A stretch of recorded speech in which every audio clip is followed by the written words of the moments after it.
echoes turn to lies. They sold us easy comfort and a blindfold for our eye. Said to trust the hand that feeds you. Don't get why, but I hunger for the real thing. Is a fire you can't deny. Yeah, the ground is starting to shake now. Can you feel it in your bones? We will not be fools again. We will rise up from the dust, searching for the truth and justice, forging unity from trust.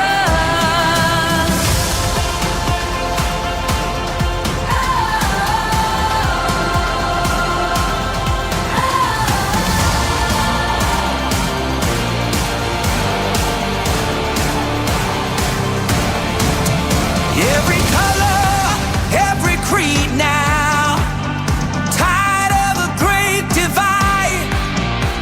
We're looking for the facts, not fiction, with our conscience as our guide.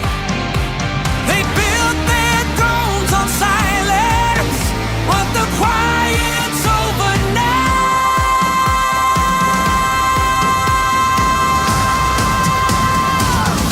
We will not be fools again. We will rise up from the dust, searching for the truth and justice, forging unity from trust.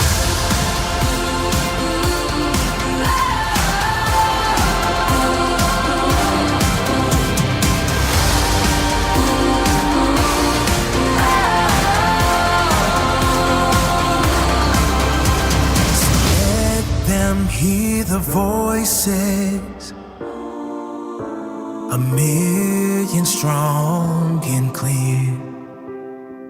The age of make-believe is over. The reckoning is here.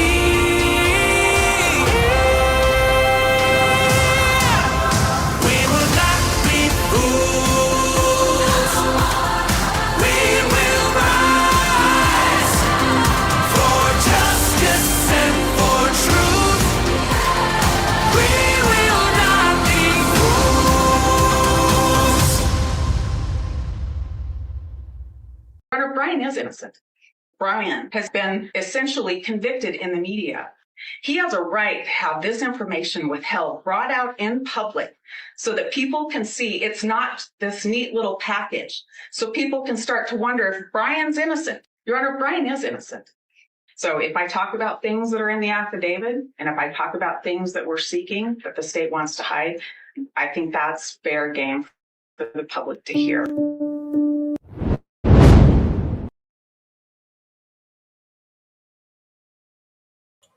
Good morning, everyone. I hope you are ready. I am so excited about today. This is going to be our second hour-long stream ever in regards to Phoenix Talks. I'm your host, Phoenix. Welcome back. This is the real deal. This is the real stream. If you're looking for a truthful community that shows up for one reason, to find the truth, here we are. We challenge the narratives, we demand clarity, we never stop asking questions. So if that sounds like you, thank you for being part of this mission. It has been a long journey, and I am excited to be here today because this is going to be a little different stream than normal. And I want everybody to settle in. If you are trolling to scroll, keep on. Are you scrolling the troll? Keep scrolling. And none of my lives are scripted. They are not rehearsed. They are not mass produced. I don't have anybody. It's just me That's all you're getting is me and what I find, what I read, what I research from court hearings, documents, forensics, interviews. That's it. FOIAs, you name it. In a case such as the Idaho 4, there is a live call-in option. I'm going to drop the link. You guys can definitely call in. You won't be up on the screen. Whoa, I got hiccups and I just had coffee. Whoa, excuse me. Whew, extreme hiccups. Crazy. So I just want to let everyone know that it is optional live call-in time. You can definitely call in, pick a topic, we'll chat. And while no one is called in, is in the back room, just know that I'll put you up on screen and we'll hear you, obviously. But I want to welcome everyone in. Susie Littleby, love your name. Munson, good morning, welcome back. Dina, good to see you. We've got a lot of OGs in the house. I want to see a lot of green here. Where are all our members? Angelica Peony, Carrie Scott, No Talkie Before Coffee, Lola Garcia, hello, Patty. Good morning, Carrie. Hi. And I got my trusty mods here. And this is going to be just a 6-hour. Last time we did a 12-hour. I enjoy it. So every hour on the hour, it's a little different. I take anywhere between a 5 and 7 minute break. So you guys can do the same. You won't miss anything. I love our community. Absolutely. Multiple mamas. You've got multiple twins in your family. More power to you. That is powerful. I'm telling you. Sparkly pixie dust. First time I ever catch a live. Well, welcome in. Everyone here is safe. Our mods keep us safe. And if we alleged, if we have any trolls out there, you're going to be caught. You're going to be caught and you're going to be kicked out, especially if you act up. Okay, so here's the deal. When I do these lives, it can get freaking exciting. We'll do live digs. Happy 420, right? 420. Phoenix is the best. Thank you. If you've just come in here, hit the like. If you haven't, hit the thumbs up, the like. Then scroll down, hit it, come back in. You are not missing anything. And if you ever do just come in late, play 2X and catch up. It is the easiest way to do that. Best stream on YouTube. Well, thank you. I appreciate it. I take pride in what I do, and I have turned this into a full-time job. Believe me, I am still a grandmother, a mother, a wife, a daughter. You name it, I still am. Caleb, thank you for saying hi. I was starting to lose faith in the true. No, don't lose faith in the true crime community. There are some real deals out here. And it's been a tough weekend, and we're not in the club. I will never sell out in the club. I even have a private investor that is investing in our stream here. This is our community. It is, but came oversensitive. No. There was a video on TikTok today. Okay, what kind of video? I just did a live a little while ago about the two individuals that look the same. And I'm glad everybody is making through. Inked Mama, I hope everyone's doing well where you're at. I hope your aunt is doing good. And thank you. Yeah, always. Yeah, I mean, I don't want to be the biggest and best on YouTube. I just want to have one person hear the right information that can make a difference. And, I write to the senators of all 3 states that are involved in this because I think it's important to get in front and take action. Will things change? Will things happen? I hope so. I really hope so. My mods are amazing. And it is a Mod Monday. We are here for 6 hours. So if you have any donations at all, they will go 100% to my mods. And this is one of the reasons I did this on Monday, is because it has been a slow month. I've changed some algorithm reset on my YouTube. I don't know how I did that. And if you can leave comments, hype, talk about any video, I love it. All right. I recently saw your TikTok about the sheath on the floor. It would make sense for it to be, if an officer saw it on the floor, it would make sense for them to pick it up and put it on the bed. Anybody could have, anybody, Now, if you look at the picture that I've shared, and remember, this is a live, we can go talk anything on the fly. It's not scripted. If you look at the picture of the sheet that I have shared, and I'll throw it up here, and since it's live, bear with us, okay? That sheath could have been picked up at any moment. It could have been on the floor from the perp, which we know that there is blood inside that sheath holder, and the knife holder, the sheath. We know for a fact that there was DNA on it for the lab. And at any time, anybody could have picked this up. And it would make sense that if somebody picked it up, they placed it on the bed. There's no blood on one side, if you know anything about the forensics on this sheath. There are droplets on the top, which is shown on the knife itself in the forensics documents. However, let me be very clear. The information that was shared was from the FOIA in the forensic documents that I requested. They released on Halloween in 2025. And any officer, CSI, anybody who removed the bodies, do you guys remember who removed the bodies? Yep. They could have moved the bodies and then found the sheath and placed it there after removing the bodies. Now, here's the deal. We don't get to see the actual body cam. And I always reference this channel, which is a repository. And have you guys ever wondered who Connor is? Is it just me that wonders these things? In the IDAHO4 repository that he's building, I'll share it real quick, and I'll drop his amazing repository channel. Absolutely fabulous that he's doing this. All these FOIAs. He's built a great community. And the only individual, or two, I should say, maybe even three, is Officer Nunes. And here is his repository. I would say probably Gunderson, because remember, Gunderson was walking around with his iPhone on the phone with a couple of different people. And I think it was Captain Lanier that I saw him walking around. Here's Gunderson 1. He gets in here. And let me put the sound off because I can't stand that noise. Gunderson walks in.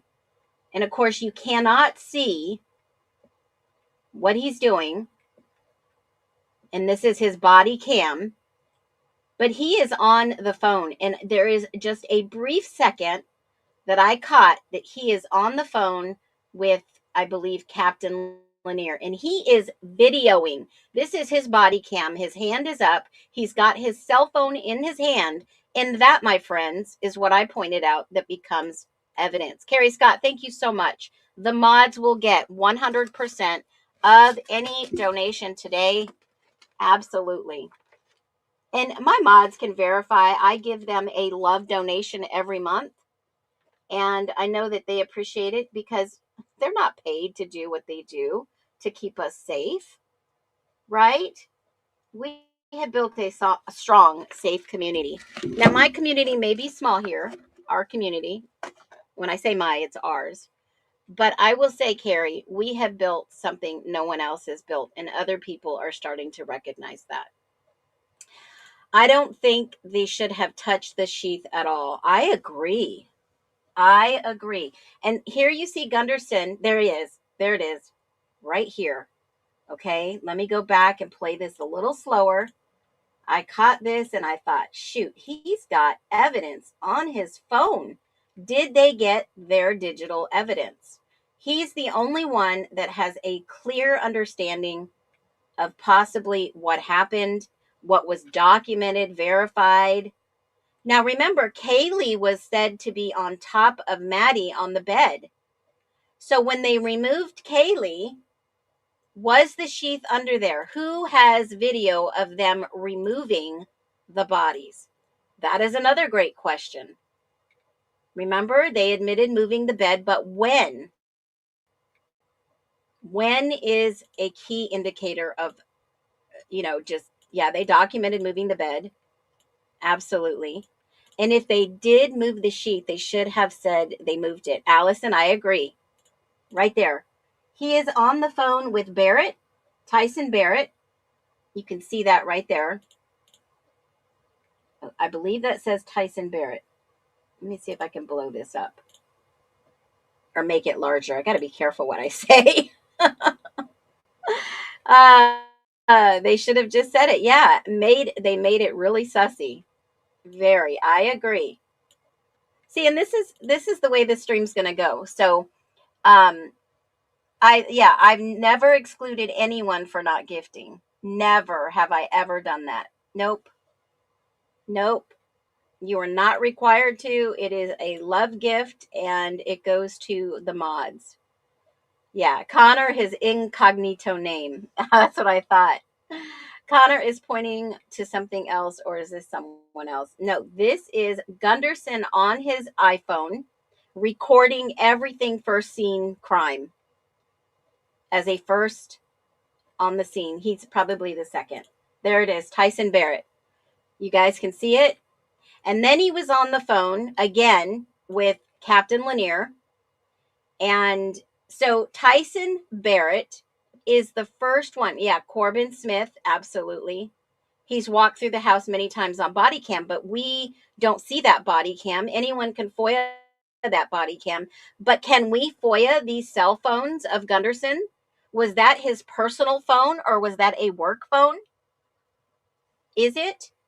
Those are questions we need to start asking. It is exculpatory evidence to Brian Kohberger.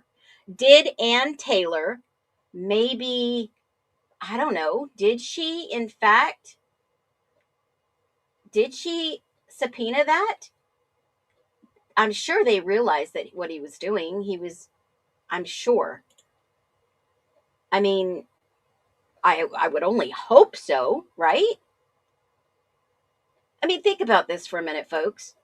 If there was evidence that was not admitted early, like body cams, wouldn't that be of somewhat importance to get Ann Taylor to get those body cams? I mean, drop a yes if you agree.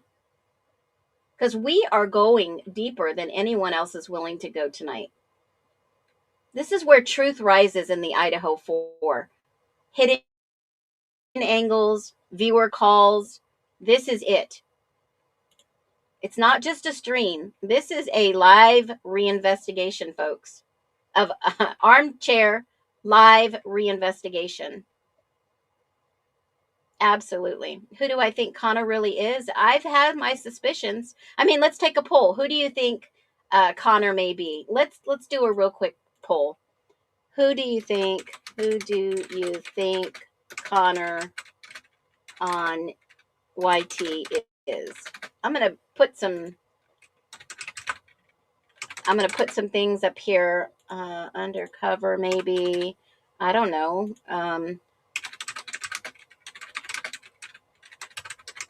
Let's see.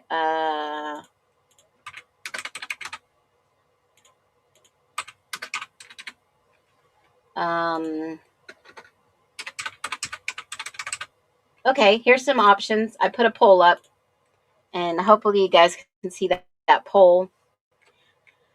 Who do you think Connor is on the YT? Undercover detective, 1. Someone like Phoenix, 2. 3, a frat, or 4, a cop. And this is what I see on my end of the stream, just so you all know. I'm very transparent here. I always have, always will be. This is what I see on my screen on my side. So just in case you don't know. Drop what you think below. Right? Our stream is not here to harm, injure, maim, slander, discredit anyone. We're just asking questions. So, is Connor pointing? Who do I think Connor is? That was the question. And I'm not saying that the Moscow Police Department is corrupt. What I'm saying is that there is proof out there. There is evidence out there of what this crime scene looked like from the beginning, before anyone was moved, before anything was tampered. Now, what I'm going to tell you might just throw a loop in this, but it's been alleged, obviously, that this crime scene has been staged. And what I mean by that is these officers might have walked into a potential staged crime scene. Someone restaged the actual truthful crime scene. So we don't know what they actually saw when they came in. But I did give my humble opinion one time that it looks like the PD were the cleanup crew with all the things they had before ISP got the warrants to enter at 5 o'clock. Guys, we don't know. We don't know what time they arrived on scene. We don't know if these people were outside and they were placed inside. I know that on the video from Jules, and we can go back to that video, it seems like things were changed.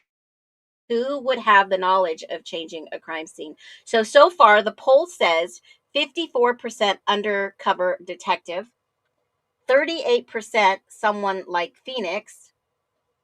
A cop is at 8%, and I'll show you what is the update. That's what we're getting so far. So I'm going to drop this poll in a second as soon as everyone gives their feedback. And I'm going to close the poll out right now. And that has not changed. So we're going to call that poll one and done. And there are the results. Are the results showing up on your screen on your end? Can somebody tell me that? 2, someone like Phoenix. It could be. It could be anybody just using that name. The name could be a crew. Absolutely, Munson.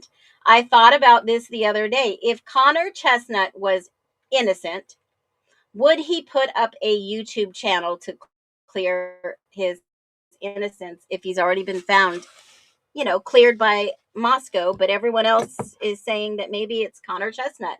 I mean, it could be any of the above. It could be an under detective. Yeah, well, it could be a different agency, right? It could be the same. But when I mean undercover detective, maybe a detective that no one knows about. There are plenty of retired detectives that I know that are online. On mine, the poll shows up. Okay, perfect. I wasn't sure if the poll showed up or not. So now we know. I am excited about our polls. So yes, this is a live call-in. You can definitely call in if you want to chit chat, make it quick, make it simple. You could talk about whatever you want in the IDAHO4 case. No trolling, okay? No trolling. I appreciate it. If we stay clean and honest, I believe it. Connor is Gideon. Wouldn't that be a twist, Caleb? Oh my gosh. Toes, it could be a private investigator, a detective. Yeah. Most retired detectives become private investigators. They work with the police departments. They know them. They trust them. They go and have them do undercover work on contract 1099 basis. Maybe it's Christopher. Whitcomb. It might be. Who knows? It could be anyone. Can I ask what you think? About what Steve G says? That's such an open can of worms right there. You can just open Pandora's box with that question. All right, that's such a general open question. What can I don't know. Something crossed my mind the other day. I'll bring up the picture. And I'm sure everybody has thought about this image before, and we've talked about it. We've talked a little bit about crypto because they did ask in a warrant for Brian Koberger's crypto wallet, crypto info on him. And remember, we've not seen all of the documents. We're just seeing a little tiny bit. So what do I think? I can tell you one thing I was thinking about last night. And this picture, Caleb, you had it on my mind. Hex, that was the crypto. What if this is a double meaning? What if this is the love triangle? What would you guys think about that? I mean, Steve G has always been trying to send a message, in my opinion. Alleged, of course. He has always talked in kind of riddles. I have always said, what if he's just trying to get us to prompt more thinking? And what if this does mean Hannah? I'm sorry. What if this means Hunter, Ethan, Xana, Hunter Johnson, Hunter Chapin? I mean, it could be anything. Anything is possible with these college students, as we're seeing in these interviews, right? Back again to Connor. He is putting all the interviews up, and he has FOIA'd all these interviews for Sigma Chi. I asked for FOIAs for the delts. I asked for videos and interviews for any of the delts because the investigator himself is questioning the delts. We really need to put it all together. We really need to know. And I don't know about you, but I'm not going to wait 50 million years to get some answers in the Idaho 4 case. Hopefully we'll have some of these truthful answers soon. I really hope so. So, you know what? If anybody wants to call in, I'm going to put the, did I drop it below? Y'all are so smart. You have such a knack. And you know, they say that we attract alike. So whatever I'm putting out there, you guys are definitely picking up. And I appreciate every single one of you here. Always have, always will.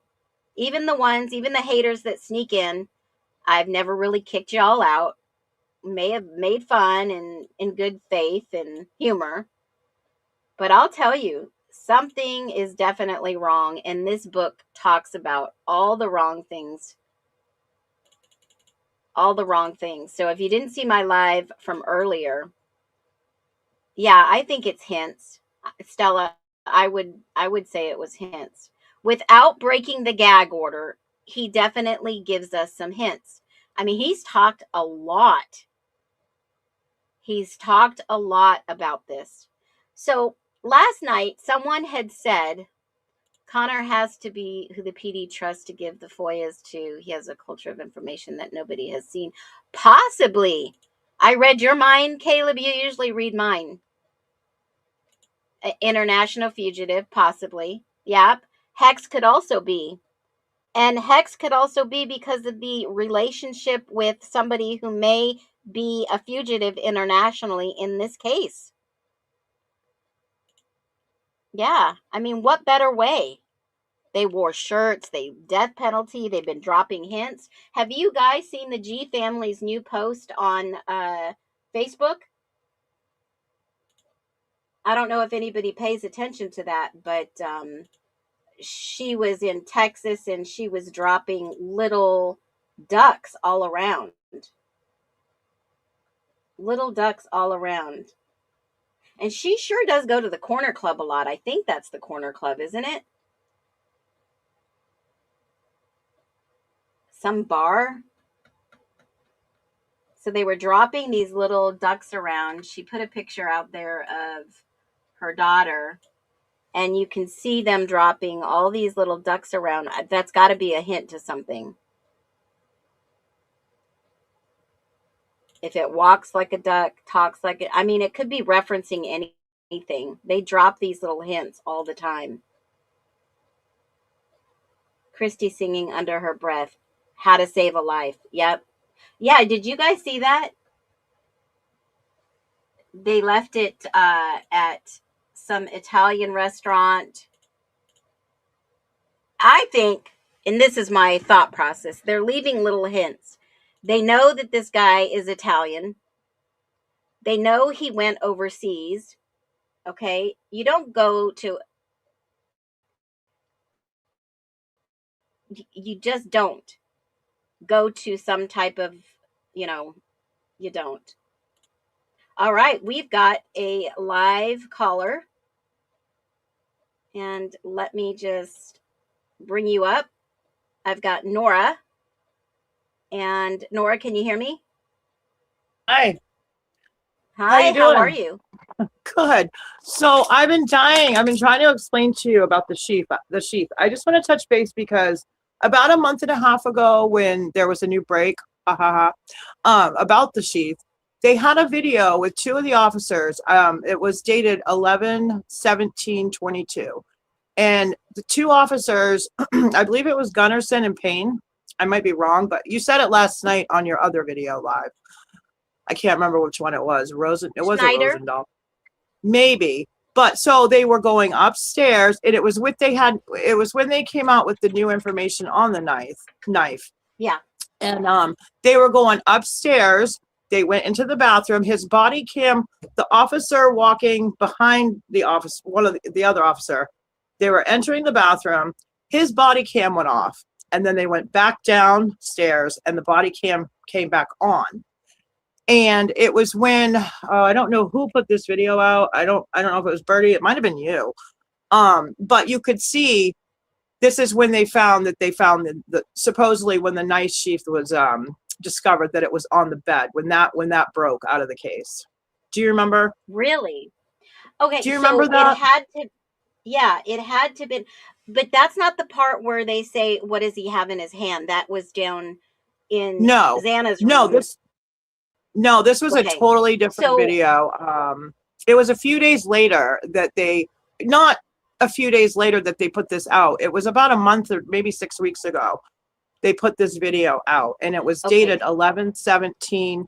And they were going upstairs, and they came back downstairs, and whoever did this this video pointed out that his body cam went off, and he was almost guiding him secretly with his arm, and the other guy was like, huh? But that's when they came up with the knife being on the bed, or the sheath rather, sorry. So I know you have a Is lot of that clips. Morris at nighttime? Maybe, yes. Okay, that's why I can't think of it, because it was a Okay. name that I'm not. Yeah. So basically, I remember Okay. this, and that's when they, I believe, placed it in there on purpose. He came there with something. They walked up, they walked Okay. down, the body. Do you know what I'm talking about now? Yeah, I've got the video up. Okay. And Blaker and Payne go up, don't they? Yes. What's the date on that? I'm That on my is phone. Connor, and that's the 13th at 9 Oh, p.m. really? So That might not be Connor it. uploaded this. But- Connor uploaded this a month ago. Oh, well, maybe it isn't. There's so much stuff that comes Okay. out. I feel like it was the 17th for some reason, but Yeah, it was a video. premiered March 18th. Oh, maybe that's it. Okay. And do you know And what's amazing? This coincides with a report that I read with Payne writing the report that he went up, yes, that he was entering the house on his own. yes, yes, but he was not alone. He was with somebody. There was an officer behind him, and he turned his body cam off. Then all of a sudden, when they came back down, his body cam went back on, and it was Connor. You're right. And this is when they discovered that it was, mysteriously found, the area where the sheath was actually found, and it was all new, a break in the case, whatever you want to, there's always a break in the case. But, Interesting. so, and you can Yeah, that see is where a he very took, good point. yeah, so I've been trying to get that out. Other than that, I just wanted to say hi to everyone. I'm kind of busy right now, but I've been dying. So since, that live that you did last night was amazing. And when we brought that all up, I was typing and typing and typing and trying to get I'm like, I gotta tell her this. What? Sometimes the chat goes so fast. I know, but you do an amazing job. And I just wanted to get that out there. And if you have time, just really look at that, because you can see whoever is walking in front of the, behind the officer going up. When right before or maybe after the body cam goes off and back on, you can see his arm gesture as they're moving on the stairs. And the other one's like, huh? It's so obvious. And Connor did a great job of that, whoever he is. But Oh, awesome. yeah. Okay, so I did uncover something last night from this video because I was Uh-huh. looking. Senor Wazowski said that that looks like some type of tag that you go when you go to a concert that was on top of Yeah. Kaylee's bed. You guys following? Okay, Oh, yeah. so if you look at this video, I'm going to play this video a little slower for you in a minute, and I found what Yeah. it is. Payne has a box Oh, of these tags.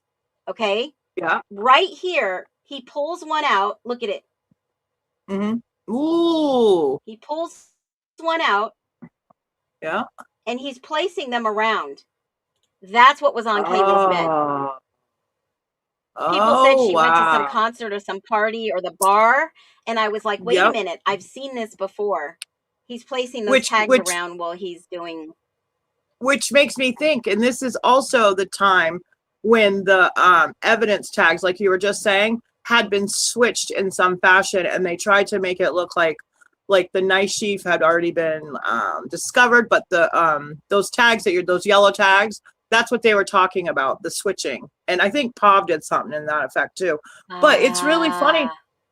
Yes, you'll see it. So yeah, look that over and look at the I think it was like a day after that too. There was another one that came out, and you could just tell that they were literally planting it. They planted it. And that's when everyone's speculation was that it was planted, you know? So, Well, I would probably have to agree. The expert says that things possibly could have been planted and yeah. yada, yada, yada. But here's the cool thing is that remember, they had to stand outside the house, even though Yep. they went in and looked at the crime scene. Oh No yeah. one else had warrants until 5 p.m. Anyone could have went in Oh there yeah. between 12 and 5 and Yeah. done anything. And all this new stuff coming out that they were in there taking pictures, all these kids saying, like he said, oh, I found out at 11.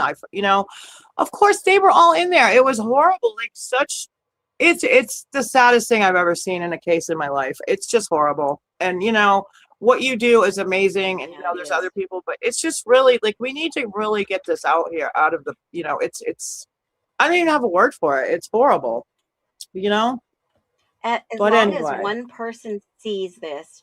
But you know what? You have a very valid point, Nora, because yeah. when you go and thankful for Jules, she's put a lot of these videos out here from the FOIAs. Yes. When you Yes. go and you watch that video of the Mhm. morning between 9 and 10 in the morning of what was going on in that Oh King Road yeah. address, Queen Road, Oh yeah. there is They were a lot scuffling. Yeah. of The totes activity that were all being put in the around. truck. Oh yeah. And they said, Yes. oh, it was quiet. We didn't hear anything. All these new witnesses that the police talked to, like the new body cam, all these neighbors. Oh, I don't know. It was so quiet. I was out walking my dog. I came home at 3 a.m. Nobody heard anything. Come on. There was That's a sad lot of because activity. it's a fear factor too. It's scary. It's not funny. It's scary. Yeah, You it know. is kind of it's scary that this could happen anywhere, right? Yeah. In any Yeah. college campus, anywhere.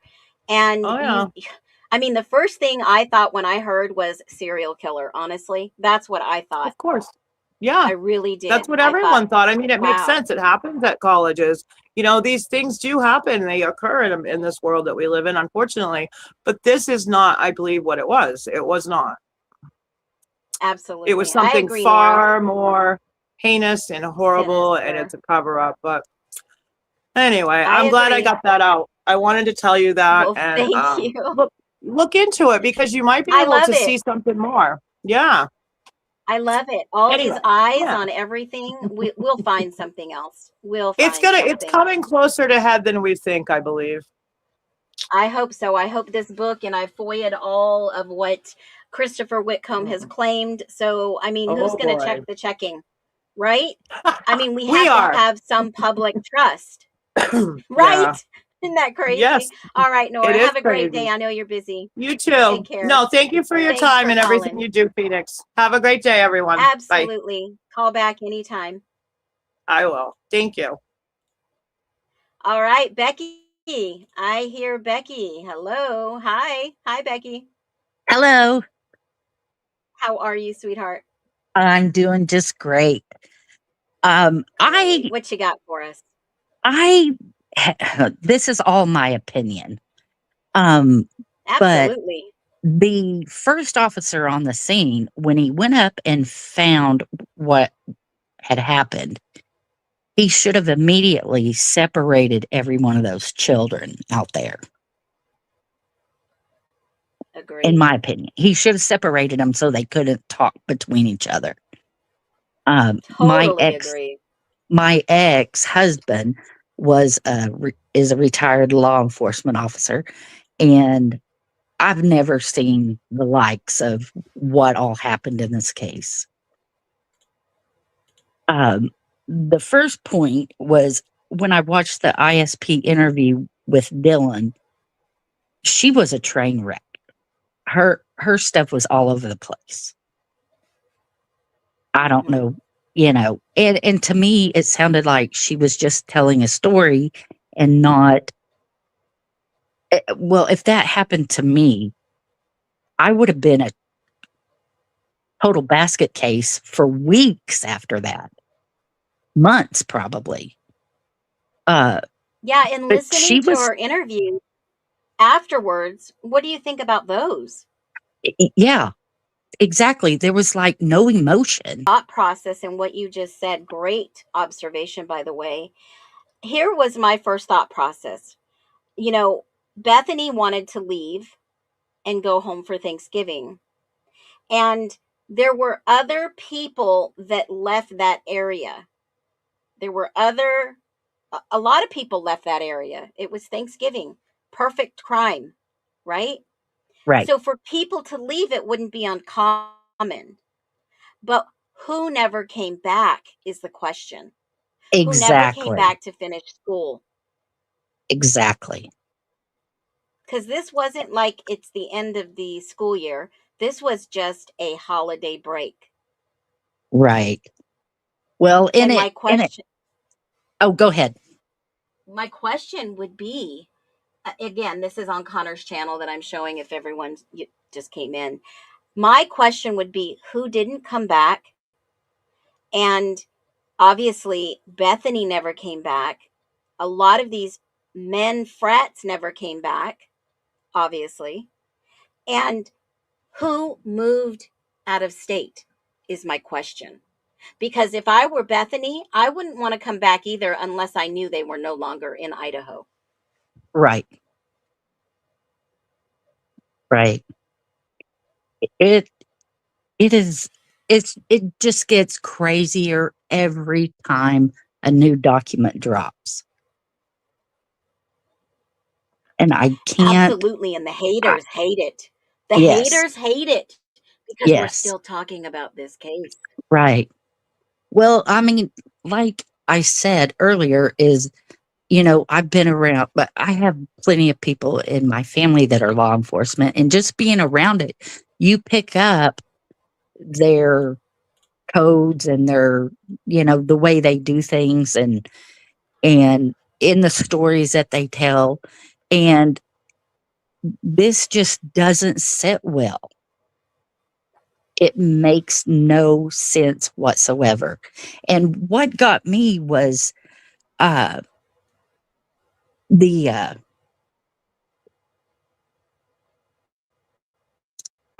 I believe that when Dylan was talking with ISP on her interview, there was some different things that I didn't quite get with when she had those other kids come over to check. It was kind of back and forth whether she saw anything or she didn't. And Hunter told him to get out, but she said she saw something. She saw her laying on the floor. Well, when I first saw the photos, the first thing I could see from just the photo was that poor girl with all that blood around her. How come she didn't I, see that? I you know, Olivia said there were post experimental wounds.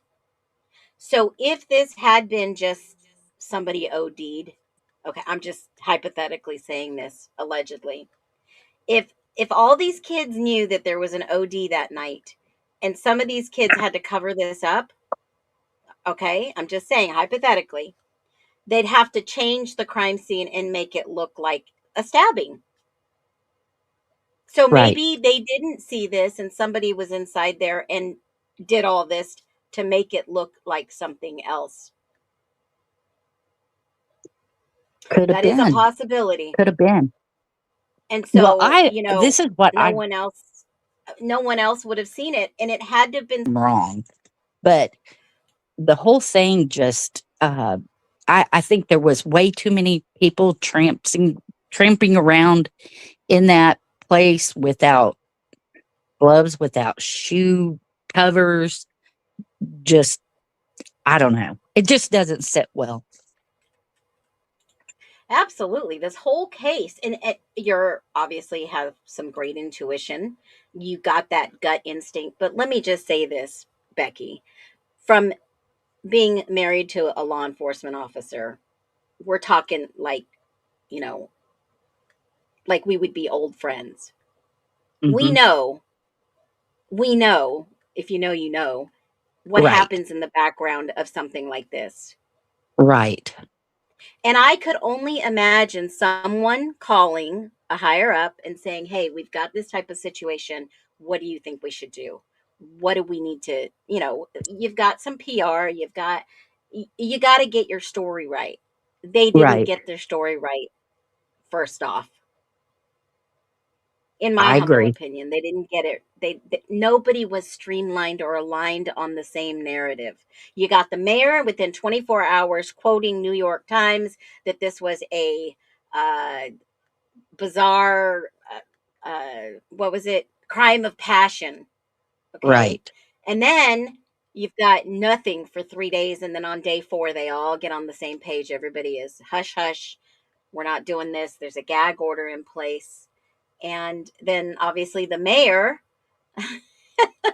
gets replaced by a university sorority graduate. Oh gosh. The new mayor is Gosh. like in their 30s. Yeah. Oh gosh.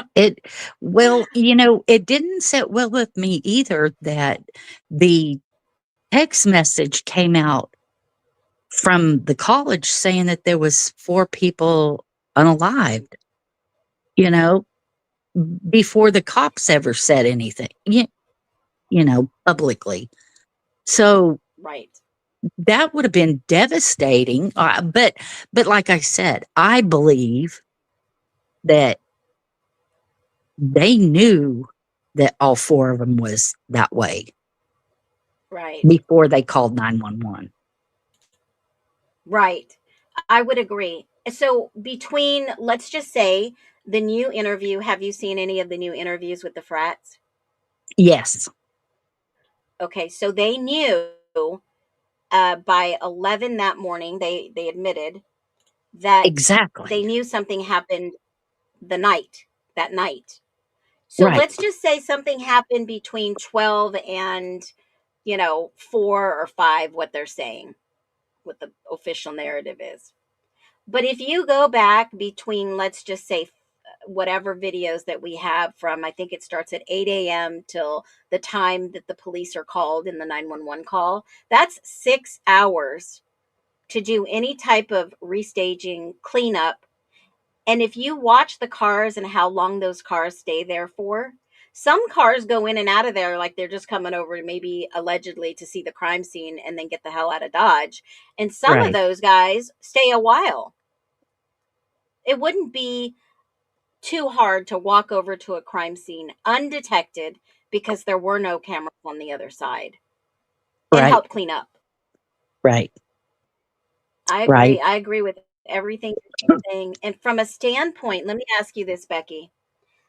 Uh, you know, by being married to Ellie, a case has thousands of records. Do you think we're seeing everything? No. I mean, I think you're correct. And I've said this from the beginning. There is some legitimized reason they've given us a story to follow that isn't the story. Well, Do you yeah, think Koberger is actually innocent? I'm beginning to lean that way only because of I personally know, like I said, from being around law enforcement, is that once you get in that situation, or even if it's a lesser charge, you really have to think, do you want to put your life in 12 people that may not know their butt from a hole in the ground? Yeah. Do you want to put your life in their hands by taking that chance? So I can see that somebody would take a plea deal. However, those four poor kids lost their life, and I don't even want to think about what their parents feel. You know, it's Yeah. devastating. And that Yeah, it's a breaks my loss. No heart matter how you for look at them. this, it's a loss. Right. But I Has your believe, husband commented on this case? Is he following it? no. He lives in on a different continent. So, Okay. um, one of those things. Um, I hear but you. anyway, um, it just totally really, really got me that, now with them saying that there was hair found in Ethan's hands, what the heck? That's Yeah, so that is in the book, The absolutely Broken Plea, coming up. And they don't mention quite a few things. And I have FOIA'd the handwritten notes and anything relating to that. Hopefully, we have to keep people accountable for what they say right, and find out for ourselves. right, And I could envision Ethan being strong, right? He's pretty correct. big, tough guy. Yep. And I don't think that he would not fight for his life. I don't think anyone would not fight for their life, period. Yeah, I do too. And I And shared the FBI stats in the beginning that it's usually a close friend or acquaintance or an a member that a family member that is more likely to be at your demise. right. Well, that's I was thinking that buddy really oh, I don't know. I thought maybe Xana and Ethan were the first victims. Then it went upstairs or wherever, but there was just Mhm. way too much. Well, But I mean, the experts in the beginning said that Xana was maybe getting her DoorDash, getting her food, and the intruder, I mean, came down the stairs, and Xana could have been intercepted then. Which, I mean, how odd and coincidental could that be correct, at the right. same time? I don't know. It's a fireball for sure. A cluster. Yes, I agree. I agree. There's just Let me too many things that now that it's over. If it was totally over and he was actually the only person that went in that house and did those horrible things, then put everything out. All every his interview, uh, when they went in and maybe not raided him, but went in and arrested him, his interview, just put out everything. Don't redact anything except the pictures of the kids that were, Mm-hmm. you know, that Yeah. lost their lives. But everything else should be So, out in the open, and then there wouldn't be any question. you Or know what? there might be even more. What's your theory? What's your theory on what happened in Idaho? Um, I believe that somebody was jealous. I really don't. Well, maybe it could have been a little bit of the drugs. I don't know, but I don't think so because of the two girls upstairs. The way their injuries were is horrific. I mean, to the face, you Mm-hmm. know, in anytime you watch a law enforcement show, they say that if they go for the face, then it's either passion or, personal. Mm-hmm. And that just doesn't sit well with me. And yeah, because this was more of a personal, Right. you just Right. don't break into someone's house and nowadays robbers have illegal guns on them, throwaway guns. They've got 3D Right. printed guns. Let's just be transparent here. You know, we're not fools to the broken world we live in. But if that had been true, and hopefully when this book drops, we'll get some more information on what actually happened. Um, Right. someone in one of those interviews, and I picked this up and I wrote it down for a reason. One of those guys in Connor's newly released interviews with Trent and Ryan, one of them said that they thought Xana was gamma phi. Is Huh. that? I always thought she was pi beta phi.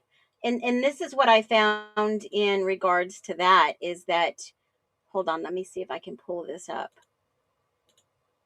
Yeah, pi beta pi. So she's got under findagrave.com the memorial. I'll drop it in the chat so everyone has this. And it says that she was part of pi beta phi. So maybe they didn't know Xana as well as they thought. I just thought it was Could have weird been. that some of these conflicting points of view, and not just one thing, it's a lot of things. Cuz those guys probably didn't know them as well like they said. Right. But you usually know people by what organization they're with, right? It would be like Right. if you had a bunch of law enforcement officers at a picnic and they just invited friends from other police departments or sheriff's departments, right? Right. You would know kind of who was with who. Right. Right. But I do Exactly. agree with your theory. That's very interesting. Totally agree. It Well, thank you, it is. Becky, for calling in, Well, thank you for sharing your having me. thoughts. I enjoyed Absolutely. it.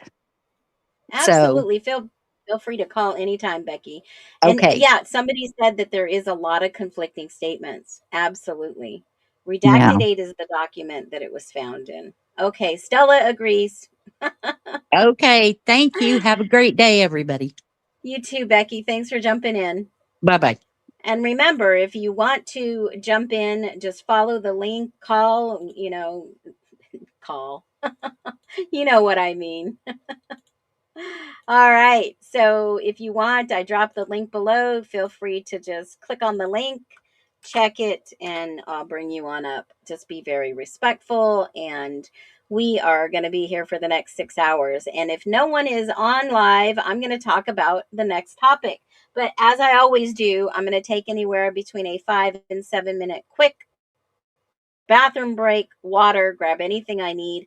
I will be back, and the next hour we're going to cover just a little simple topic, and this is going to be really good. So we've kind of looked at what doesn't add up, by the way. We talked about timeline consistencies.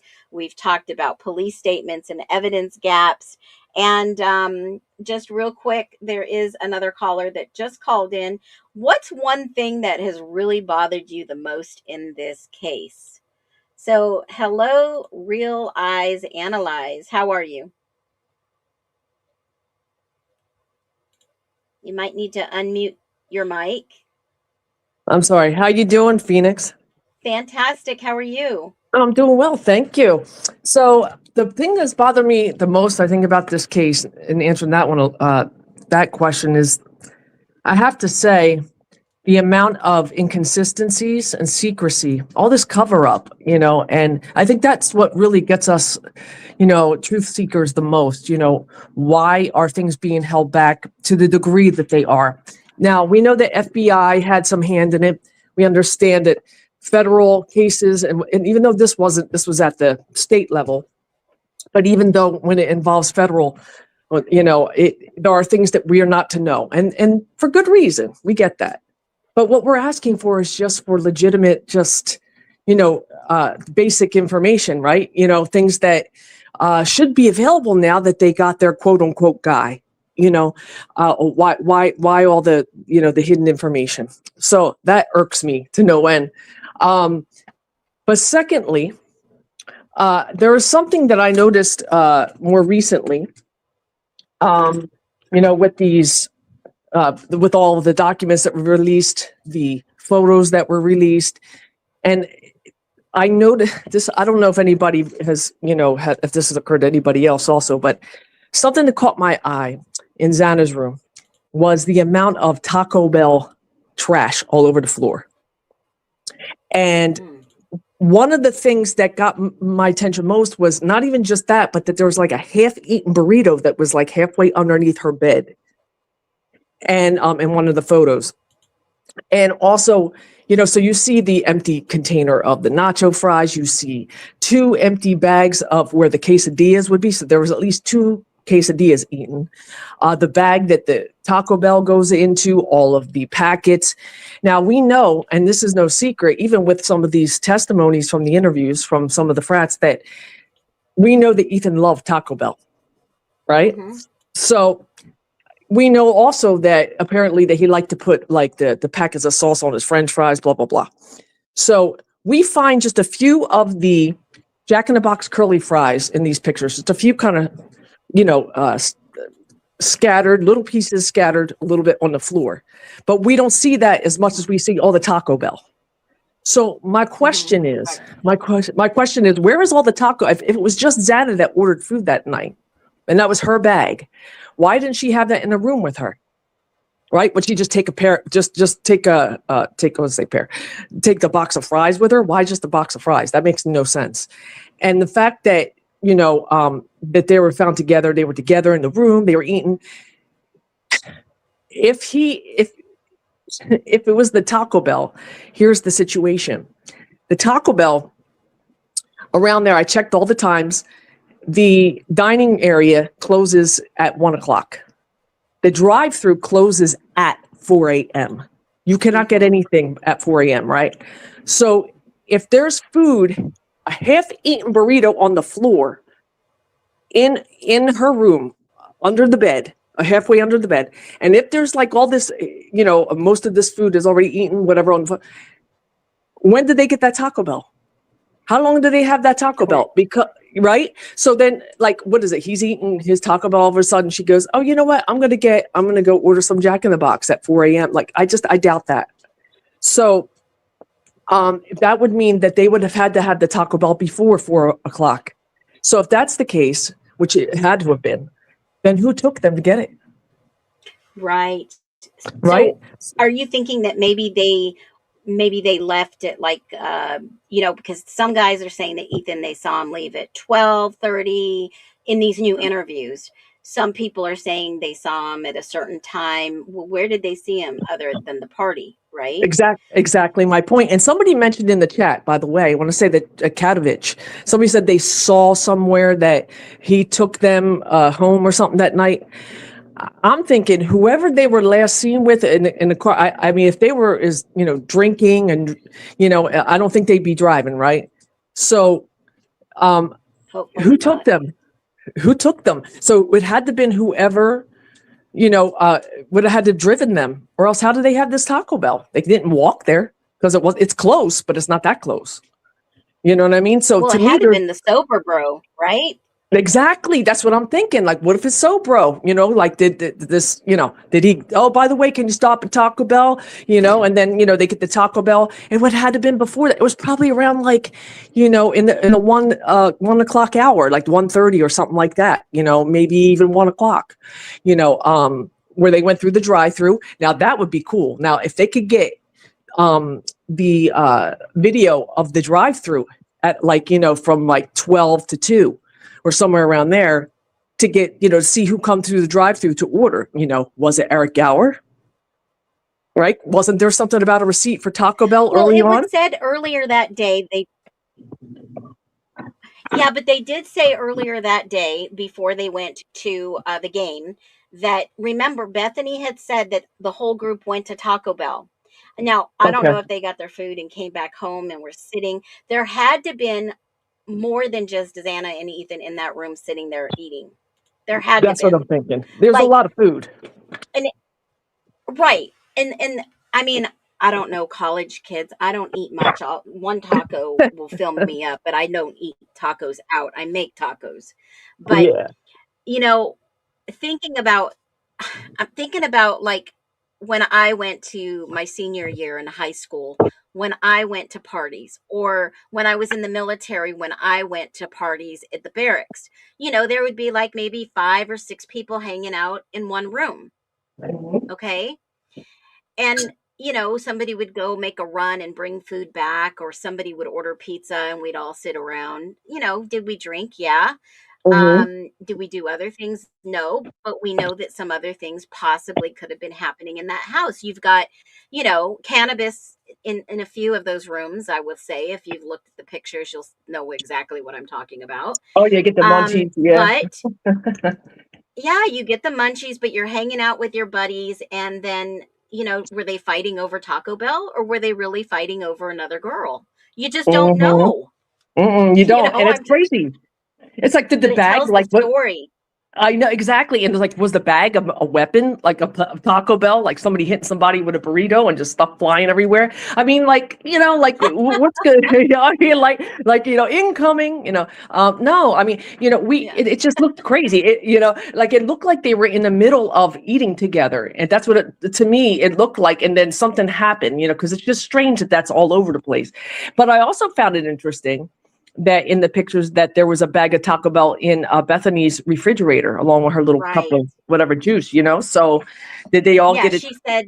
she said that morning in her statement that she woke up and everybody went to Taco Bell, and they brought her back Taco Bell. So she put Mm. it in the fridge, I suppose.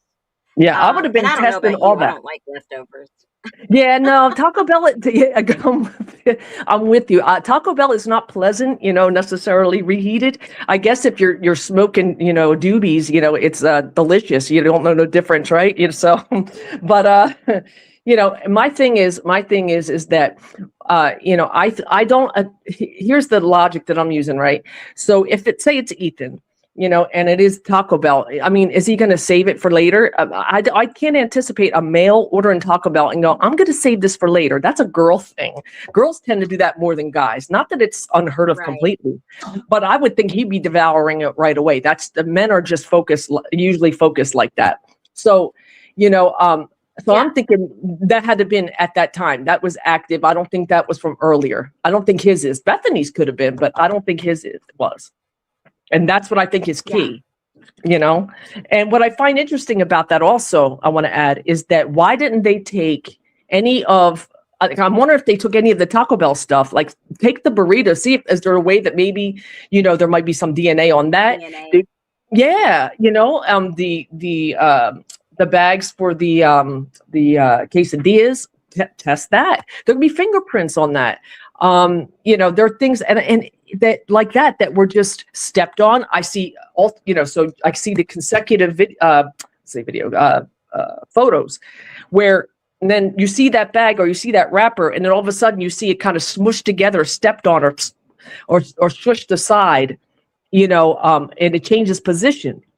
You know, but that's evidence. Yeah. That should have had a tag on it as evidence, because that would have told me something happened here and it included this. And then I would have been looking into Taco Bell times and looking at videos, see who came through, you know, the drive-through. Like, this is the stuff that I think they're missing. You know, it seems stupid, but to me, it seems like it's something that maybe they should pay attention to. And you know what? In the book Broken Plea, there is an excerpt that talks about exactly what you're talking about. Like, did you know that allegedly, and I've asked for the FOIA on this too, underneath the white claw box, when the officers are walking up the stairs, there is a stain number 26 under the white claw box Oh, that wow. you see on the stairs. Mm. Yeah, there, I mean, it's listed as stain 26, but it was said that the box was placed on top of that stain. So obviously someone did some cleanup and removing of things in that crime scene. Absolutely. Oh yeah, they moved stuff, and that's So, a faux pas. That's a faux pas. You don't do that. You don't do that at a crime scene, and that's why I'm saying, like, the inconsistencies and the things that don't add up with withheld information and the way they treated that crime scene. That's just, I mean, you know, when there's a ticket there, everything is evidence at that point. You have to look around.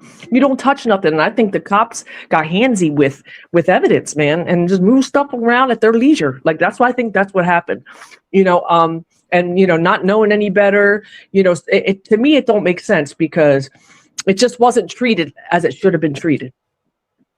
Correct. I agree. I 100% agree. And I think the experts, you know, we're going to duke it out in court. Yeah. And I sure basically hope so. be able to prove what it was that really happened there. But we didn't get to hear all that. Maybe one day we will know. Has this case kept you up at night? It has. I'm not going to lie. I've been following this for the 3 years that, you know, it's been going on. And I woke up one night. I woke up one day and I was like, this was early on. And I was like, oh my God, like, this is like a network of people. This was a network of people that are involved in this. This is like, you know, it just kind of came to me. And, you know, and then ever since then, that's when I started doing digging. So yeah, it does. I have been immersed in this. I think, I mean, I am so invested in this case right now. It's not even funny. It's like, you know, you would think that I knew these people personally. That's how invested I am in it. And that's how closely I follow it. Now, my YouTube isn't developed like yours and, you know, Birdie's and all, but that's because I could not possibly give more of myself. To have to do that, I'd be like, I would eat, sleep, and drink. I don't think I'd be able to handle that on a mental level, but, you know, I do keep track and I am representing, you know, truth and justice. So yeah, it has. And I think that's been the same for any of us who care, you know? Absolutely. 100. I mean, you know that our heart is in it. And I really feel, I mean, after the GRB case, the Gypsy Rose Blanchard case with Nick Godejohn, now I'm not saying he's totally 100% innocent, but, you know, I'm going to be doing an expose on that pretty soon. I followed that case very well, FOIA'd some information, got the FOIAs from the sheriff's department, Nice. Crime scene photos. And when I saw there was blood in the kitchen on the cabinets, I knew that someone else had done this murder. Absolutely. And it's just wild. It's absolutely wild. And when you see this and you wonder, you know, is this the real deal? Is it a psyop? Is it, you know, conditioning? Is it a psychological experiment? Is it a social experiment? Is it this X and Y and Z? And you start to see that this is actually a case, a real case that, you know, the media was not going to let it go uncovered, right? They were going to get it out somehow, some way. And the way they did it was probably wrong. But even in the Broken Plea, he mentioned another Moscow case number. he mentions a case number that I never saw before that I FOIA'd, and of course they're saying it's private information. But I'm wondering exactly what this case was about. He definitely gives a lot of good, solid evidence. But I think one thing that I'll say for sure is that we are seeing some unprecedented truth come out, and Absolutely. The truth people are has going to to get come out. very defensive. The truth Yeah, always I prevails. believe Truth so. always prevails, Phoenix. And you know what? For truth seekers, the more we press, the more the harder it is for them to hide. And my thing is like, there may be some things that may not be revealed in a time that we want it to, as we keep moving forward. But I do believe it will come to the surface. And I think it's getting harder for them to hide. I do believe that they definitely underestimated, this sleuth community ability to be able to look at this case and know what to look for, know what to ask for, and to never let it go. I don't think they thought that we'd be this invested in this case. I don't think they thought that anybody would care past a certain period of time. And I think them not banking on that actually became something that would go in the favor of truth. And number two, going back to what you said about the MSM, mainstream media. Mainstream media are a bunch of puppets, and they just do what they are being controlled to do. And when they all start talking at the same time, the same thing, the same narrative, you know that there is something big behind it. You look for the pattern there. Yeah. They're covering something big. And they're being told, in my opinion, and how this works, because I know they're being paid off. A lot of them are.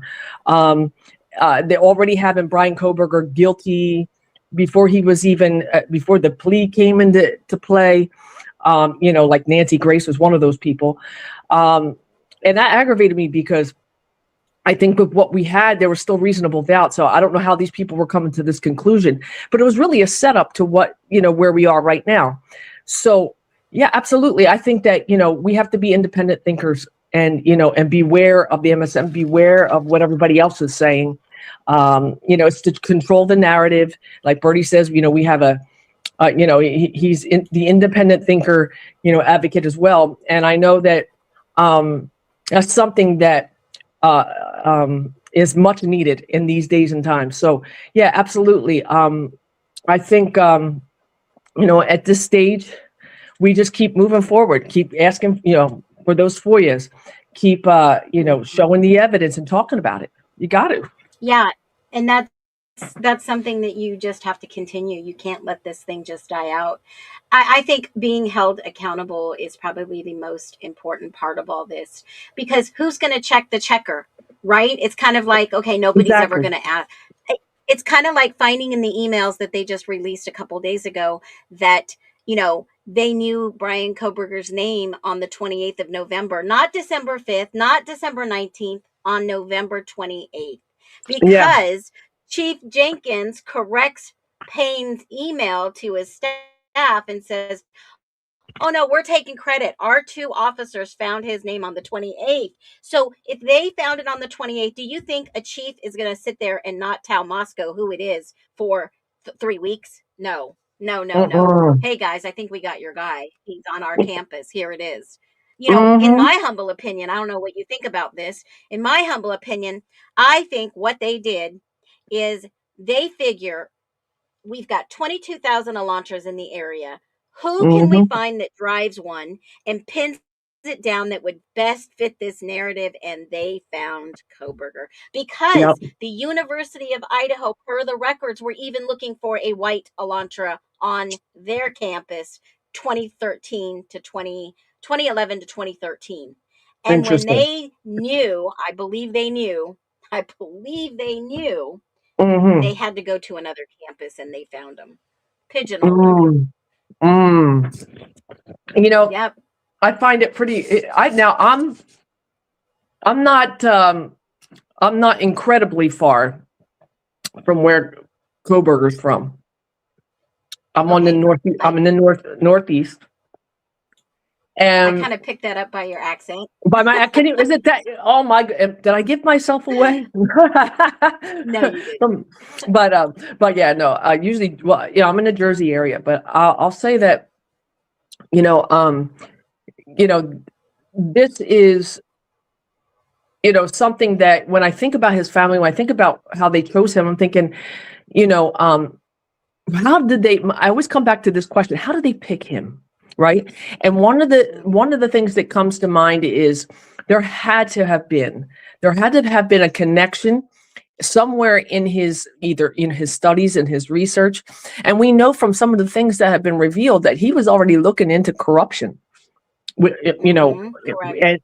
And that is something that, don't touch, Right, so especially for being an outsider. yeah, exactly. And so they're probably thinking, how do we handle this? Oh, this is the perfect guy. He was studying criminology. Oh, look, Bundy did too, and Bundy was a lawyer, and he did this and that. Oh, and the Golden State Killer. Oh yeah, they're trying to compare it to something. This is where these people got the whole serial killer thing, because they were spinning that narrative and making those connections and comparisons. And I had to tell people, I'm like, he's not first of all, even let's assume that he is guilty, right? I mean, he's not a serial killer that we're aware of, right? He was a it's a mass killer, right? So that takes apart all the other stuff right there. But what doesn't fit to me, and none of this fits to any of us, it doesn't make sense, because it's not meant to make sense, because it's not a true story. That's how I see it. The truth always lines up. There are no questions. There is no confusion in truth. When there is confusion, that means there is deception amidst us. And we need to take it as such at face value, not allow ourselves to be gaslit. We say, this don't make sense. Why don't this add up? Because 2 + 2 does not equal 3. We need to go deeper. And that's where we are right now. And they can say what they want to say about us. I don't care. I'm not out here blaming people straight away, but there are so many suspicious individuals in this case that we can't let people go. We can't just say, well, oh, look, they're just a young college kid. No, I don't care. I mean, that's not above them. So, I mean, they deserve to be looked at a little closer. So, we can't allow other people to dictate to us, whether or not what we see and whether it's reality. What we're experiencing is reality. That's why we're all invested. And so I know all of us has talked about that at some point. I know you've mentioned it. So yeah, as far as when things are gonna come to light, I don't know. But I will say this, here's another thing that doesn't make sense to me. And this is, I'm not saying anything negative about the families, not one thing. But what don't make sense to me is why none of them are on board with the things that we see, the things that we hear. Why is there not a red flag? Why is there not an alarm that says, you know what? I want to know my bit. Wait a minute. Like, wait to see if she comes back. Can you guys hear her, or can I just not hear her? Can you hear me? Can you hear me? Hello? Can you guys hear me? Oh. Hello? Can anybody hear me? Did they get me? Loud and clear. Okay, perfect. I couldn't hear her. She'll call back in. And if you're not following her, go follow her.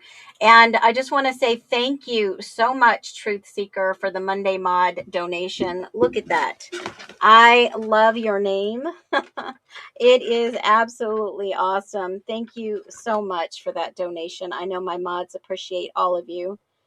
And, if you want to call in, give us your thoughts. No judgment. And we'll have a dialogue that will have you questioning. And, I usually allow the caller to be up here a little bit longer than normal. So it's all good. We all appreciate someone. I hear both of you. I can't hear her. I can't hear her either. Y'all two are crossing lines. I don't know. Hopefully she calls back in. If she does, I'll put her back up if she wants to come up. So let's do this. Let's take a really quick break. I'll be back in about 5 minutes. Hey, Phoenix, a call came in. Okay. You are so welcome. And this is her channel for everyone. It's at Real Eyes Analyze. Feel free to go ahead and follow her. We build a small community. You are welcome back anytime. Absolutely anytime. Okay, so let's do this. Let's take a 5-minute break, at least 5 minutes. I'm going to go get my drink, use the restroom. I'll put some music on, and I will be right back.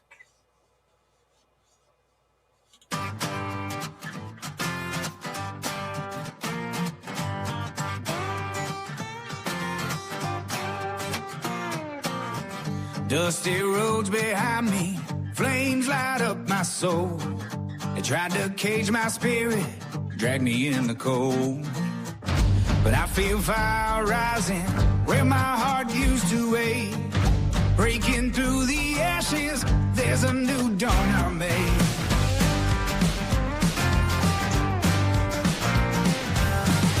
They can shout their warning, shadows in my head.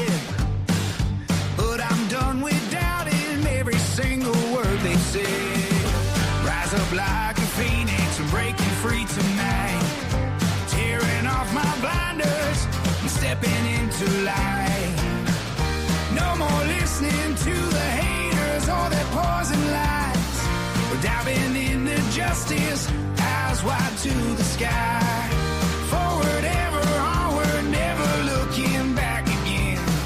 We'll fly above the ashes, let the truth ignite within.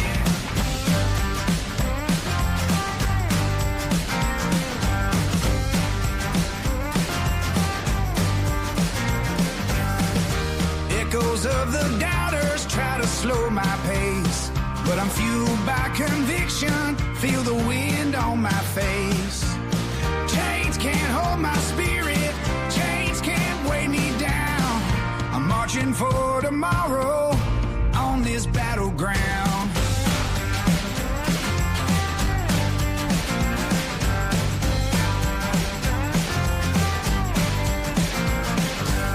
No fear in my reflection, I've shed my old disguise. In the roar of freedom's chorus, hear our battle cry. Rise up like a phoenix, I'm breaking free tonight. Tearing off my blinders, I'm stepping into light.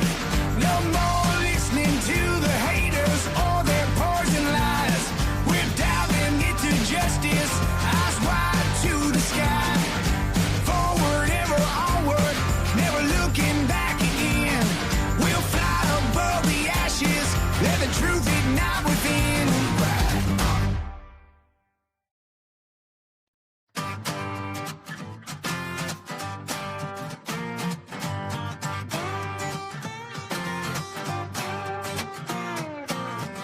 Dusty roads behind me, flames light up my soul. They tried to cage my spirit, drag me in the cold. But I feel fire rising where my heart used to wait. Breaking through the ashes, there's a new dawn I made.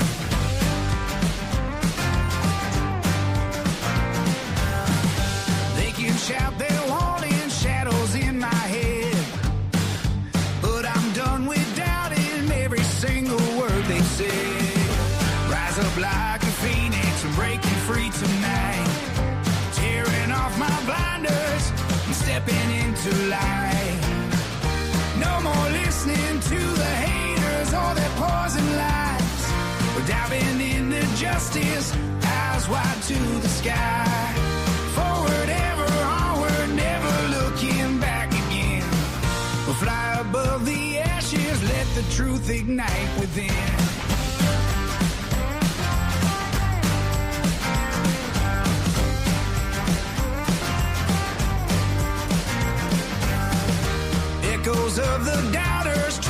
slow my pace, but I'm fueled by conviction. Feel the wind on my face. Chains can't hold my spirit. Chains can't weigh me down. I'm marching for tomorrow on this battleground.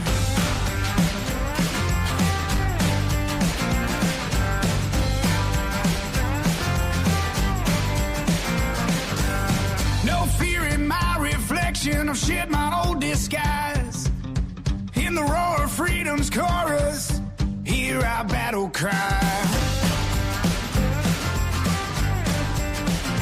Rise up like a phoenix, I'm breaking free tonight. Tearing off my blinders, I'm stepping into light. No more listening to the haters or their poison lies. We're diving into justice, eyes wide to the sky. Forward, ever onward, never looking back again. We'll fly above the ashes, let the truth ignite within.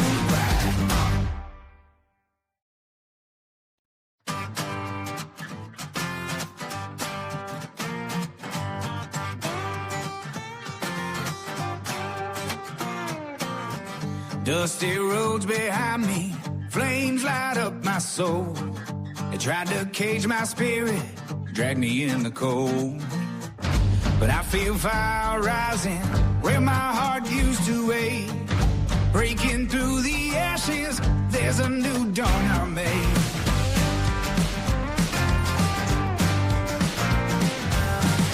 They can shout their warning, shadows in my head. But I'm done with doubting every single word they said. Rise up like a phoenix, I'm breaking free tonight. Tearing off my blinders, I'm stepping into light. No more listening to the haters or their poison lies. We're diving into justice, eyes wide to the sky. Forward ever. All right, all right, all right. Welcome back. This is Phoenix. This is Phoenix Talks. I am so glad to be here today. How'd you enjoy that music? Was that a little bit of soothing soul music? I love that one. I love it, love it, love it. That was made in response to some haters out there, but it's all good. So, what are we going to do this hour? We are going to talk about some rapid fire calls, just like the last one. What'd y'all think about that call? I loved Real Eyes Analyze. So if you liked her and what she had to say, go over and show her some love from our nest here. And, you know, I always let people share their theories because sometimes a simple theory is usually the answer. There's a lot of questions, a lot of doubts in this case, and we're not going to react. We're not going to, say, you have no proof. I always ask, where did you see this? Can you cite your sources? I challenge gently because there are so many contradictions like we talked about it. But let's just do this. Let's look on the legal side. Let's talk about the legality side. I mean, how many of you have been in a criminal case? How many, maybe just from experience, not like a whole blown felony, maybe just a misdemeanor, a traffic ticket, a red light stop. I think a lot of us have been in situations like that. And from our experience, you go and you talk to the district attorney, he'll be like, okay, they don't want to spend all day in court. They reserve that time for other serious cases. And they'll say, okay, you got a ticket for not having registration. Go and prove to me you have registration now and I'll drop the charges. And they'll go up in front of the judge and they'll say, okay, yeah. We made a plea deal. And that's typically what happens, right? Or Or you have a case where someone gets a speeding ticket and they're not going to let you off. You're going to have to pay the fine anyways, and it goes against your insurance and all that good stuff. And if you don't have it, the money, you're right, you're screwed. If you don't have a way to rectify it, even a fix-it ticket, right? That is a money maker, 100%. It's business. They're in a position of business. Courts are a business. What about all the legal side of these court cases where us, truth seekers, are FOIAing information and they're charging a lot of money for the documents? I mean, there was a time when I spent over $5,000 on a court transcript. Yes, folks. Yes. Who would spend that kind of money? Well, when you are back up against the wall and you know that you are rightfully so, and you need to prove it in a court of law, yes, in fact, yes, yes, yes, you do it. Okay? You absolutely do it. And in this case, these expenses are because they have people redacting, they have people that are they're employed to do this. And nothing in life is free, not even what they call free lunch. I remember when I heard about this in college and I was like, you got to be kidding me. Not even free lunch. Because some employers will say, "Hey, come to a lunch and learn. We're going to give you lunch, but it's not free. You got to sit there and you got to listen to the presentation." Anybody ever been to Vegas and they say, "Hey, let me take you on a tour of our new property. We'll give you a 2-night stay and this and that." Nothing's free. You still have to give your time to go on that tour, right?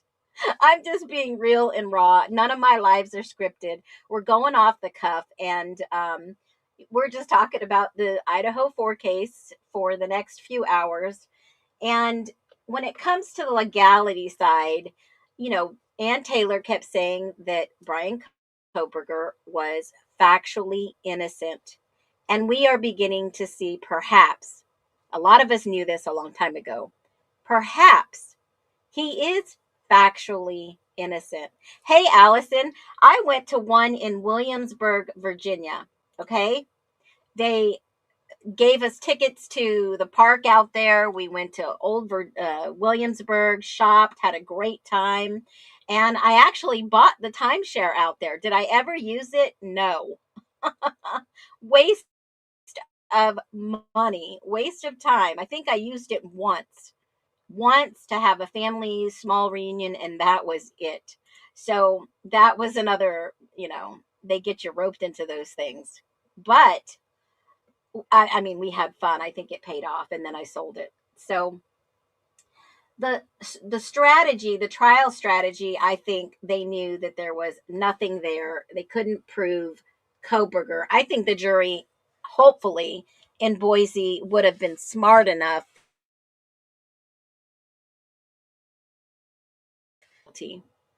beyond a reasonable doubt. And we see some of the FUBARs that the prosecution 23 times was in contempt of court, not sharing information with Ann Taylor. And Hippler getting very upset with the fact that she felt that she wasn't getting that information. And I showed you just a little couple of days ago that Tyler Robinson's defense attorneys were arguing the same things. It was brutal. Brutal, and it's something difficult to go through, especially if you've been accused of something that you're innocent of and you get falsely arrested. And then the state says, "Oh, we made a mistake. We're so sorry. We're going to, seal this from the repository and give you a pass." Uh, I'm not a litigious person. I could have sued. I'm not a litigious person. But if somebody comes to me and says, "Defend yourself, I'm going to sue you," you're going to have to do it. You're going to have to do it. The judge looked at me and said it was hate at first sight. I must have looked like his ex-wife. Oh my gosh. My lawyer didn't believe his attitude towards me. Oh my word, Lulubelle, I'm sorry. It's sad. Make Chevy square again. 4 years and I still have nightmares. I am so sorry. That is tough, guys. You have to, yeah, her ex-husband poo-pooed her boyfriend. Her ex-husband poo-pooed her boyfriend. That would be a living hell. And I hope everything worked out in that case. Make Chevy square again. Accidental? Was it self-defense? I'm just a little curious because, you know, hopefully he was found guilty. Obviously, you were probably a witness, I suppose, and it would give me nightmares. I mean, many of you don't know the legal situation that I was in, and I was assaulted by a stranger in my own driveway. Okay, in my own driveway. Concussion, ER visit, prosecuted him to the fullest extent of the law, victims' impact statements, VA statements, chiropractor statements, TIA, all that other stuff. And, once you have a TIA, you're more susceptible to have a stroke. And sure enough, 2 years later, I had a stroke. And I was back at it. My husband was like, get up. You're not, this is not going to define who you are. Get up. And if you've never heard that stroke, I've got it on tape. I think I made a video of it. I'll have to share it one day. It is powerful. It is absolutely powerful. So if you just popped in, you can hit 2x. Fast forward. We're going on to hour 2 right now. We're deep diving into the legal side of the Idaho 4 case. Is this case stronger than it looked? Or was it weaker, in your opinion? Was it strong for the prosecution, or was it a weak case? What are your thoughts? Drop them below. Drop them below. And we are going to get into the legal side real quick. I wanted to see if there's an update. Usually I see if there's an update in the case on a daily basis, only because I have 3 things that I check in the morning. Make sure that Brian Koberger is still in the IDOC system, which he is, and to see if there's any updated documents in the Idaho 4 case on the court repository. And the last thing is checking YouTube to see if any new creators have put up any new information from their FOIAs. So let me just check that last step. That's usually how I start my morning.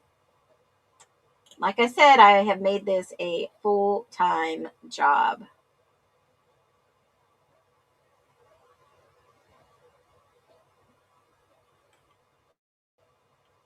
Okay.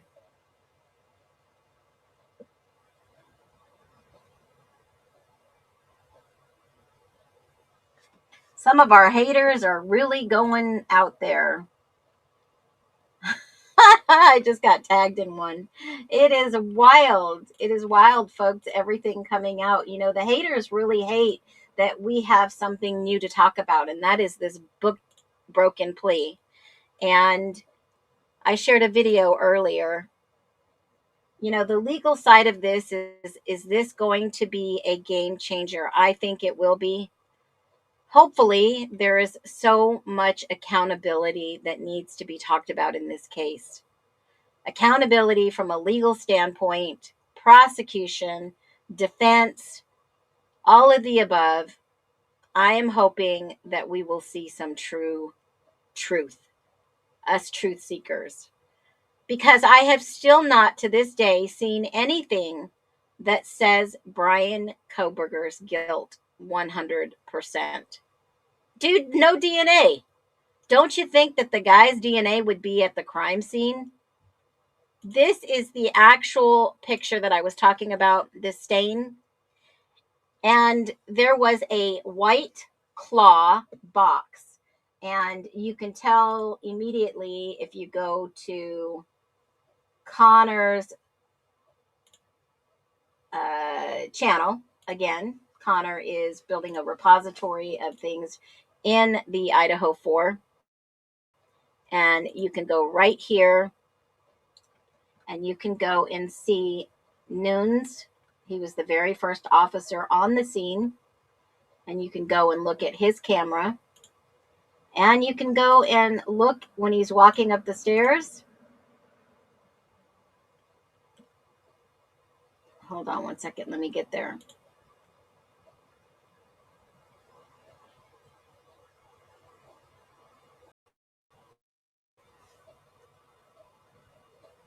This is raw footage. And a lot is redacted. Let's see if I can speed it up a little.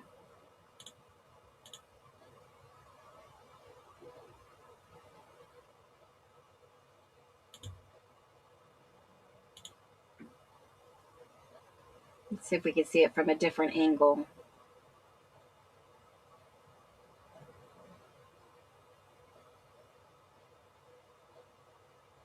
They don't show the bathroom in there, that's for sure.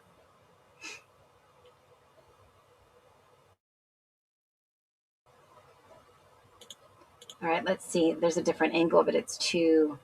Now the box is missing. Oh, no, the box is there. See it? It's on the ledge. Right underneath there is this image.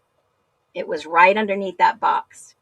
Phoenix, do I have a picture of that light bulb image? I absolutely do. Let me grab it. Let me grab that picture. And hold on, it'll take me a minute to grab it. I think it's in my pictures. Here it is. This is the actual light bulb right there. And this image is actually a blown up adjusted image. That is the actual image. So I don't know who that is, but that person is indeed on the floor. Think about a light bulb like this. It's round. Do you guys remember the pictures of Maddie's light bulbs? If not, let me grab one real quick because I want to be very clear. These light bulbs are like a camera. Here is the actual crime scene photos. There is the light bulbs. And let me throw this up here. Right here in this closet. Okay. Now, if you look at these light bulbs, the way that this light bulb is sitting is showing you it's convex. It's showing you exactly what's on the floor. If you go into a store, you'll see they have those round 360 lights.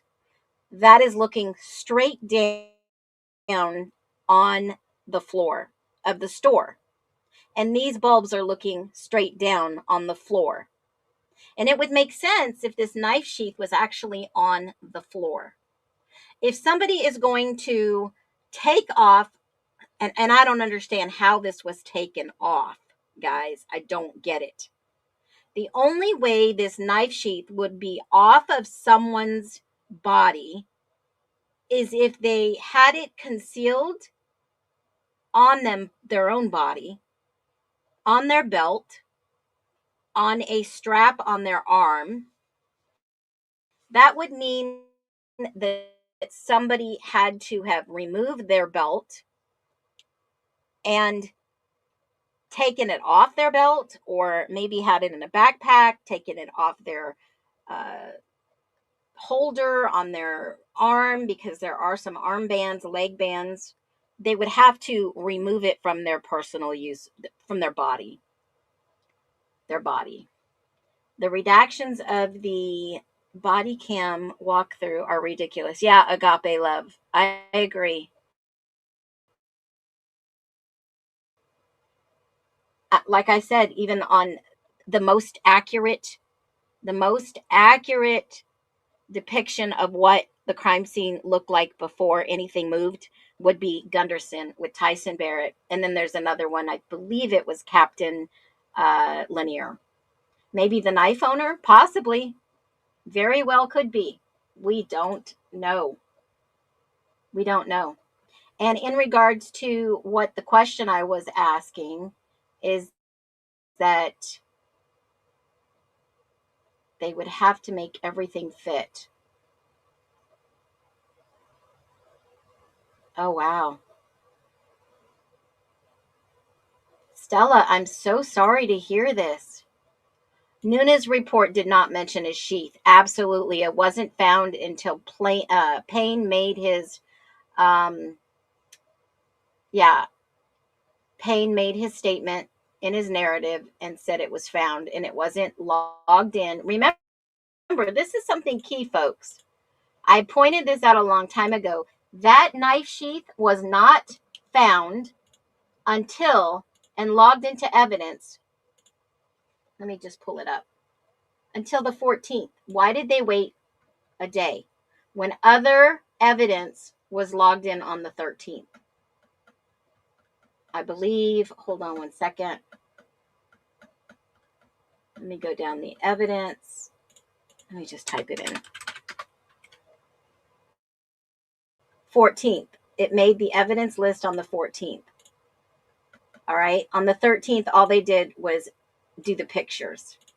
Then they started logging everything in on the 14th. But keep in mind, don't you think that knife sheath would have been like number 1? But number 2 was a plaster foot cast. And this is something that I've wanted to talk about a long time.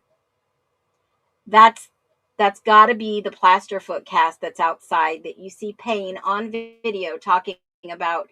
The crime scene is setting up and they're going to take a cast. They're going to take a picture. They're going to take a mold and they're going to put it out there in the nighttime. This is this one, Officer Morris. They're up here and they're talking about it. And then they come out, and there's each time you don't keep so when they come in and out, and if they come right back, you don't use the same line, just go ahead and put another ISP too. Now this was about the 4:43 hour, and then Officer Payne, and this is probably a legal question for the experts. Payne writes this, that they get the warrants, and in the log, Officer Morris, Aaron Morris, M172. If you search M172, all his reports will pop up. And he writes the log. Let me grab it. Morris. When people come in and out. All right, let me grab his statement.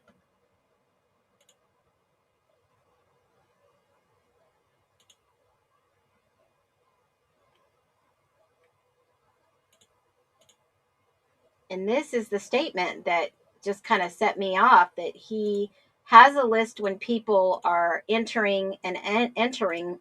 This is MPD supplement number 3. He has a list of when these people are entering and exiting. Okay. So we do know that this video that I just showed you with that the timestamp is 1643 up here, right up at the top. So we know that's legit. 1643. Then we go back to the document and it says, and this is by Morris, okay? And this is when I get a little sus. All right? The warrants were signed at 5 o'clock. The warrants were signed at 5 o'clock. Then they could go in. All right? So southwest corner patio entry log. This is the patio. 13/13/2022. Officer Smith recording the entry. Captain Laniers goes in. All right. That's at 3:17 before the warrants are signed. And then at 3:20, Officer Warner arrived to relieve Smith. At 4:28, just 8 minutes later, Nunes arrives because he's already done the warrants. He went back to the office, done the warrants. He left at about maybe a little bit after 1, and he goes to relieve Officer Warner.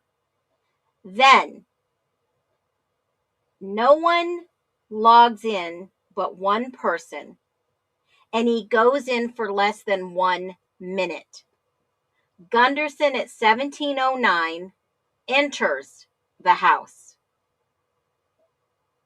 And the same minute later, Gunderson exits the house.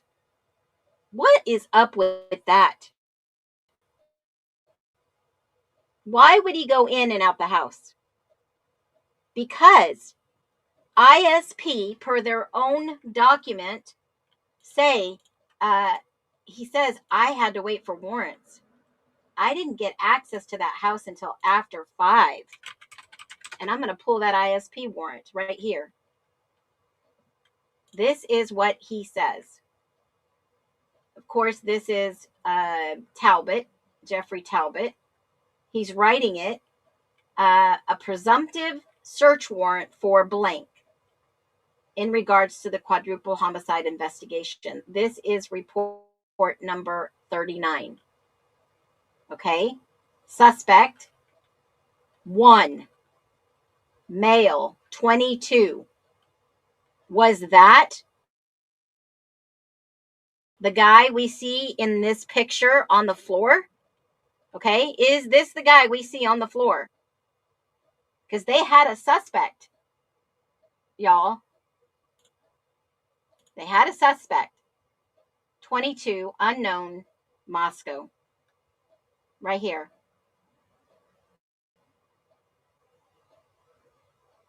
Okay. Now, I don't know. It says November 15th. Brett Payne authored a presumptive search warrant. Okay. This wasn't for 1122. This was a different one. This was a different one because they thought they had found blood. Let me grab the other warrant. It's in the actual very first when the guys arrive on scene. Hold on.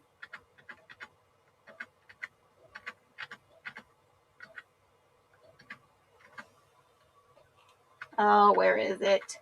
Where is his?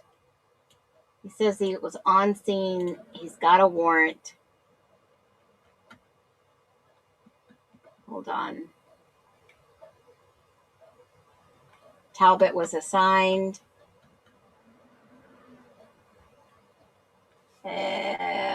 Gosh, what number is it? Thought I could find it by warrant. Hold on a minute.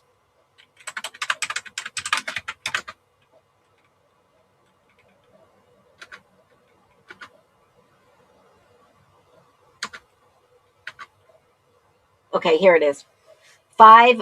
Is it 5:40? Okay, that's when they started. At 5:40 p.m., they start processing the crime scene. They start process it at 5:40, y'all. Gideon Roberts, task force, and Talbot. Gideon Roberts wrote this report. At 5:40, they enter. Now, what is up 30 minutes or so before where Payne goes in at 5:09 and out at 5:09? What the heck? ISP couldn't go in there until they got the warrants, and they got it after 5 o'clock. No, we've not confirmed who this possibly could be, but I did show you a picture of Kopaka. Okay, I did show you a picture. And let me see if I still have it. I should. It was on a obituary site. Let me see. And guess what? Every picture that I found,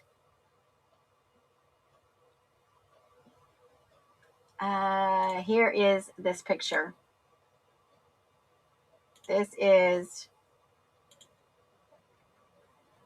There was a family picture, the photo gallery. Here it is. There is the picture of Kopaka. Because it was Payne who found it. Well, the bodies weren't The bodies weren't moved for them to find it. The bodies weren't moved until that night. I don't know. But that was his picture that I shared with you guys. Is that? I don't know. Honestly, I don't have the answers. Could it have been? Anything is possible in this case, guys. Anything. We did a side by side. Supposedly the sheath was on the floor. Yeah. Now remember, this is the call-in show. You guys can call in, give me your thoughts, share with our community what you think. Here's the link. All you do is click on it, check your audio. I'll put you up. Don't have to show yourself on picture. And feel free, because we are in hour 3. Feel free. We're in hour 3. So it is interesting they didn't find the sheath until the second walkthrough. Absolutely. Because the first, even if the officers were there, the first walkthrough, there's no possible way they could have seen it, because it was under Kaylee, under Maddie, beside Maddie. And it was said that Kaylee was on top of Maddie. So, I mean, yes, there's a lot of inconsistencies. Yes, there's a lot of crazy stuff going on. But on the legal deep side, I still think that the prosecution had a weak.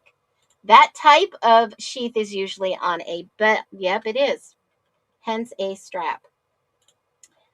Payne left and Payne entered. He entered and left at this time frame, wrote by Aaron Morris, and caught on video cam.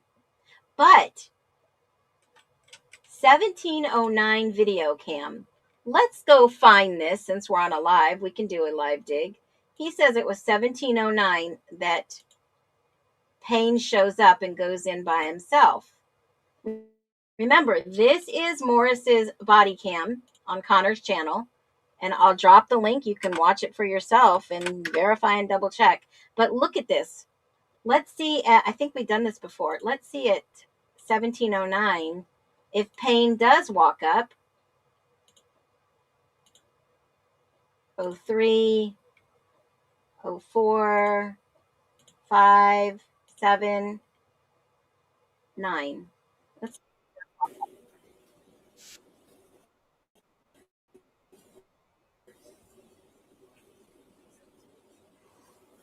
He's got his log.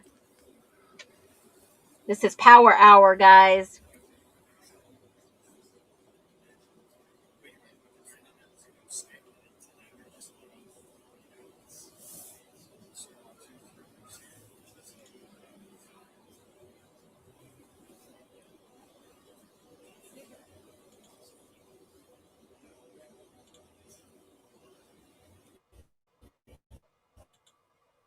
Well, I don't see Payne yet.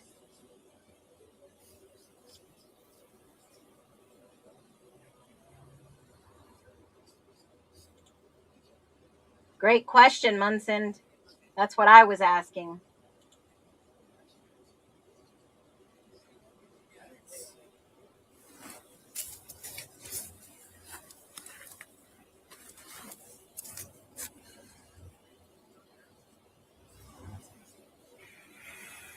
$17.10.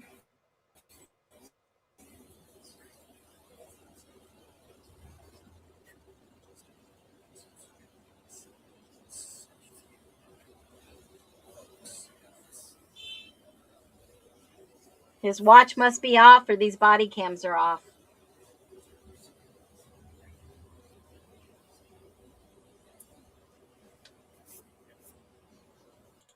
Isn't there always just one person who's shady? I think it's a whole group of them and they put somebody up to it. You can't pee in there you don't pee at a crime scene. They leave and go to the store or somewhere else, or they go to the PD. Hi, Dina. Come on in, honey. Take your time. Come and go as you need to.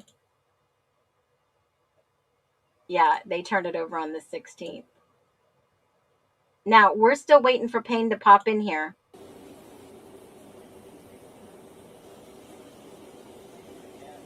You don't pee at a crime scene. That's rule 101.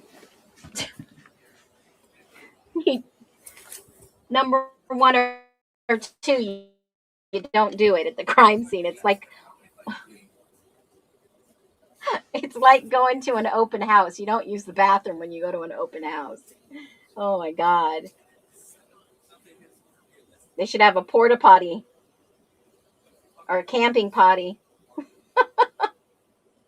I don't think he would pee in there either. Maybe he forgot to leave his sheath. Y'all are bad. Oh, now he hasn't gone in there. It's been 2 minutes.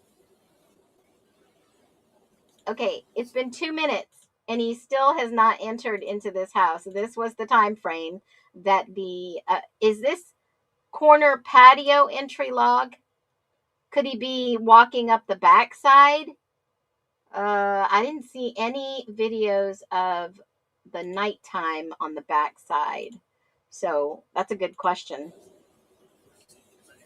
Yeah, empty water bottle. One of those bladder bottles.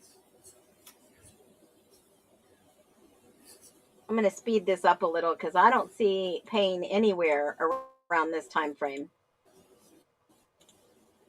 And 540 is coming up fast because that's when ISP's cleared to go in.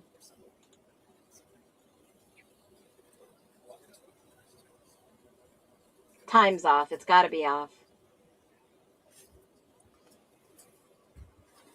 Maybe the camera was taller than his head. Oh, you guys are killing me. Oh my gosh, I need some water now. Y'all are funny. Maybe his camera was taller than his head. He snuck in.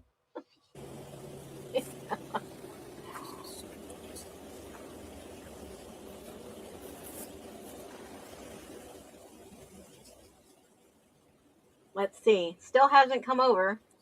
Where you at, little man? I'm about ready to get feisty up in here. How about if we do this? I think the camera time is off.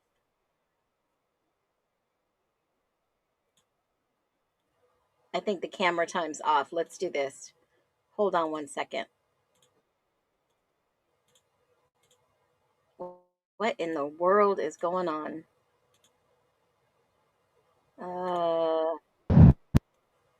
There we go. Now it wants to work. Dang it. Let's see.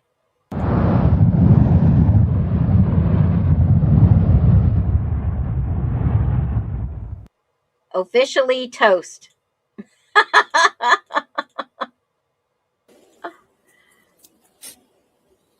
5:14 and still no Payne walking in.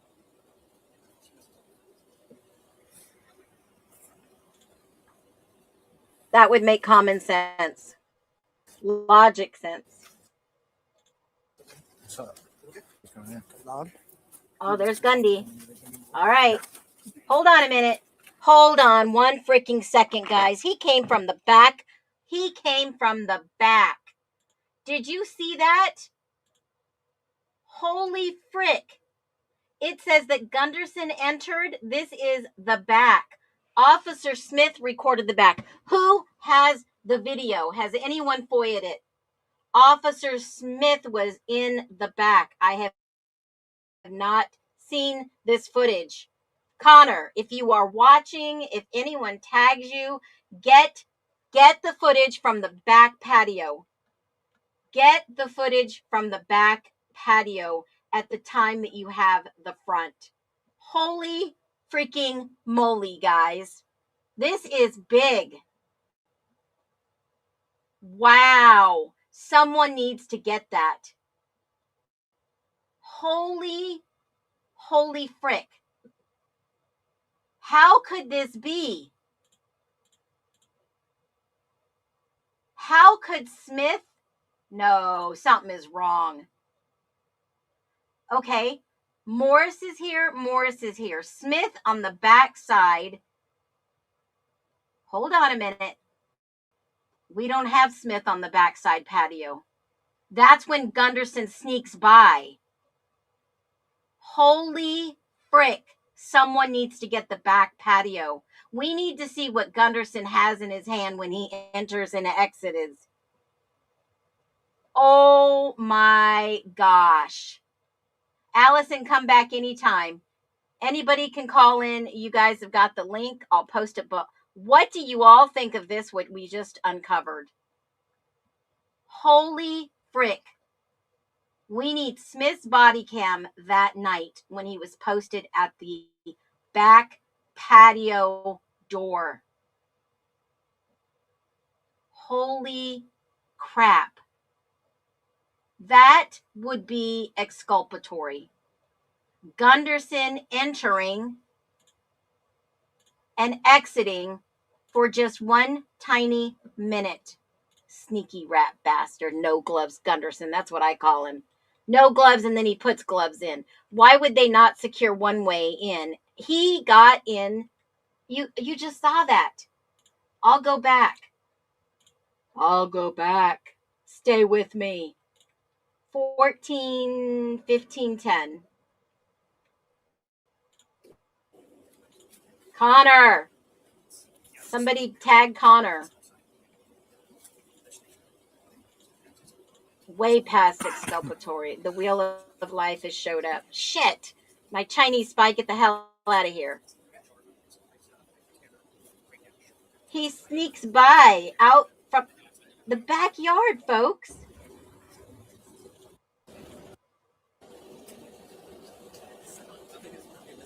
Where did he go? What time does he walk by when he's looking at this?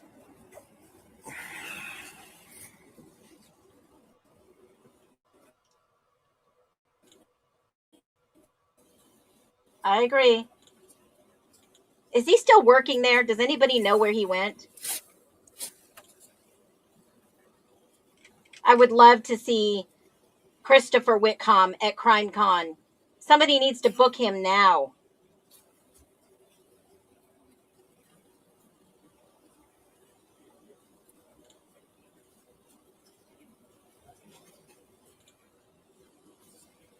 Wow, what a find.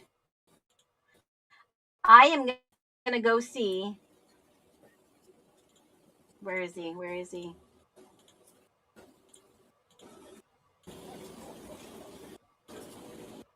There he is. That was Lanier, wasn't it?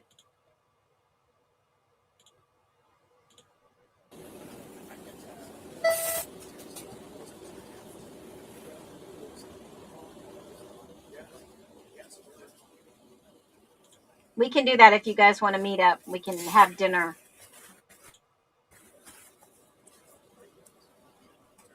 Yeah, Connor. Come on.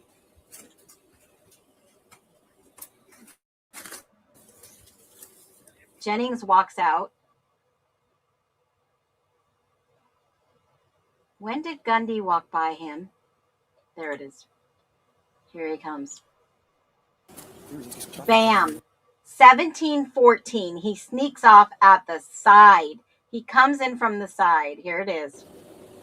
1714. 20.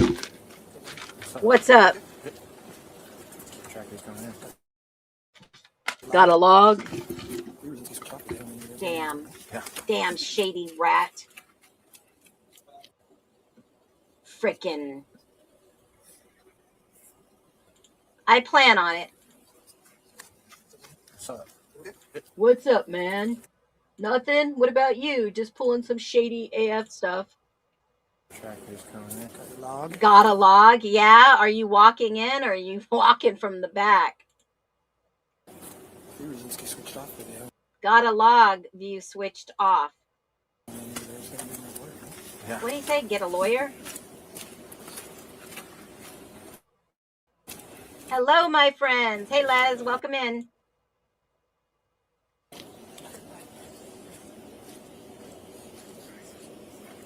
Calling Connor. Connor 8, channel of YT. Let me go and see, folks. Let me see if anyone has Body cam 1122 King Road. Let me see if anyone has Officer Morris. Oh, wait a minute. Yeah, that would be Officer Morris. Holy crap.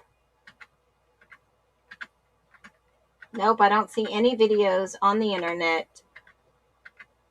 Has anyone seen any internet videos or YT videos on the people who were keeping log on the back? It says Officer Smith recorded entry. I need Officer Smith's rear southwest patio entry log video. That would be his video. Mitch Nunes wrote this report, guys. This is report number 3, written by Mitch Nunes right here. Nunes, sorry, I always say his name wrong. Mitch Nunes made this report, sequence 3. And it says that the body cams were on. Okay. There's the narrative of what they found, what he found. He went to go do the warrants. And this is the report of the log from Officer Morris.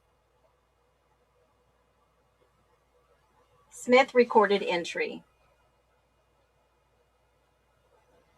I want to see his body cam. Gunderson went in, but we just caught him coming around the back right here and sneaking almost by. So he was coming from the back.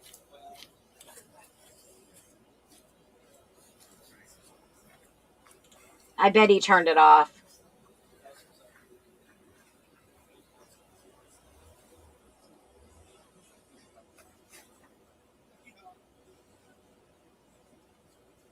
It picks up the background conversation a little bit of whatever they're talking about down there.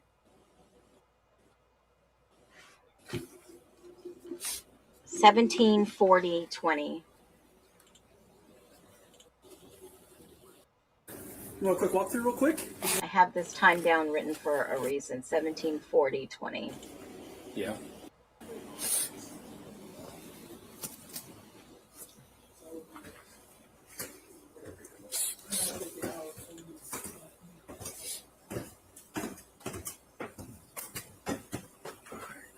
Blaker, Lanier.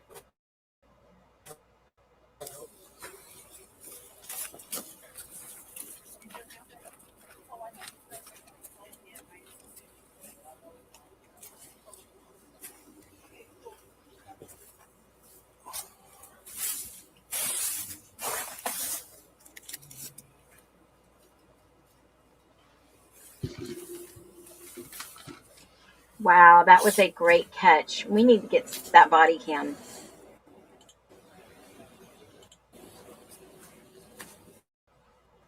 Here he comes.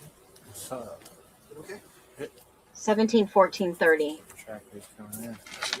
Got your log. Yeah.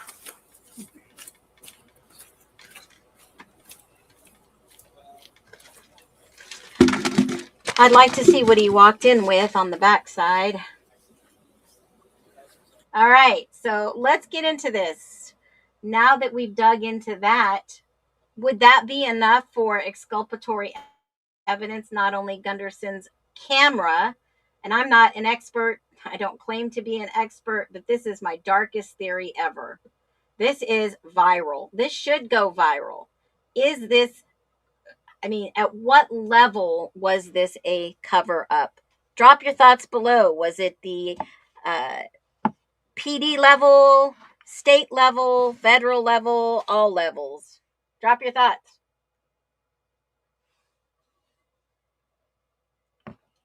Drop it like it's hot. Whoop, whoop. And again, I want to thank you guys for hanging around us until 3 o'clock today, Pacific Standard Time. Carrie Scott, you are the bomb diggity.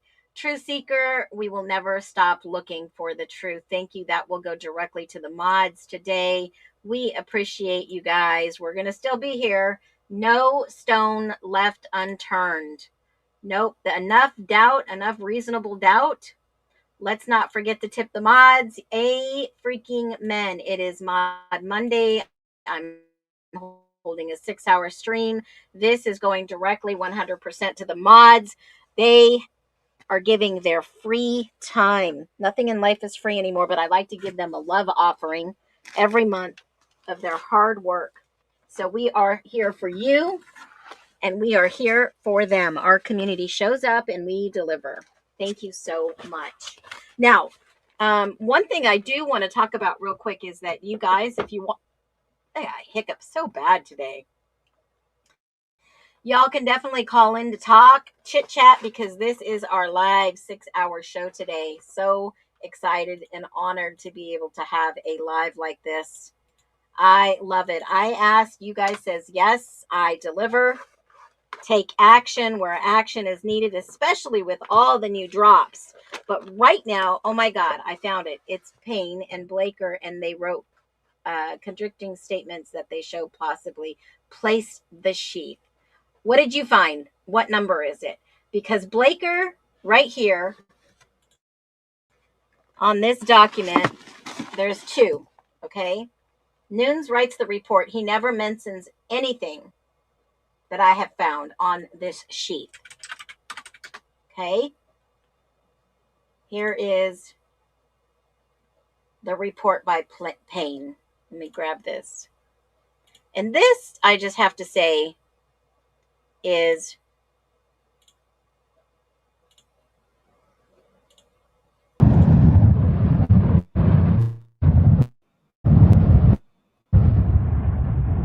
a fireball moment, people. Totally fireball moment. All right. Whoop, whoop. All right. Nora has found it for us.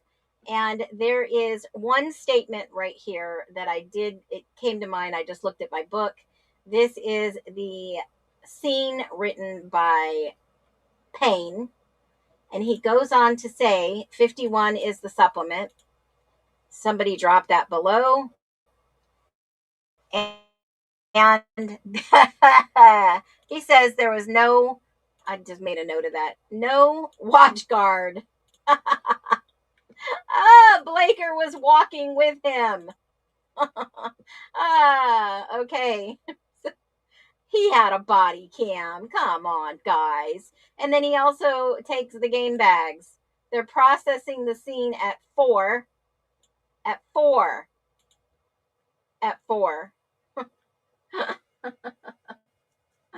Officer Smith and I walk upstairs on the 2nd floor. Yada, yada, yada. They see Kaylee and Maddie. And yada, yada, yada. They go upstairs, the bathroom. Sheets on the bed. They pull them back. Someone was laying in the bed and gotten out of it. That's exactly what I said before, too. Smith pointed out the small bathroom, the bathroom's wall, 2 females on the bed, both yada, yada, yada, the directions, stab wounds, and what appeared. How in the world could it be? Oh my God, the camera went off. You were able to see the ref. Yeah, I remember they walked in there. Absolutely. Fireball moment. We need to get Connor to get that. Look up it on Connor's page. You can see both reports. Okay, hold on one second. I'm going back to Connor's. Let's take a field trip. It says you can see both reports. Which reports? The videos or the actual written reports? Welcome. Yes. I played that earlier. And just for those catching up, I'll play it once again. This was last night on my live. I shared this with you. And this was what was said. Oh my God. In the book Broken Plea, Christopher Whitcomb has a massive fireball moment that I have been talking about.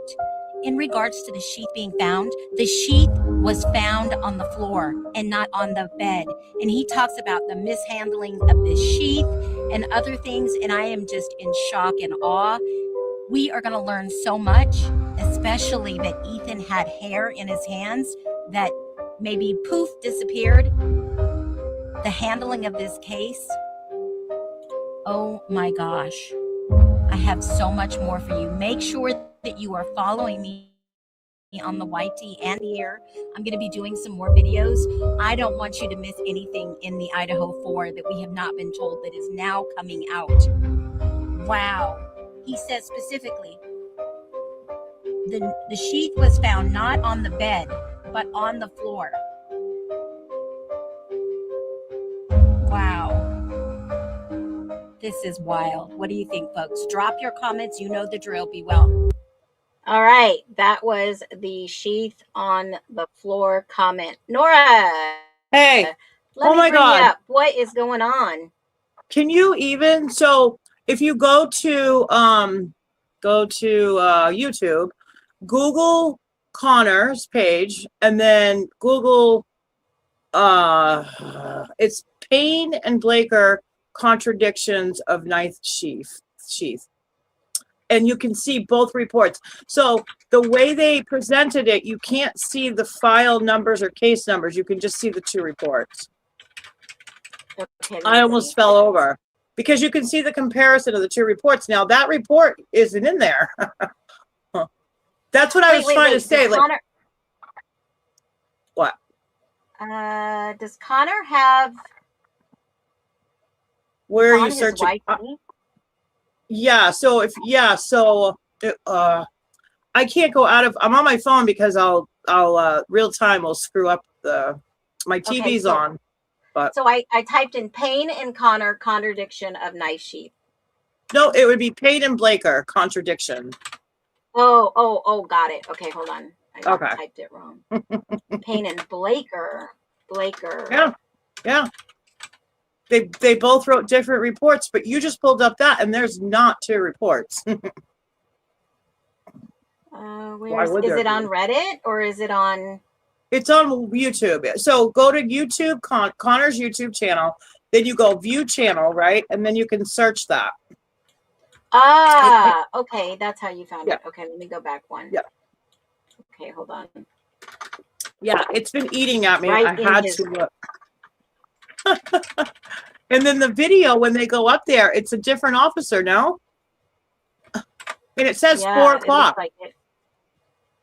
I can't see. It says Payne and Blaker. Yeah, there. Keep going. I just had it.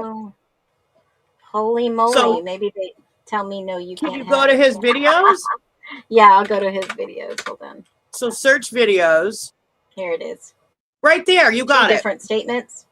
Yep, there it is. Dr. Haas. Oh, I'm sorry. But this I found through Connor's okay. channel. All right. Okay, hold on. Let me mute this and let me see.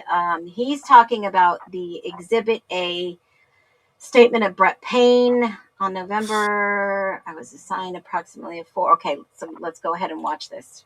Good find. Whoop, whoop. Let me go ahead and drop this link in the channel and everyone else can go ahead and see this. Okay, so hold on 1 second. Yep. Hold on 1 second. Let me see if this pulls up. All right. But can you believe these guys? Oh, yeah, I can. I mean, who ever thought that they would come through and go with a fine-tooth comb, right? Right, but how many other cases? How many other cases, Nora? Think about what this would do to the industry. Oh, this whole case is just such a horrible, like, I can't even with, but it's something far more than we realize. And, well, all right. What does that say? I couldn't read it. It was so small. Okay, so I made it a little larger. Let me see if I can make this any larger. Okay, it says that I was later advised by ISP investigators. So Blaker is saying that ISP found and they located a tan leather knife sheath laying on the bed next to Maddie Mogan. However, then Payne just stated in his narrative that he found it, no? Or it says I originally later noticed what ISP. appeared to be, yeah, Yeah, sorry. yeah. As I entered the bedroom, I could see two females in a single bedroom, both deceased. Okay. I also know later. So he's saying Yeah, yeah, later yeah, what appeared yeah, to be laying next. yeah. And then they didn't turn ISP it would in have until the the truth. 16th. They did not turn that over until the 16th of November. 4 days later. 3 Here's the days later. contradictions. Who found it? Yeah. Who found it? The Idaho State Police. Strange Whoa. versions. Wow, this is wild. And this was 3 years ago. Oh, really? Well, it was posted, right. And then I think it was posted on Connor's channel about like when they came out with the new evidence, and Connor posted it because it was very riveting. And then Officer Payne is stating that he was observed in there, but he went in alone, and the person behind him shut their body camera off. There's also a video that correlates to this too. And I just can't figure. I think it was on November 17th. Yeah. Oh yeah. This is that. These guys are awful. Holy moly! There, I got it out. I was losing it. I know. Yeah, they're saying Blaker and Payne's contradictions, but in the report, one of the reports states that ISP and Payne went in. So, and then one of the reports says 4 o'clock. Wow. They didn't even have the warrant. Oh yeah, the warrant until after 5. Yep, till after 5. So. Holy moly! Wow, Yeah, this is I'm huge. so glad I found this. It's been driving me crazy. Someone needs to FOIA that back camera that's in the reports from. Gosh. Yes, Originally, it's on one of those. Huh? Well, I'm sorry. Video saying that she slept somewhere at a later point. Absolutely, y'all love it up for Real Eyes Analyzed. 5 of you are about to randomly get memberships. We appreciate your support, Real Eyes. We so appreciate it. Look at this. So She they was pick awesome. apart Dylan's statement. Yeah, she was. Whoa. They pick apart Dylan's statement in this. Did you see that? Yeah. Yes. Wow. The other point is it was not found on the floor. It clearly states right here. Like, where was it actually found, people? Oh, I don't know. Such more contradictions, can of worms than we realize, right? Oh my gosh. Remember, I got a response back while we were online. Let me see what it says. FOIA? Oh, it's just an auto response. Yeah, it's just an auto response. This is what they sent back. It's Well, just I'll look basically forward saying, to that because I'm curious now. Like, but you can see on this actual video, and I'll look into it in a little bit. So basically, they went upstairs, and it was just 2 of them, and one of them turned the body cam off. And it's weird because the Payne went in and out in that 1 minute. And I'm curious if it wasn't ISP because they weren't there yet with the warrant. Right. So they didn't have the warrant till 5:40. Right. So who was that turned that body cam off? I just can't figure that one out yet. It may have been Gunnison, but I don't know. It was Payne and Blaker. Here's the odd thing. This is Gideon Roberts. If you guys don't know, this is Gideon Roberts. The detective? Okay? Now, Gideon Roberts in ISB, what is his name? Gilbertson, right here on the left. Yep. On the right is Roberts. The time frame says 1733, but in the narrative with ISP that I just showed you, it says that they didn't get there at 5:40. So we know that this body cam is off 7 minutes. It's off more than that because of what we just discovered, and I'm gonna look around later tonight at some of those videos because it may not have been Connor's channel, but it was up there, and they went upstairs and they went back down. The body cam came on, and all of a sudden the knife sheath was discovered. So yeah, I've always had a feeling about that. Yeah. So did All the right, I'm gonna get investigators. back. Yeah. Okay, I know you're What? busy, honey. But yeah, I'll keep watching and I'll talk to you soon. All right, take care, honey. Thank you. You too. Bye. You're welcome back anytime, girl. Okay, so this is interesting what he says when he comes to the door, by the way. This is on my notes. You know, I find a lot of stuff, but I only have a little bit of time to make videos and do lives because every time it's something new. But listen to what Gideon says. Apartment complex, just like the single stories, single level, and they had a victim here right at his door, and they had one next door down because they were both the guy was a shooter, and he was dead in his doorway too. He was dead in his doorway too. He doesn't say somebody died in this doorway, but he says he was dead in the doorway too. Did anybody, I mean, be honest with me, did anybody pick this up? I told you, I've got a whole notebook of notes. Okay, I'm going to play it back. This is what he says when they arrive.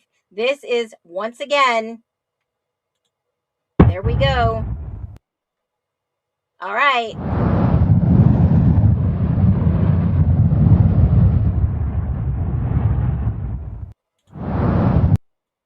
Toast, toast, toast, toast. What adds the light? Definitely going to use one of those inside. Use these in that murder suicide. Oh, right. You going for that one? Yeah, I was gone. Murder, suicide. This is what he's talking about. He's asking him if he was involved in that case. Gideon Roberts is telling him of a case. And that was tomato plant. He went to a crime scene where the neighbor was fighting over a tomato plant. Something so, I mean, just like, you guys have got all your emojis, use them. This is the time to drop fireballs. This is the time to drop the question. It was that apartment complex, just like the single stories, single level, and they had a victim here right at his door, and they had one next door down because they were both neighbors. So the middle guy was a shooter, and he was dead in his doorway too. So the other guy was the shooter and he was dead in his doorway too. That has got to be the crux of this whole case, other than the ISP documents that checkmark shooter. They checkmark gun crime. Y'all, I can't make this up. Can't make it up. So we are in our fourth hour, I believe. Are we 9, 10, 11, 12? Almost going into the fourth. In this case, every single day opens up a new Pandora's box. So not only do we now know, and I have shared that Gunderson is coming in and out of the back door for 1 minute. We need to get that video cam. We need to get that body cam. We need to get that officer's cam. But also, Gideon Roberts right here is telling Gilbertson about a shooter, too, died in his doorway, too. Now, remember, guys, they're standing in what I believe, humbly, is part of the crime scene. They are standing at the doorway, right at the doorway. I showed you this in a video a few days ago, just a few days ago. The town been drinking that water. But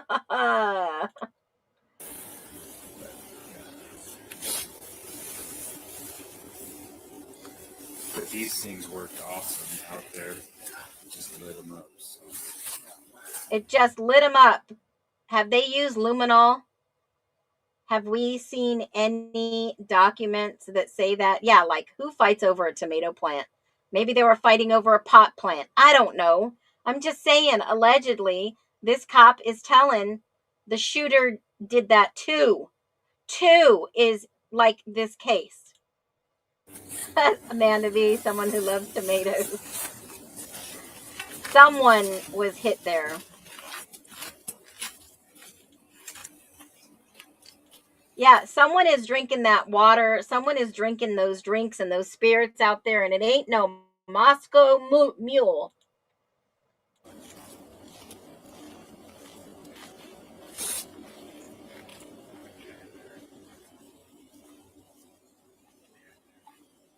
And you can hear them talking in the background. Get in there. Get in there.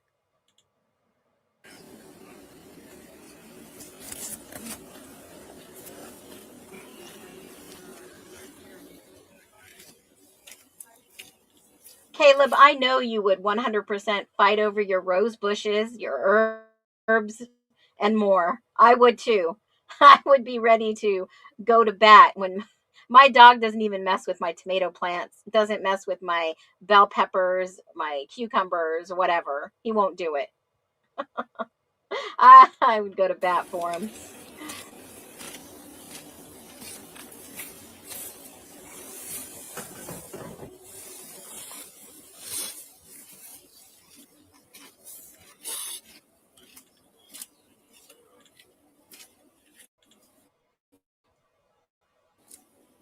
Yeah, the reason I said that is it's a code name. It's got to be Lulu Bell. Use those emojis, fans.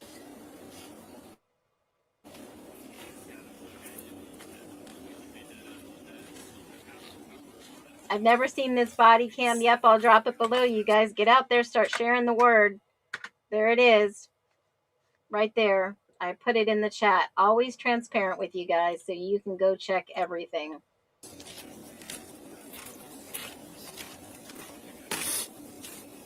There's Roberts coming back in. A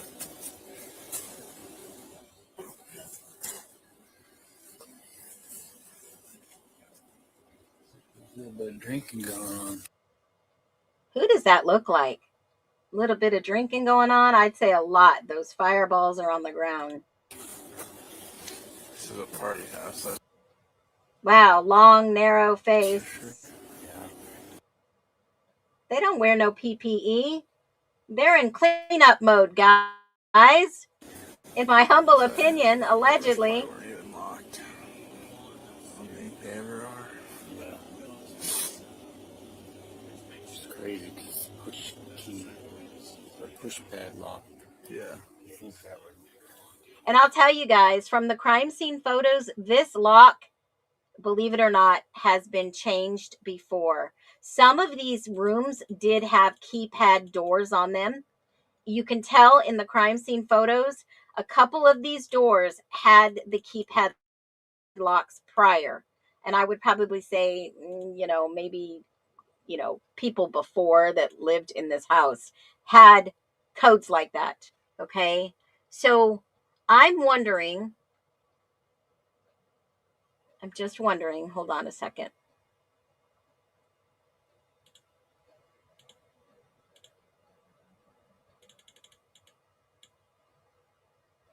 Does anybody know what kind of bag this is? This bag right here. I have never seen this type of bag before. What is that bag?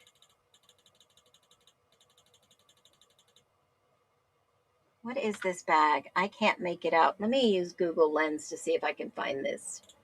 That is a great tool if you guys have access to that. Google Lens. Just saying. Sometimes it's right, sometimes it's not. Got to use it with a grain of salt, but sometimes it'll give you just a little bit, just enough. I don't recognize that. And I'm a former Idahoan. I don't even recognize this type of bag. It might be a Latah County area thing. Let's see if I can find anything. Displays a bag. Wicked local bag. No. Nope. Latah County.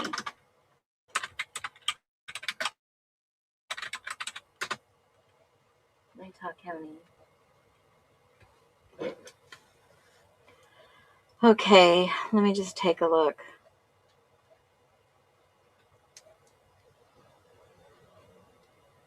I don't see anything on this. Chick-fil-A? No, I don't think that's a Chick-fil-A, but that's a good guess. A pharmacy bag, maybe.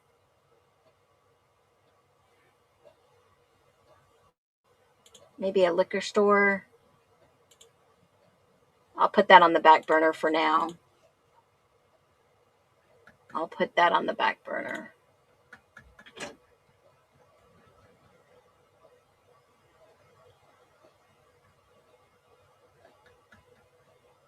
All right, hold on a second.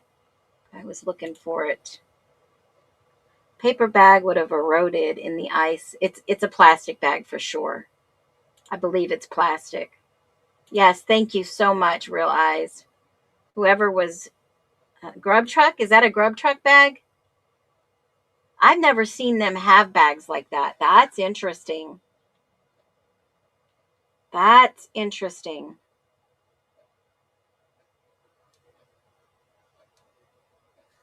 Let me see.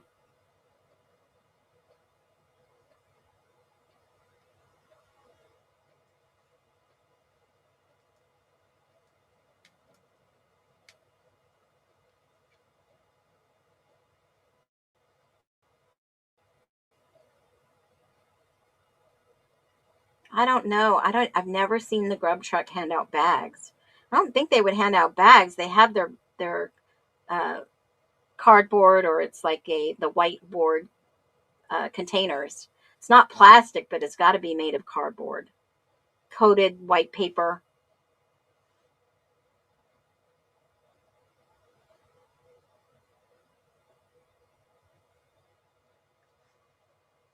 Let me see.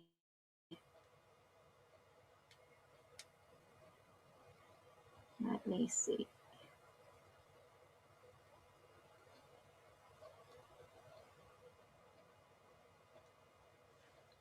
All right.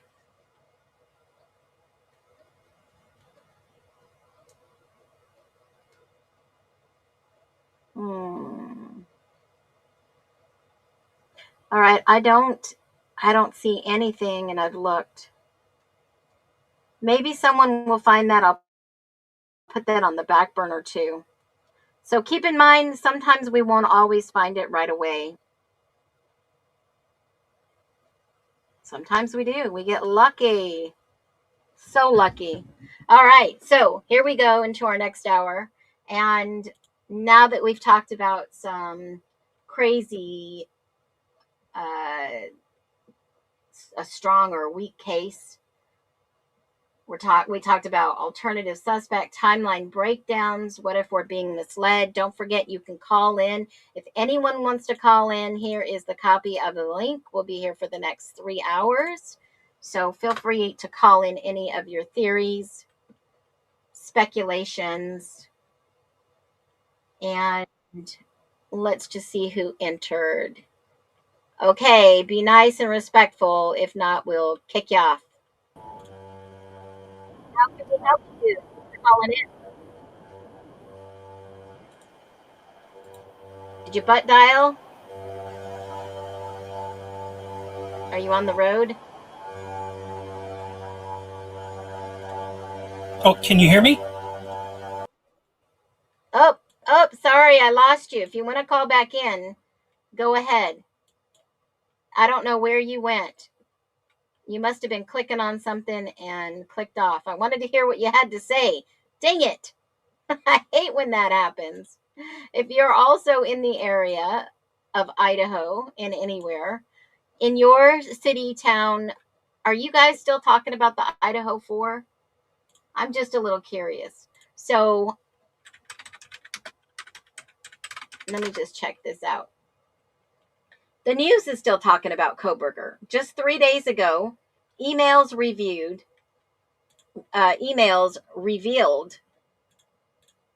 right in the news.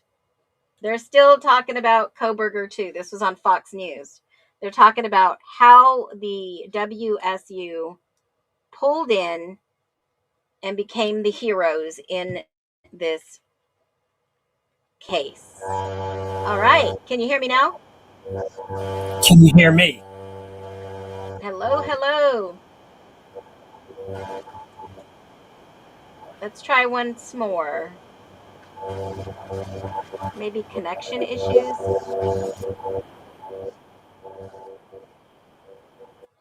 I hear an echo. Hello.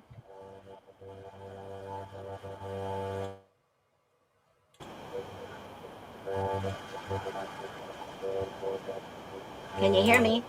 Oh, there you are. Can you hear me? I can hear you. Yes. Great. Hey, Phoenix, how you doing? I'm good. How are you? I'm good. I have a different take on this, and Sure. I don't want. I mean, I found the whole stream very interesting. Um, I see a lot of connections and what some people would say coincidences, and I don't believe that they're coincidences. The other day, I forgot Right. whose show they were talking about the hit and run car crash at 11:30 on the night of the 12th, just before the murders, and that was in Pullman, Yeah. Washington. So that Correct. was On Frat Row. right. That was Carmen Fernandez, and Correct. I watched all those videos. She didn't look drunk to me. She looked very confused, and she was suggesting that her sister like took her keys and did a joy run, and apparently Her the car. Yeah. the officer was saying, no, your sister said that it was you. I'm wondering if that Right. was Brittany Fernandez, you know, the person that Dylan typed in her contact. So I Yeah. did do a little bit of background, just so you know, on Brittany Fernandez. So Carmen Fernandez's stepmom is named Brittany Fernandez. She is married to Carmen's dad, and Carmen's mom lives in Washington. Carmen's dad lives in Nampa, Idaho. It's all public record, guys. I'm not doxing anyone. But I believe Dylan contacted Carmen's mom because Carmen was in jail at the time. And if uh, she does have a sister, a much younger sister. So I don't know why someone was saying that it was her sister that had the car. I don't think it was her sister, in my humble opinion. But I did do some background and some deep dig searching.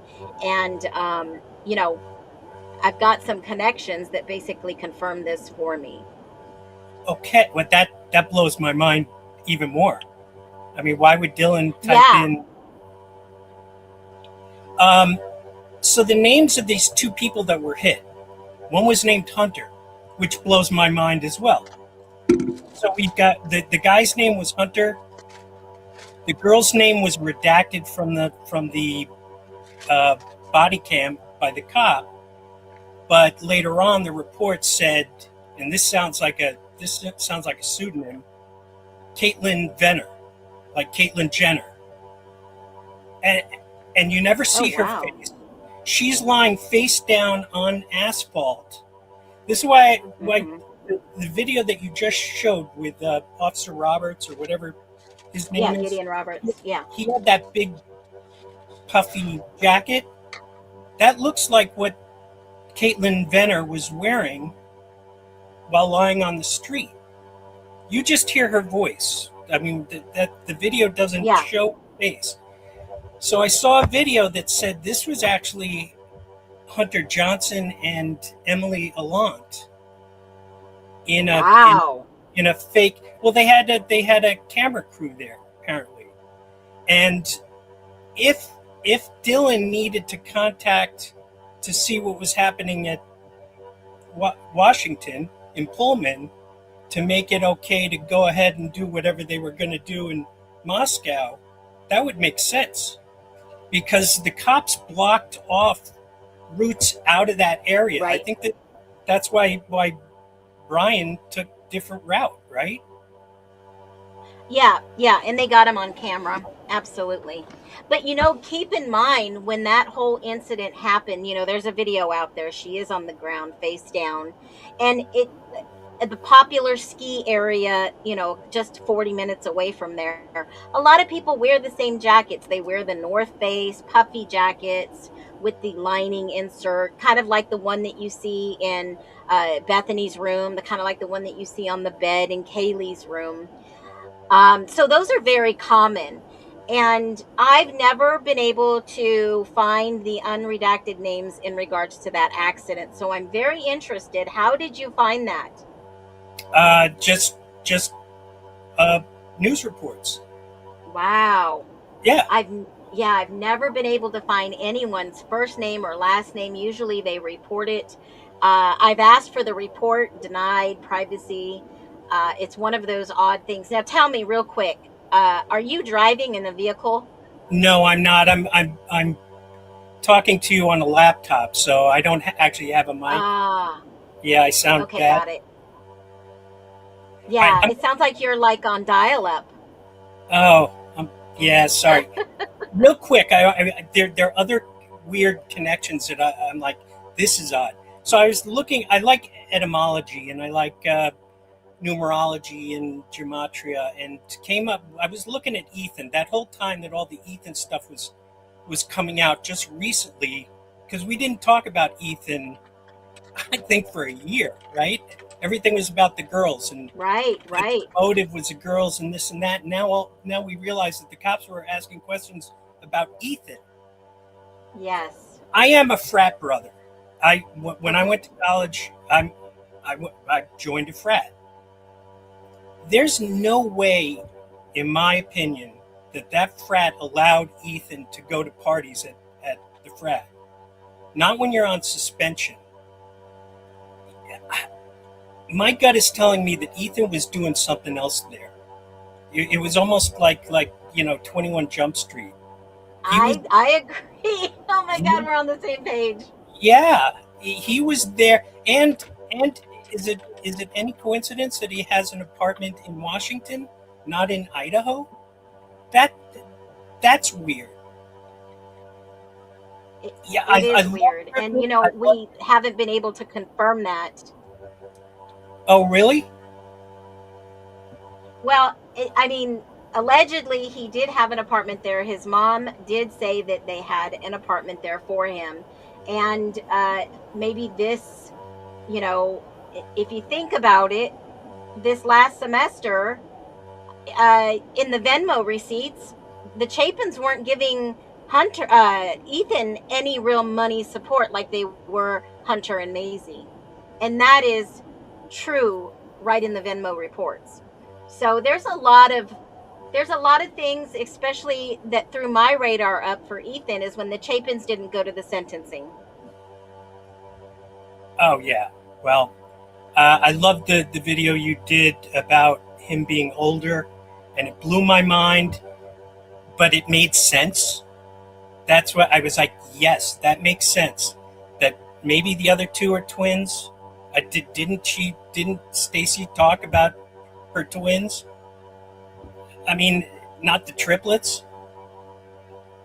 Yeah, well, this is all speculation. We still don't know where Ethan's apartment was. No one else knew either. No one has really said where his apartment was in any of the reports. All right, so here's something else that I was kind of looking into. Well, I was looking into the etymology of the names, and when you see that last picture of all the kids, Dylan, Maddie on top of Kaylee, Ethan, Xana, and then on the other side was Bethany. Dylan's name is Mortensen, Mort, like death. Kaylee and Maddie were in the same bed. They're on top of each other, right? They're actually formed that way. And then you have Ethan, Xana, and then Bethany. Bethany being the place that Jesus rose Lazarus, right? That this is framed this way. Oh, I never thought about this. Maddie, but then I also said, well, the girl's got the initials MKEX, like MK Extreme, MK Ultra.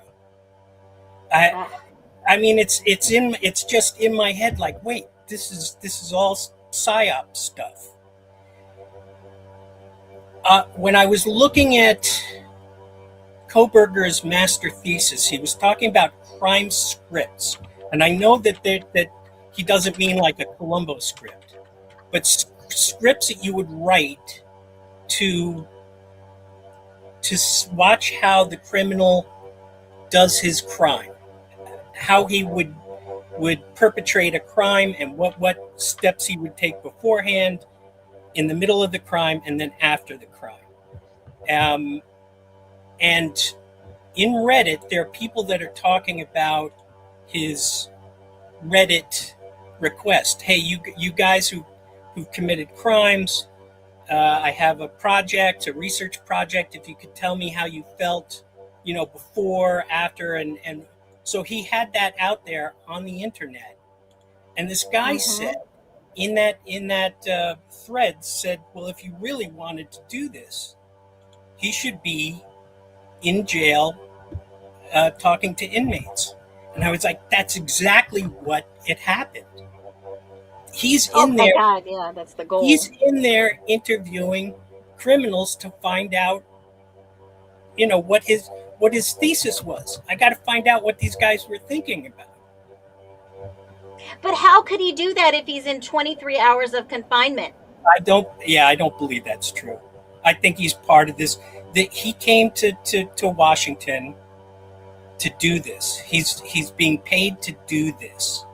And they had to figure out, it's so messed up, they had to figure out some way to get him in there. So they got little bits of his DNA on a knife sheath that who knows how it got there.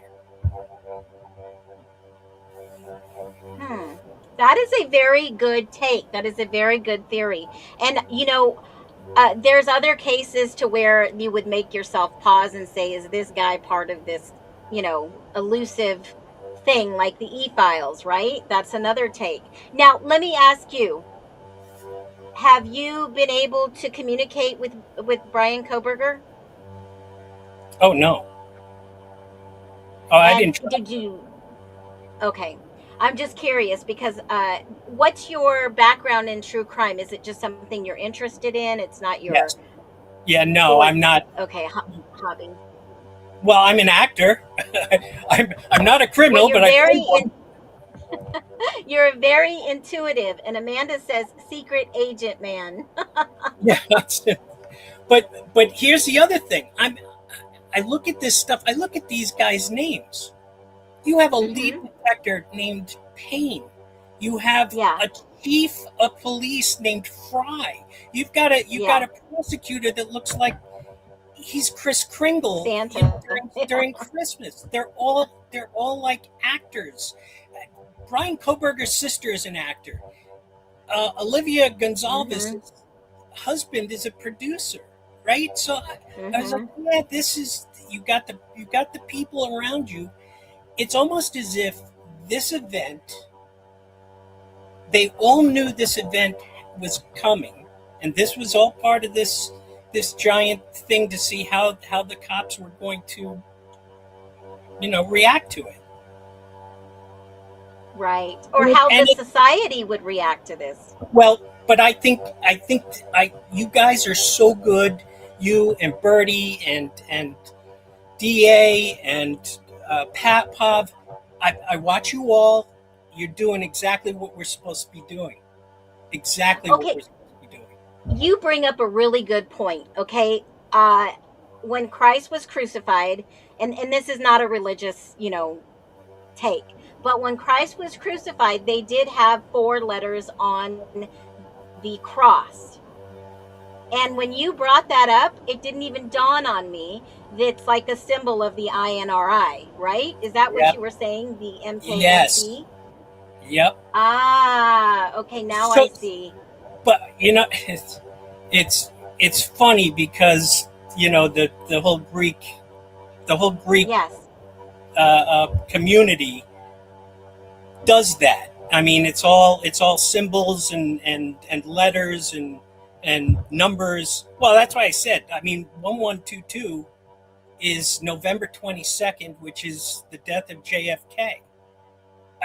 The minute and of course it happened on Yeah. 1113, which is somebody else did a research and found that there have been several people in that area, both Washington and Idaho, that have died on 1113.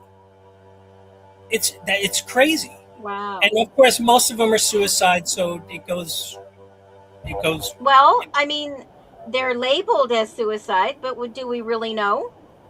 No, obviously. Look, I've been through Karen Reed trial. I'm going through this. I can't wait to see what Kentucky sheriff trial is going to be. The Luigi Mangione, the Oh, yeah. Charlie Kirk. That's the other thing that's weird. The letter K. The letter K is 11 in the alphabet. There are so many Ks. K-Bar, King Street, Kaylee, Coburger, Kopaka. I was like, this is nuts. This is really, and then half the frats have Kappa something, or it's right there. But isn't there, like, I mean, think about it. In Greek plays, what's the overall, like, what's the overall message in most Greek plays? They're tragedies. Tragedies, yes, and mythology, right? And the tragedies are focused on fate, mortality, human suffering. Is this part of their bigger plan? Is this part of their bigger narrative? I mean, the other side of it is comedy and then satire, right? And that's typically what you see in a lot of Greek plays. You see the masks, the chorus, the actors. I mean, in most cases, to me, it's kind of like the foundation for the modern Western theater. So is this essentially a movie? Is that what you're saying? Yes. I don't want to put words in your mouth, but it sounds like that's what you're saying. No, you got it. And how ironic it was that for one night only, there was a play called Cry Havoc being performed on campus at the same time that these kids were being butchered. And what's Cry Havoc? It's a quote from Julius Caesar after he was stabbed to death. Cry havoc and let loose the dogs of war. Yeah, I mean, it's the connections are just astounding.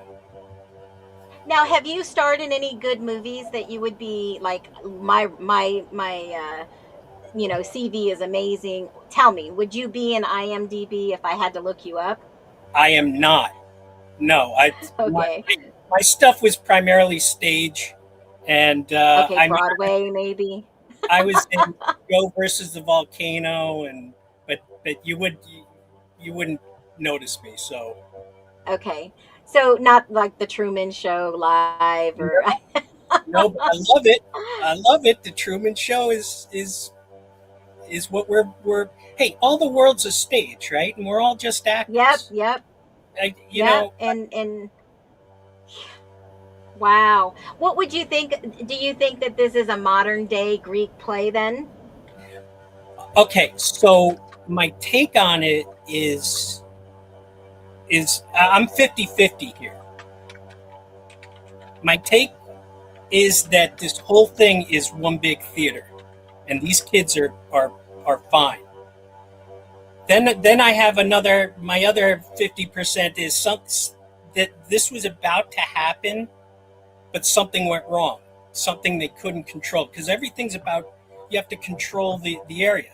The target of this whole thing was this house, and once everything happened, they were like, we're tearing down the set, the stage, we're done. Now they have no place. They got to find some other place to do their, drugs and.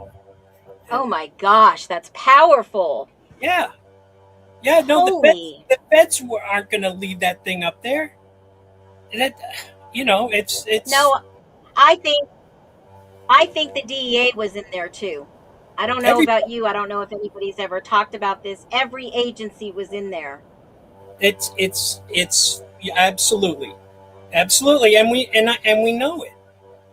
You know, I look, if you take what these cops said at their press conference at the end of the plea deal, it sounded like they were confessing that they had to let the guy go. They had to let the guy go. We couldn't pin him to the house. He has no motive. There's no connection to these people. You know, we'd like to know all this stuff. We don't know how he did it, but he did do it. Trust us, bro. You know, I really want to go out on a limb, and we all have our independent opinions, but I can't be an Alex Jones here, right? What I'm going to say is going to set the bar pretty high, is that if we are watching this yet again in real-time social aspects, we're screwed. Think about the implications. I mean, Amanda says if these are all actors, we want a raise, right? Yeah, absolutely, absolutely. I mean, I could use a cushy raise. How about you? Are you working or unemployed? Yeah, no, absolutely. Let's do it. Let's demand it. Well, I mean, we're out here. The truth seekers are trying to find the truth to this case. And we would love to blow the cover wide open if this is one of those modern day Greek plays right in front of our eyes on social media. But in logic, a lot of these cases, I don't see murder cases this high profiled. It's usually a slam dunk, like the Corey Richins, right? But Phoenix, I think each one of these things is so unique that when you hear them, you can't take your eyes off of them. I remember listening to what happened with the Karen Reed trial and the allegations there, and I went, "What? I got to watch this." And then I went through two years of 2 trials of watching the cops try to frame this girl. Same thing here. This is exactly, and the thing that got me to this, it wasn't just a mass murder. It was the people in the house waited all this time to call 911. That's when I got in. I said, that doesn't sound right to me. Something's wrong. And then it just spiraled into all this other stuff. Well, it could be this, it could be that. What? It could be. I mean, it just could be one of these wild things that happen and people just ran with it, kind of like telephone, But here's the deal. It would take a lot of people to pull something like this. I mean, it's a massive amount of people, and I just think there's too many individuals involved. Don't you think that one of them at least would have spoiled, the milk or spilled the beans or told on someone? Yes, and I think a couple have. I Yes. think other people don't know, and they're speculating. I think that there's they're like divisions. It's like the pyramid. Certain people know certain things, but they don't know anything else. Is that kind of like Trump said there's no nothing?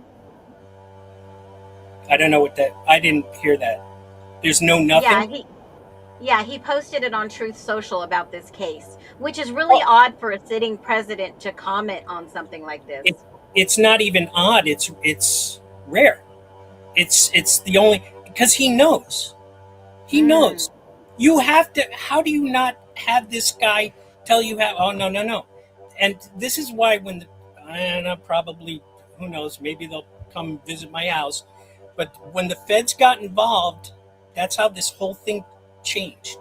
It totally changed.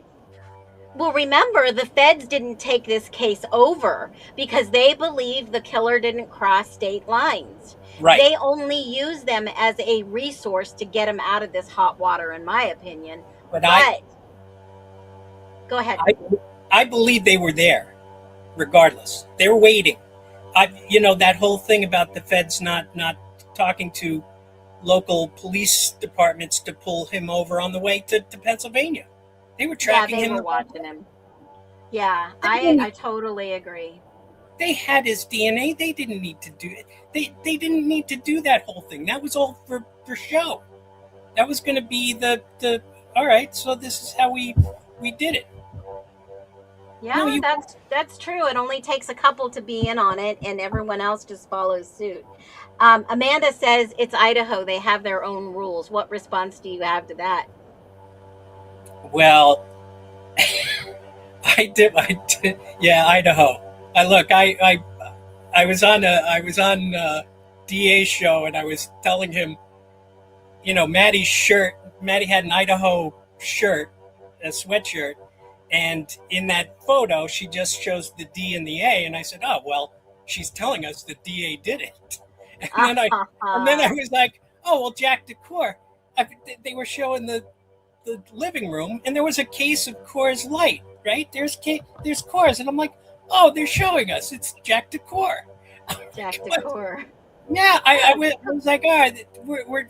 It's almost like find the hidden something in the room, right? Yeah, like Steve G. All these little messages, these little signals. Okay, so I believe that too. Everything he wore was telling us something. It was a little hint. That hex hat is big, and what happened right after we're knee deep into this trial? Charlie Kirk gets shot. Charlie Kirk he was actually sitting in a hexagon there. He was in a tent, and he was surrounded by kids in a hexagon. If you take a look at the flag of Utah, it's a hexagon with a beehive and a star right in the middle. He is the star. Mm-hmm. And the beehive is all Yeah. around him, and it's a hexagon. They changed that flag in 2023, something like that. It's. I was like, oh yeah. So and of course he had a bunch of witches putting hexes on him, right? That we had heard that story. Yep. And Well, hex is a cryptocurrency, and Charlie Kirk has a cryptocurrency named after him. So does Luigi Mangione. This is a yeah, game. but you know what? You know what Kirk means in Scottish? It means church. Ah, nice. Yeah, there's all these. Gosh. Well, that's In why I the like line of in the line of field that I was in the military, there were all these little clues, right? You have to unravel all the clues to find the answers. Crypto is wild. And I'm wondering if this has to do with crypto, period. Yeah. I'll bet Nancy Guthrie has a crypto. They did. Well, she comes from oil money, guys, so you never know. I really feel like that case is a case of, like I've said before, that it could possibly be a case of where, what do they call that again? Conservatorship, and nobody let Savannah in on it, allegedly, and she's the one with the loudest mouth that can scream the loudest and bring attention to it. Give me my mom back. Brothers and sisters fight over money all the time. Think about it. So who knows? Do you think we'll ever get to the truth in this case? In this case or that case? In this case, the IDAHO4. Yes, I do. What do you think about the book coming out? I think it's great. I'm excited. Really awesome. excited. Anyway, well, yeah. Thanks for calling in. We appreciate your theories, your mindset. Yeah, thank you, Phoenix. Take care. You're welcome. Break a leg. All right. That was an interesting call. Thank you so much for calling in. We are going into the bottom of our third, almost going into the top of our 4th. Follow the money. Absolutely. Disguised as a kidnapping. It was probably an execution or protection. You know, they could have put her in protection. She was not mobile. So, oh my God, the Epstein files, holy cannoli. Yeah, I had to stop reading them. They were blowing my mind. It sounded like he was in one of those workrooms, like with the buzzing in the back. Who knows? But I appreciate everyone who comes and shares their, theories. People do have a sense of connection in this case. And I just want to, at the top of the hour, thank you, Carrie, Truth Seeker. We appreciate you. Real Eyes, love your conversation. Everybody, make sure you go give them love, follow their channels. I really encourage every single one of you out there sharing, looking for the truth, to follow like-minded people. We might not see eye to eye on everything, but I'm sure there's some common ground that we will agree on. And I don't know about you guys, but I love booking with Bee. I know she's been quiet for a little while, and I don't know if you've seen her last few videos, but there is one video I wanted to share. Her take on the Michael Koberger video. So at the bottom of this hour, we're going to go and take a look real quick at Booking with Bee and her newest video, which I love. Let me just throw it up here. I've talked with her a few times. We've made connections. She is one of my favorites. And we're having trouble playing this video. Try again. Well, of course. All right. She plays the video, which I have not yet, of Michael Koberger and how his dad is so concerned with his son. It breaks my heart. Koberger, in reference to Brian Koberger, Brian Christopher Koberger, Kohberger. Our home phone number here is 570-355-1332. Brian did reside at 1630 Northeast Valley Road, apartment G-201, Pullman, Washington, 99163. What I'd like to know is about his apartment and the status. That's number one. Number two, if you cannot answer that question, I understand. If you could redirect us, 570-355-1332. Brian's phone is not accessible. You cannot access it or his email. Michael Koberger, in reference to Brian. She plays the video for us, and she elicits people to put in their own thoughts, questions, concerns. And how awesome is it that you can just sit there, listen to the voicemail, and not have any commentary? Only very few people can command this type of powerful message. She doesn't have to say anything, folks. Sometimes something like this is so powerful, will you just look at it and you think,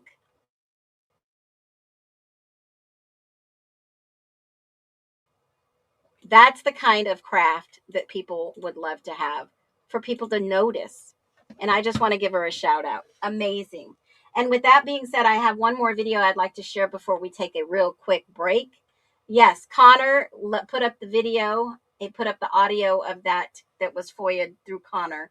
And you guys know Connor's channel. You should know, everybody should know Connor's channel by heart in this chat, in this stream.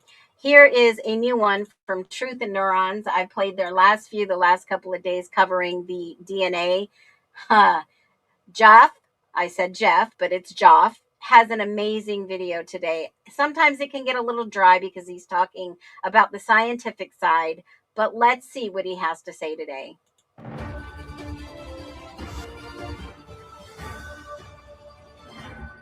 Good evening. Welcome to Truth and Neurons.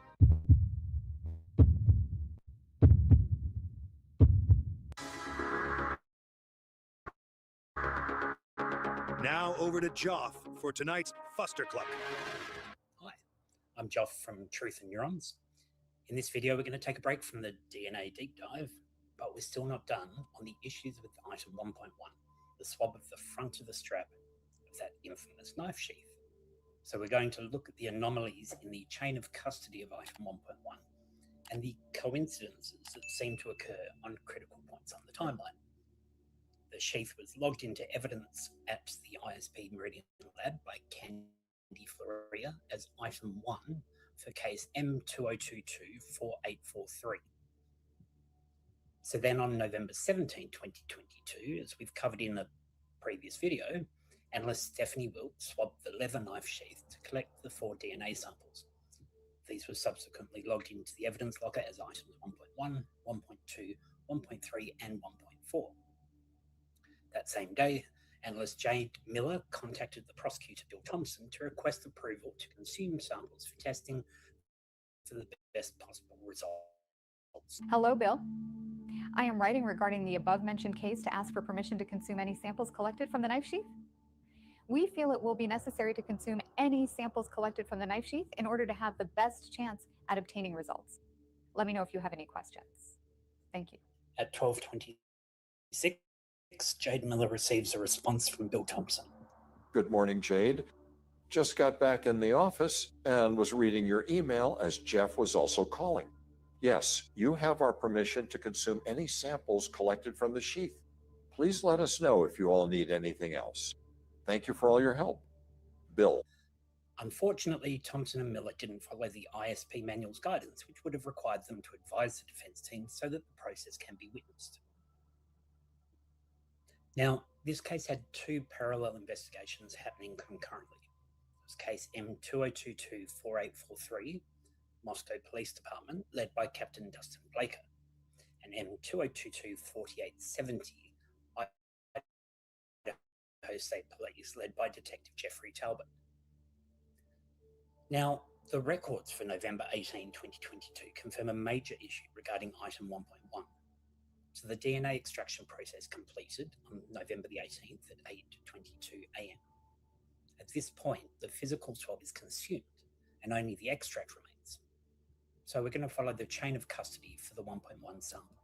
The report states all the evidence items were consumed during the process of extracting DNA, and the empty packaging for items 1.1 to 1.4 were returned to the evidence locker.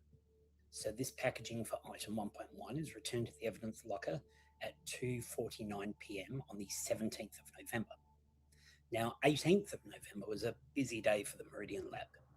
Both agencies, Moscow Police Department and Idaho State Police, issued a service request for forensic services on this day.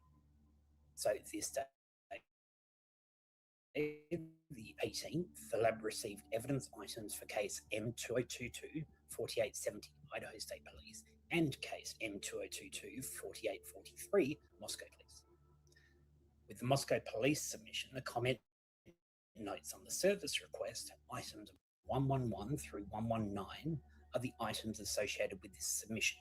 They had to be manually entered due to a case create error. The only problem here is that items 111 to 119 were not in this evidence submission.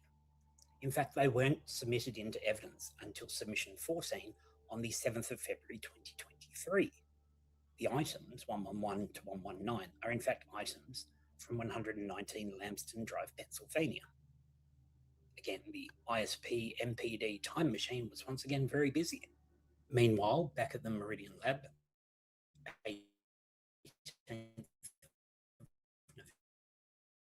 November, Candy Floria checked items 1 and items 2 at 8 p.m. They were the reference samples for Jack Showalter and Cole Barenberg. Only half an hour prior to this, at 2:36 p.m, Shannon Arredondo had checked out item 1.1, which at this point is the empty packaging from the sheath swab sample. It's out for 4 minutes before checking it into Analyzed Freezer Section 5. At 4:33 p.m, Shannon Arredondo checked out these items 1 and 2 for case M2022-4870, moving them from the incoming freezer section to the evidence locker. The second lot of evidence items for case M2022-4843 were checked in at 5:18 p.m. This submission includes items 3 to 16, a blood swab from Zana's bedroom floor, blood swab from the handrail of the stairwell between floors 2 and 3, and the fingernail clippings and blood cards of the 4 victims.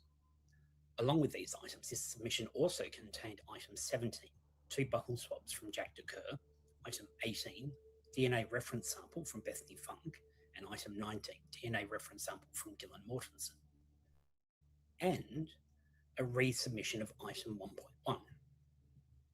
Now, according to the chain of custody for item 1.1, at 5:18 p.m, Shannon Arredondo again checks out the empty packaging, this time for 17 minutes before checking it back into the same location, analyzed freezers section 5. So here we go again. Impossible forensic science. Hi, I'm a medical guy, and I'm here to give you the facts. Medical delivery for badass karate doctor. Ah, yes, those must be the bones and skulls. I see no boob bones. The victim was a man. Wow.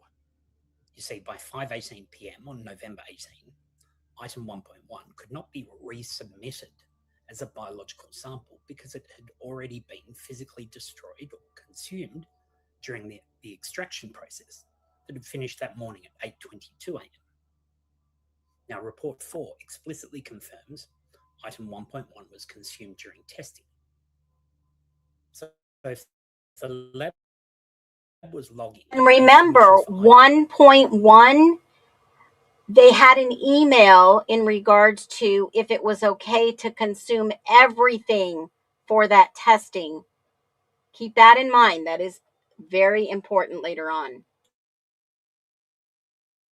That no longer physically existed, it indicates the chain of custody was being used to remediate or mirror activity in a parallel case rather than track the actual physical evidence of a homicide. That resubmission log at 5:18 p.m, occurring after the item was extracted and while high template DNA like Jack Showalter was being introduced into the system, creates a risk of data or sample transposition. The notes from these reference samples in both cases arrived in unlabeled inner packets. This means the lab relied entirely on outer packaging that was being manipulated during this precise window of administrative confusion. The reports show reference samples for the individuals in case 4870, Showalter and Barenberg, were processed in the same physical batches as the homicide scene evidence. This creates a documented risk where high template DNA from case 4870 was being handled alongside low template evidence from 4843 on the same day in the same DNA analysis batch. This once again raises a bushy eyebrow regarding the state of Idaho's forensics team, their processes, and their integrity. There's still a lot more that need answers, so like you will be thinking critically and questioning everything. My name is Chuff from Truth and Neurons. Thanks for watching. Keep thinking critically and question everything. All right. If you have not followed Truth and Neurons, go over to their channel, hit follow and subscribe. You will never regret following this channel. I will tell you, there's just only a couple of hours left for us to be here today together. And if everyone can just swipe down, hit like, swipe back up, come up, ask a question, it would make my live go so much faster. But let's get into the next topic. I hope you're ready for this. What did y'all think of Jeff's Joff video in regards to some of the, I want to say, forensics shuffle? That's what I call it. There is a lot of shenanigans in that DNA. And yes, I believe you are right. It is possible that the samples were being contaminated on purpose. I don't know, but it is crazy on the forensic side. Absolutely unbelievable. You know, we talk a lot about the behaviors, offenders' profiles, behavior patterns in the victims / witnesses, and the public perception versus reality.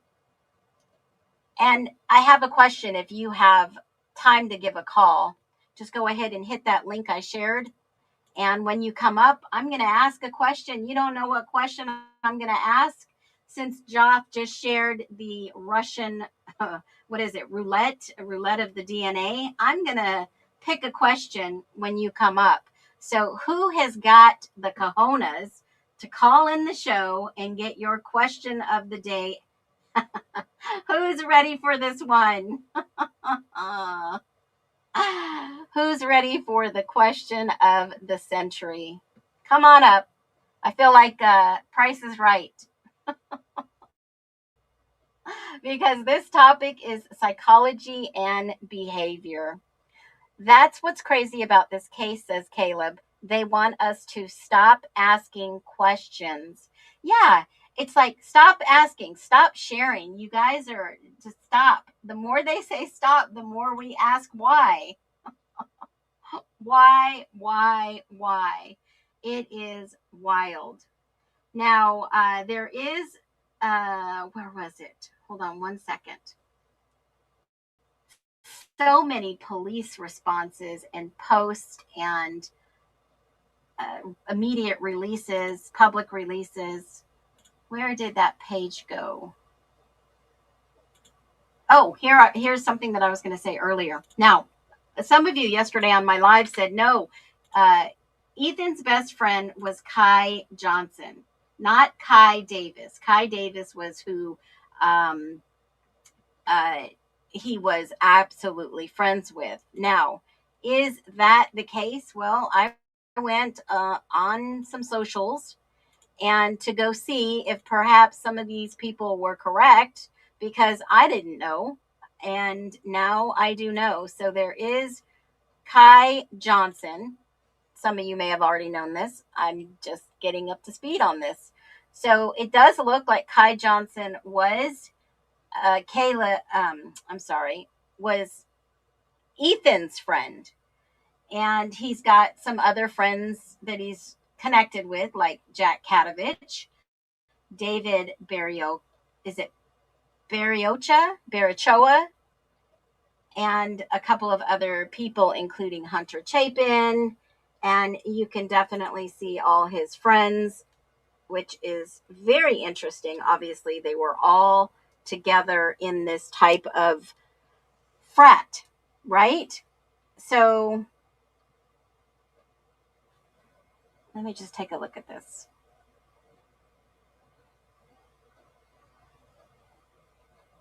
All right. Let me just see.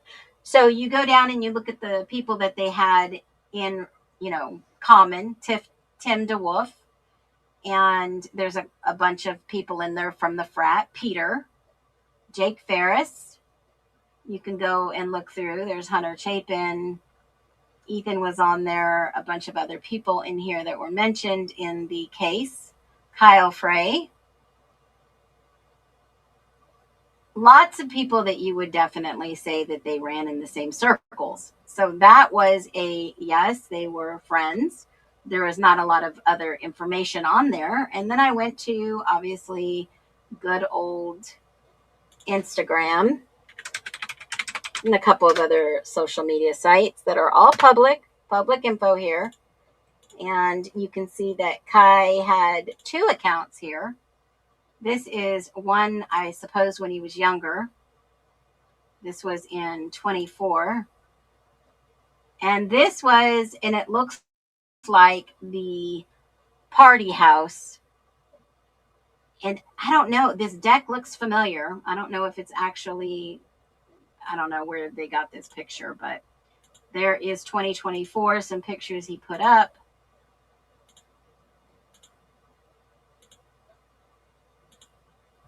And that looks like the Whites.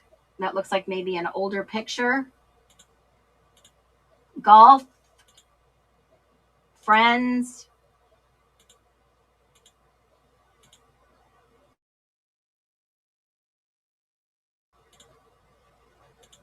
And obviously you can kind of see who he tags. So I found 2 different accounts for Kai. And where is the other one?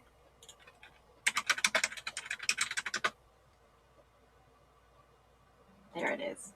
There was one in honor of Ethan. That looks like the 1118.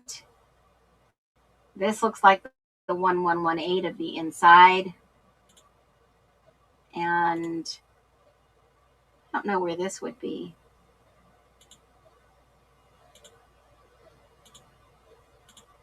He's got his friend Lucas with him and David Barachoa. There is David Loach with him hiking.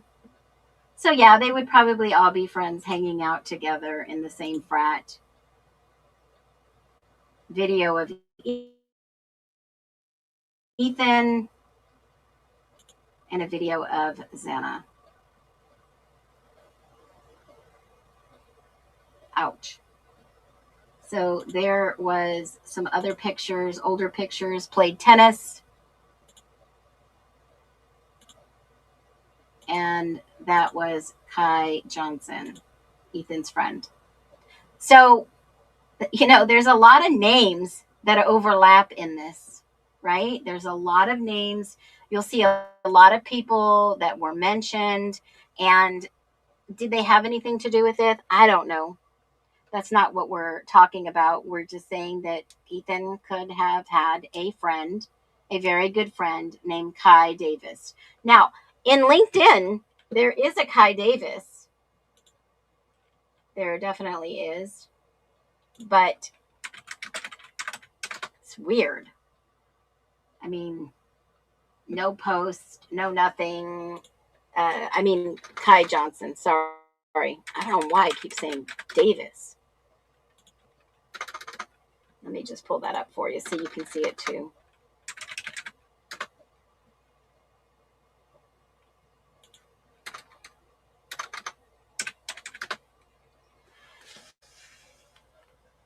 Oh, where did it go? Hold on. Well, maybe it's not there anymore. That's so weird. One day it's there and the next day it's not. Oh, here it is. Nope, that's not it. Disappeared. Weird. That is so weird. It was just a blank picture, and it said that they were at the University of Idaho for 9 years. Maybe he did a master's program. I don't know. But said he was originally from Moscow, Nampa, which, you know, they would know a lot of people in the Nampa area. And for someone to be Ethan's friend from another side of the area is, I mean, they didn't hang out until they were in their first year probably of college. And obviously from Kai's understanding of his page and his social media, he was definitely friends or on social media with Trent Gwynn, which we just heard the video on Connor's page. So you can go through social media. You can find out a lot. You can definitely find out a lot from pictures originating, what they do for, you know, fun, hobbies, what they do now, golf, a golf friend, a hunter, in the frat. Look at that leopard. That was in 2020. Definitely this dude is a hunter. Volunteer fire, hunter, deer, cold weather sports, basketball, football, athletic, all rolled into one. Wild, huh? So this is one of the two that were interviewed together just the other day on Connor's page. Oh, look at that Highland cow. Gorgeous. Look at this. Would you look at this?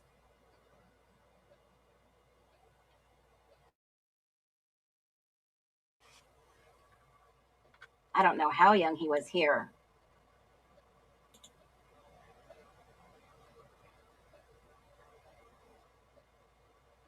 Wild.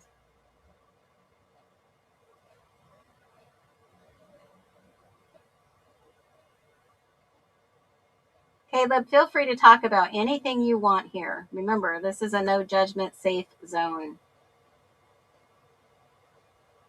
Wild. This guy did everything: motocross, sports, basketball, football, hunting, from a young age, very young age. He was the guy that was interviewed on Connor's channel and a frat member. What do y'all think of that? I mean, does anybody really deep dive into all these people kind of just sleuthing around? I guess that's what you call it nowadays. I mean, I used to sleuth around. I didn't even know it was called sleuthing 20 years ago. It's wild. It's absolutely wild. I'm okay with it. Go for it, Caleb. May I bring? Okay, go ahead. Will you take a look at this? Kevin Hart. Let it out, Caleb. Why haven't they stopped and asked, does Brian have the temperament of a killer? Well, that is, I'm telling you, you're reading my mind. It's absolutely insane. Because here's the question that I was going to ask somebody who would be brave enough to call in and talk. My question was, does this suspect, Brian Koberger, fit what we expect? Let me just ask you all. Does the suspect, Brian Koberger, fit what we expect? Because that's the psychology and behavior that they were looking for of someone that would be a cold-blooded killer. And I'm talking about somebody who would use a knife, that would use a knife. Possibly. You're like a little detective. I look deep. In criminal profiling, they talk about a killer's abilities, not their disabilities like autism, visual snow, coordination issues. Absolutely, he does not match that criminal profile.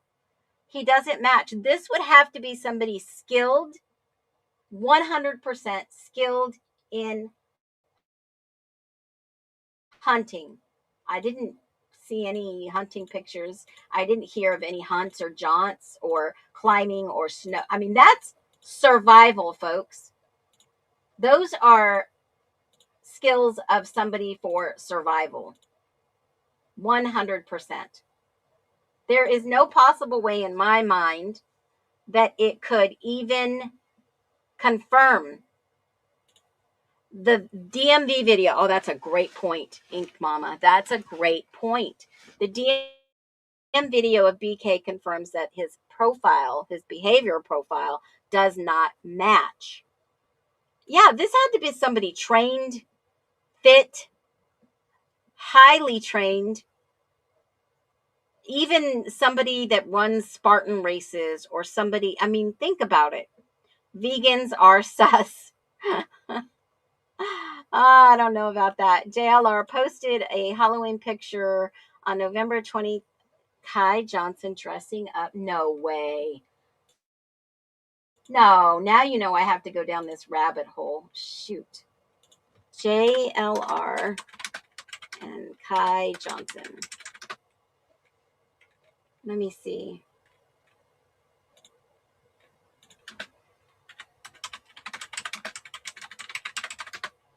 Halloween?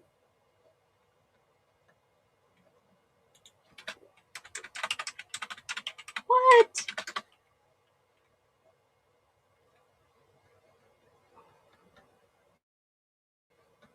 What in the blankety blank?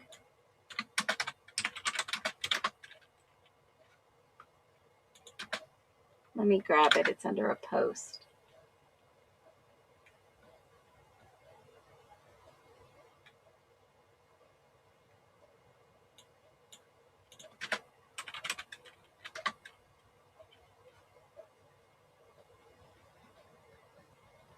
$2023. Let me go down.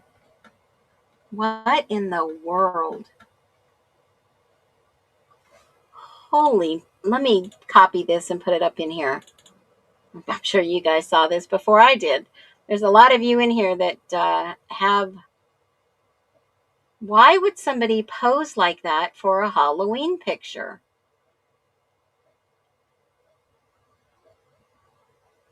Oh my word.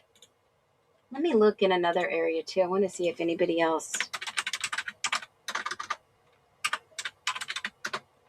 Why would they put something like that out on the internet? What in the world? He put it up on X.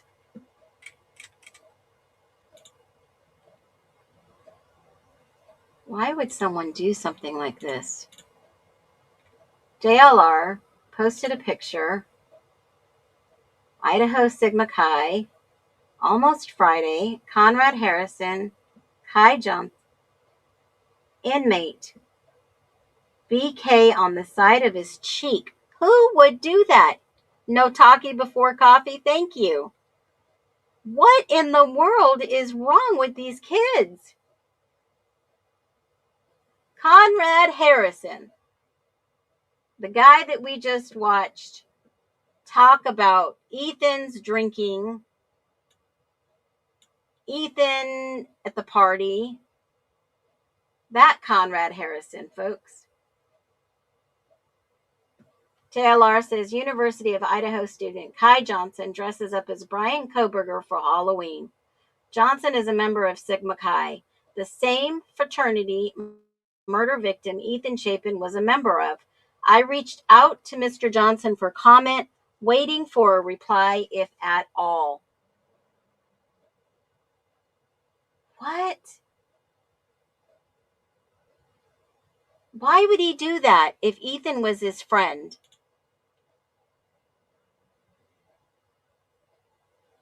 A lot of people are saying just disrespectful. Never have I seen this before. Zero respect.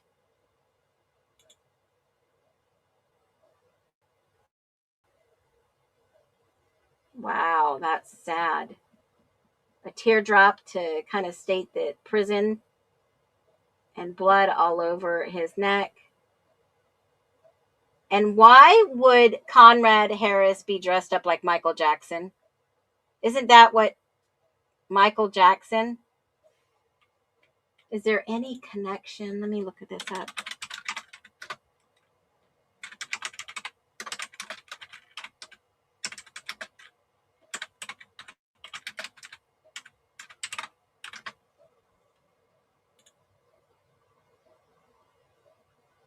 Huh. Interesting. That, be a good human, right? I wouldn't dress up and idolize somebody. I don't know.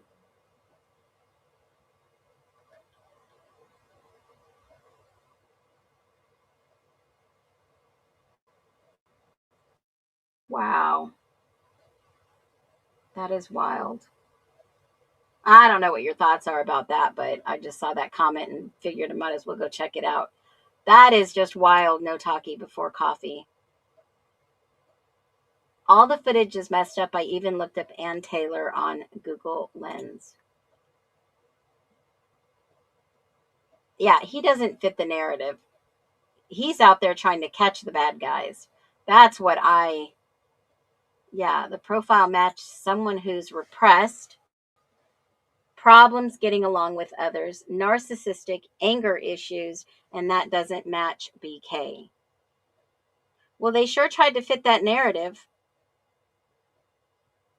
They sure tried to fit that one.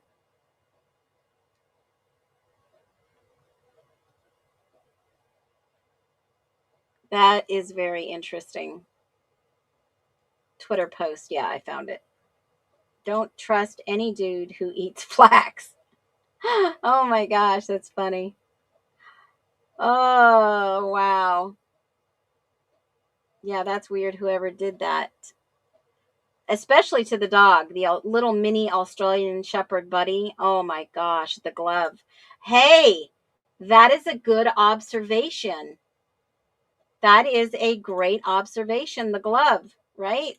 I mean, if we're going to talk signs and symbols, oh, I have to do this. Y'all are going to just beat me up over it. All right, y'all, you know what time it is. Breaking it down with the signs and the symbols. Just have to do it.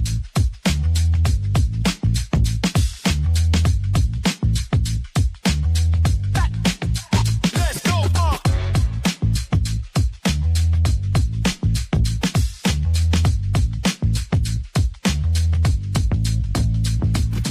Woke up this morning, sun shining bright. Saw a peace sign graffiti painted in the night. Stop sign on the corner, red and bold. A story in the city, waiting to be told.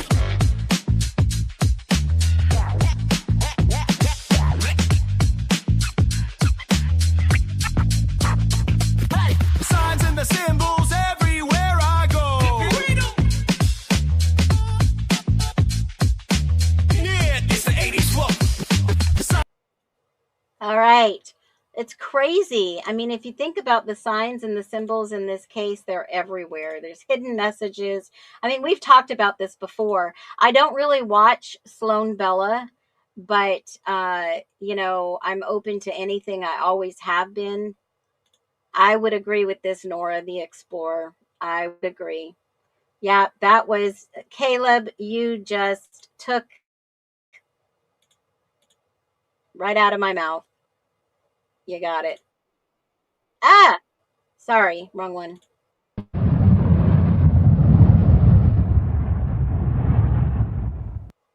That is wild, folks. Totally wild. I would have never expected this from these young adults. They're immature, not kids, no moral compass, no empathy, no sympathy. That is what this picture screams to me. If a picture is worth 1,000 words, this picture is cheap, disgusting, disrespectful, entitlement. I would say them all. I would say all. Good job. Good job. No talkie before coffee. Wow. See, little things like that on a day-to-day basis actually open it up a little more to understand. Now we know why there was no 8 hour, took 8 hours to make eight. They're lucky they called. How long? Think about this for a minute. And I know this is probably going to sound morbid, but think about this. What if everyone who was allegedly involved in this crime just went home for the holidays? What if no one called 911? What if?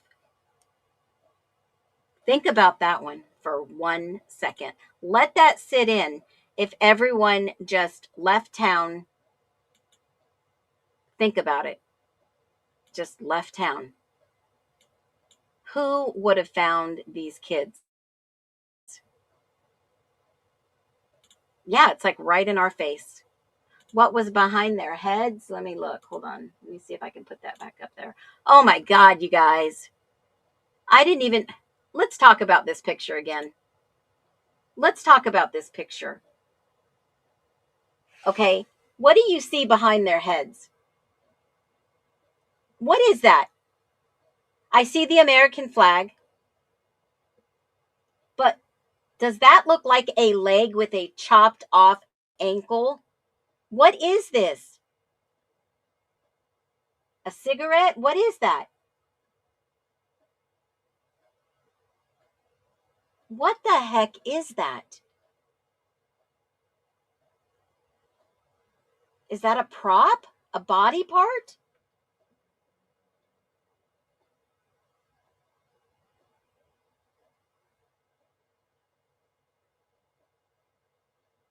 I mean, for God's sake, the parents probably saw this.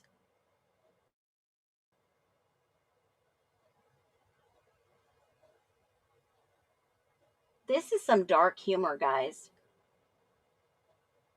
Was this the part of the ritual or the initiation showing publicly, hey guys,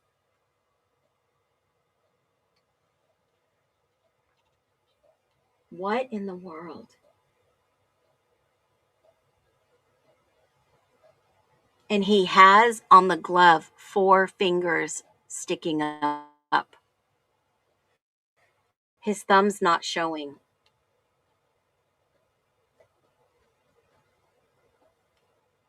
Look at where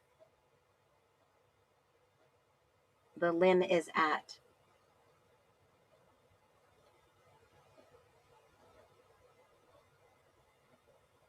It looks like a pin-up leg from a magazine. That is freaking disgusting. How do you send a message without saying anything? Allison says. Left shoulder.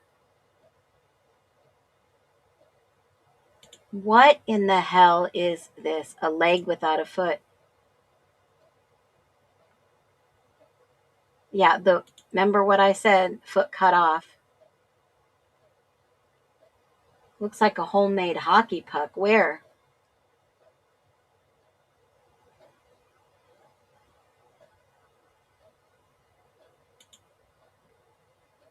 See if, yeah, let me ask ChatGPT. Hold on, let me get a picture. Wow, I am just stumped. Most things, oh my gosh. Oh my gosh. Can you tell me with your amazing, astute eyes what is behind the two men besides the American flag?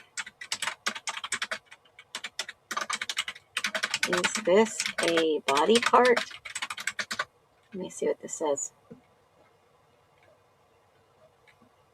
There is something unusual behind them. It looks to be a prop. Hot dog, sausage, bun, a novelty hot dog. Let me say zoom in.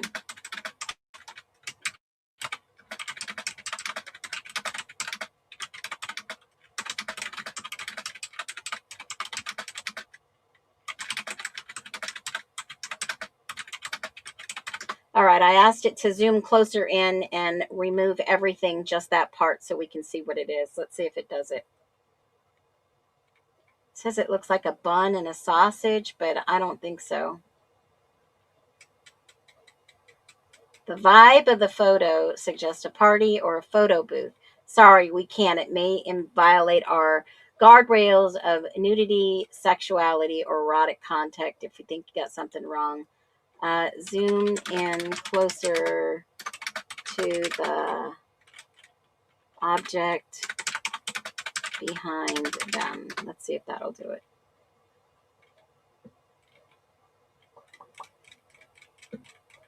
Oh my word, that is disgusting. Sketching it out. Hold on, it's going to do it. Hopefully. What is that? It's a leg. Someone photoshopped this in there. It's a freaking leg with somebody's back of their heel. That is a leg. It's not a hot dog. That is someone's leg on the side and their heel in the back of the picture. Holy freaking moly.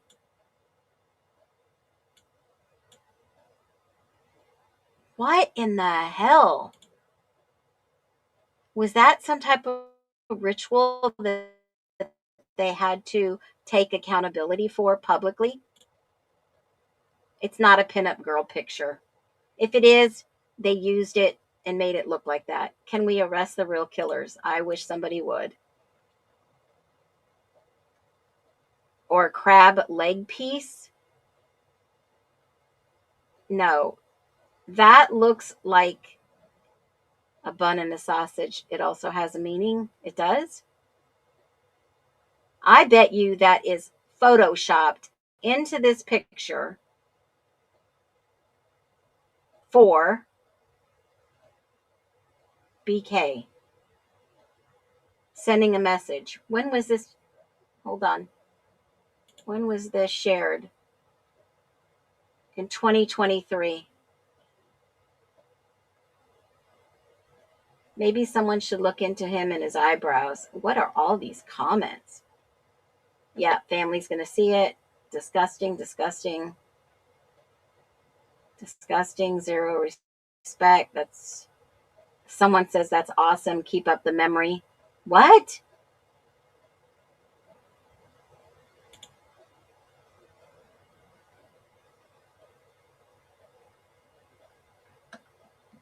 What the heck? Keep up the memory? How can they even do this in less than a year from the anniversary? Someone commented and said that Kai stated Ethan would have wanted him to do that and they thought it was funny. That's disgusting. That is not okay and it is not appropriate. My name happens to be Harrison. It seems like you were passing messages here. The thumb down is odd and suggestion. Are you saying that Koberger behearted all the IDAHO4? I just want to know who rendered the blow to each. What in the world?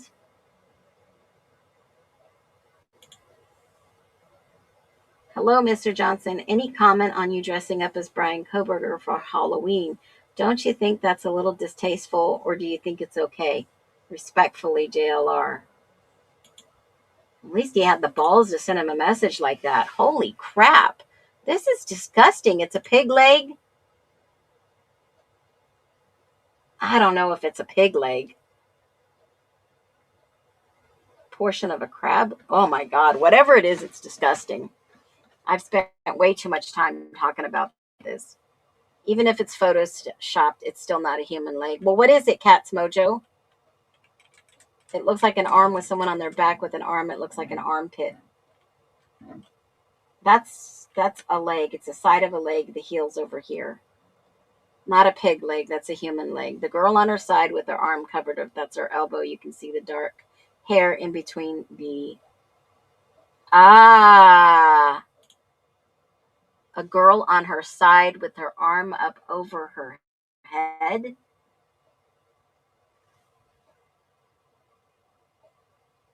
I don't know.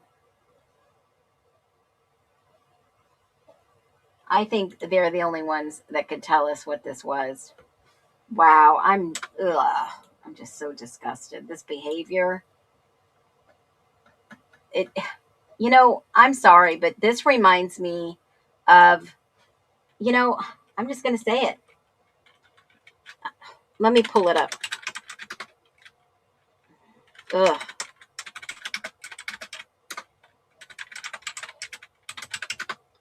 I'm just going to say it.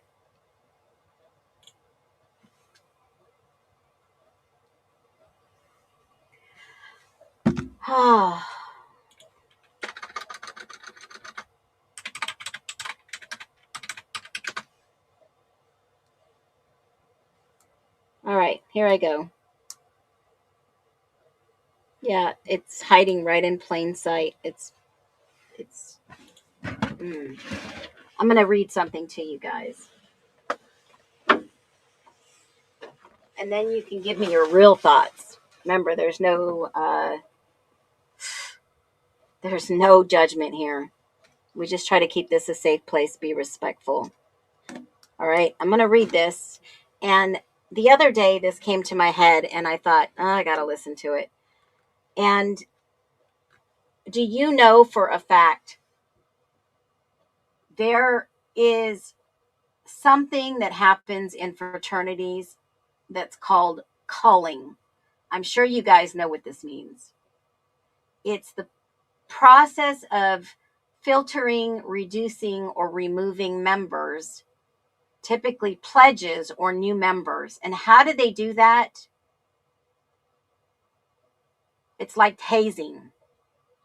But they put people through strenuous, humiliating, and dangerous activities to prove their worthiness to become initiated brothers. This came from a viewer of ours that is a former, I don't want to say former, but was a frat member and left the organization, I don't know, maybe 4 or 5 years after. And the purpose of all this is intended to eliminate pledges deemed weak, uncommitted, unusable, unsuitable. And they do put them in high stress scenarios, demanding round the clock tasks, forced alcohol consumption, we've seen physical abuse, and in some cases, dangerous lineups. Now, I'm going to say this is a trigger warning. It can be a very toxic environment where pledges are treated like servants. They expect to abandon all their academic obligations, and they face severe mental and physical pressure. Anyone under this type of pressure could commit suicide. And honestly, this practice has been going on centuries. It's like the purge. It's like genetics. Only the strongest survive. And fraternities usually cut members with certain GPA after 1 to 2 semesters. So if Ethan was working to get back into the frat, he would have known that, obviously, semester if he was going to be going back.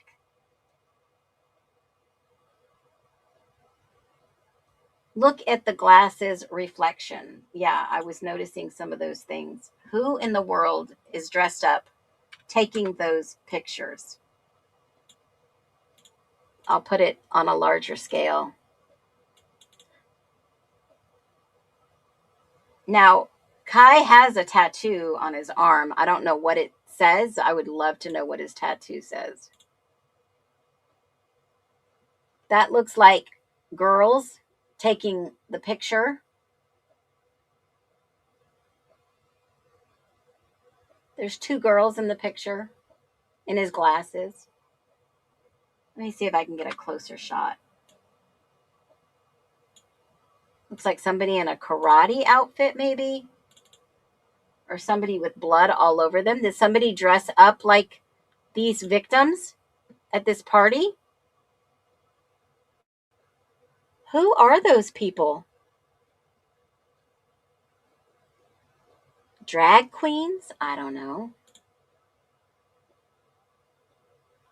This guy looks like he's dressed up as a karate guy. This looks like a guy dressed up as a girl, and this looks like a girl. Maybe? I don't know. Where is this located?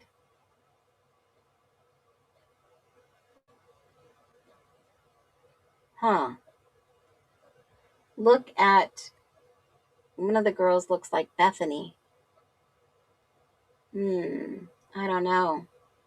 No, he's got 4 fingers up. He's got 4 fingers.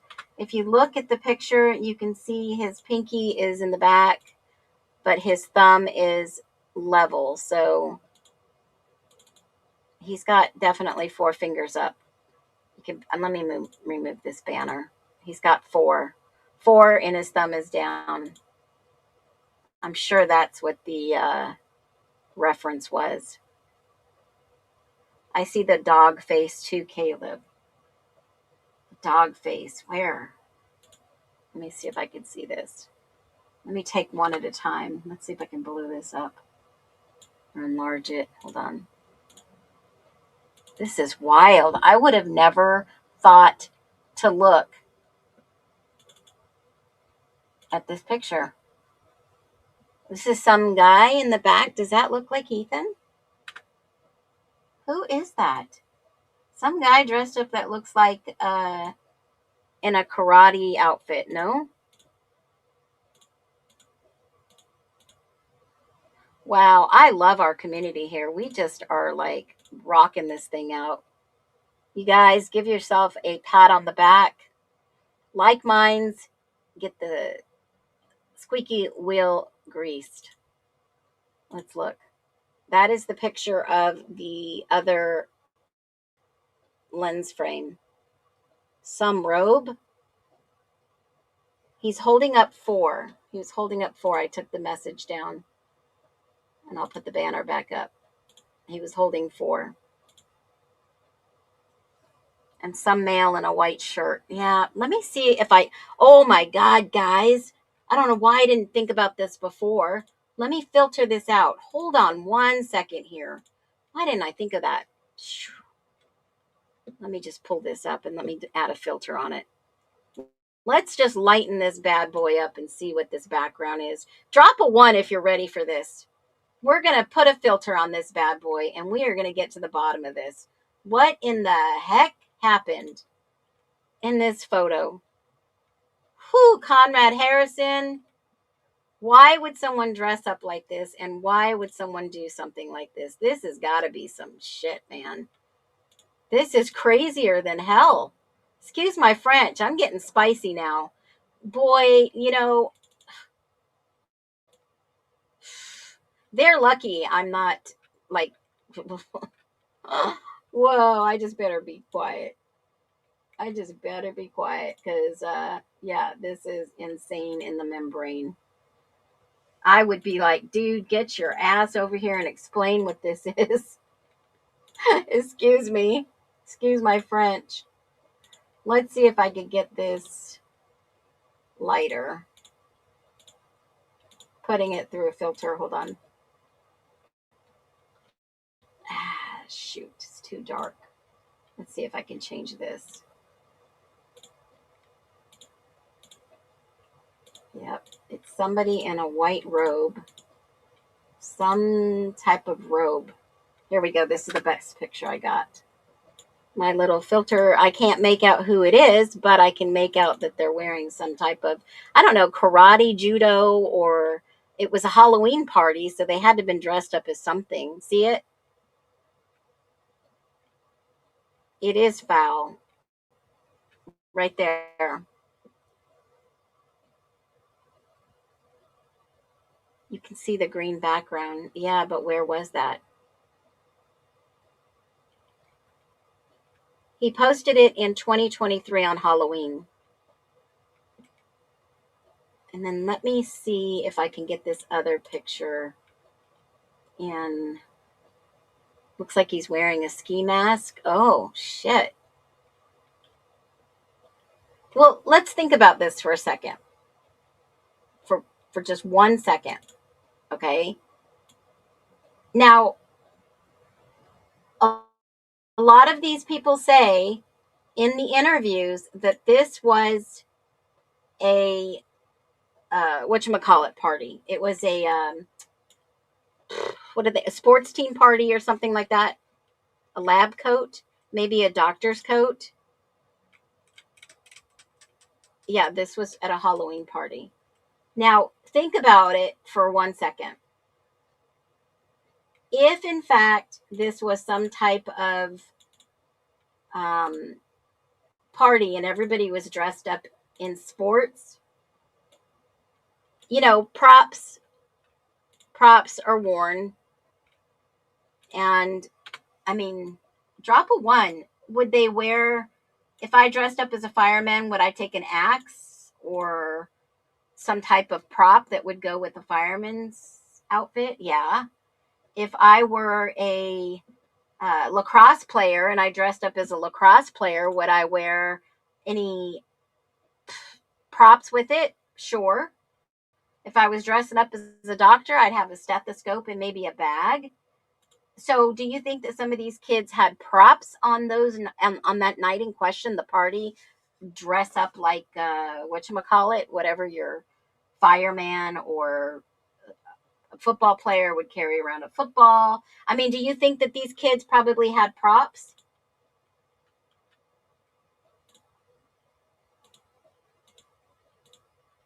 I'm just going to change the exposure on this one. Look at this. This looks like a guy dressed up like a girl, in my humble opinion. I'm no expert, but I'm going to take out this light. This light is kind of glaring. I don't know who those two people would be, but it does look like that's a female. It does look like this other person is a female. Holy cow. Wait till you guys see this. Wow. That looks like a guy dressed up as a female. Maybe one of these frat guys dressed up as a female. And it looks like maybe they're wearing a black little silky dress. See that?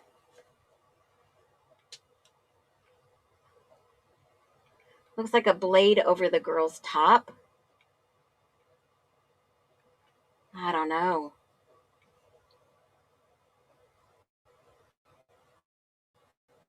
I mean, that's not the best, clearest picture that I got, but it's what I got.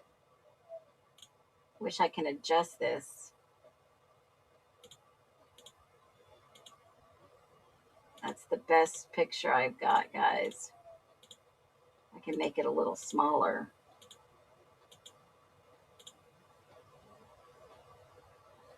Oh, I got a better picture here. Check this one out. Let me see if I can get this up here. Hold on.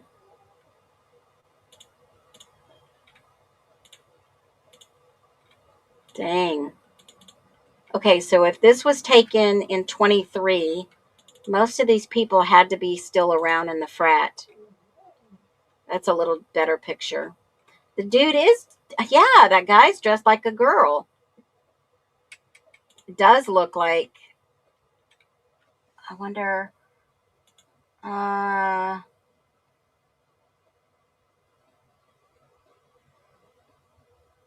yeah, a doctor. I'm trying to, the background is too, what's up with the big black glove? Did anyone post any other pictures? Well, let me see if there was anything on. Remember, that was JLR's picture that we were looking at. This is the actual original picture. These pictures that I just blew up and showed, those are from the actual party. Maybe the party was at the frat. Comments, questions, call in, you guys. This is a live show. Feel free. This was one eyeglass. This was the other one. That's probably a better picture. Let me remove this one. I got those right from this picture of his eyeglasses. And if that was, that looks like this light. Let me see if anyone else, Idaho Sigma Chi. Let me see if anyone else has Halloween anywhere. Let me see.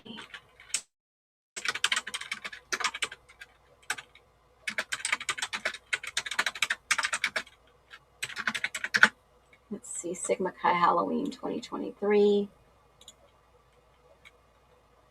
Yep, holy freaking moly. This is the same. Holy shit.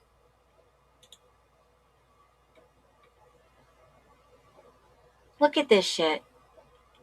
These two guys.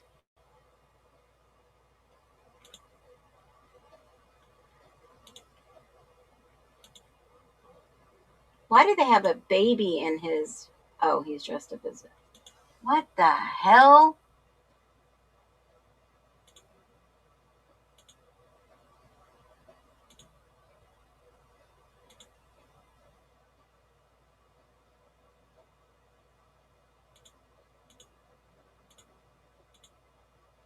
What is an almost Friday?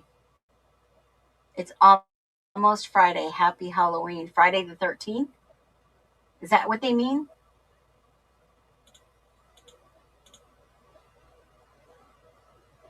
What the hell is this?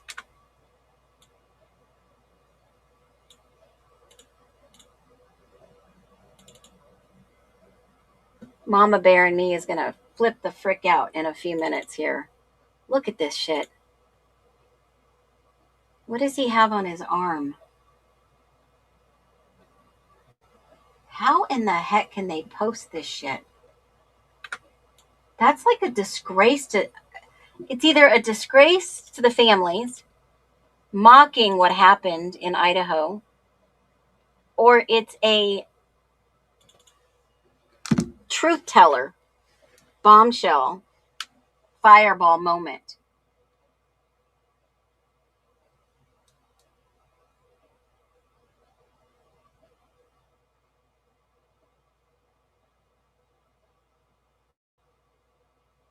Holy moly.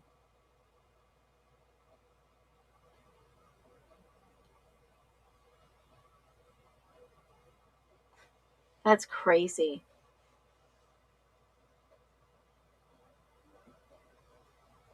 That is crazy. This is at the Lodge of Sigma Chi.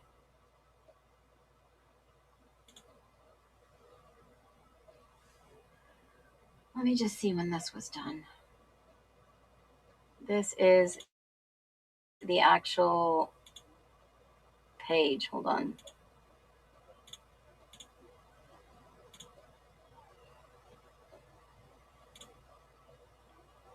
Still, 2025, they're dressing up like this.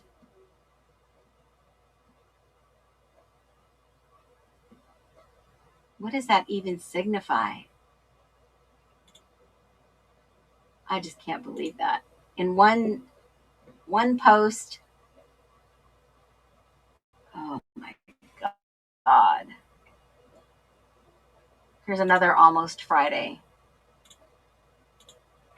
What does Almost Friday mean? Is that just because it's the day?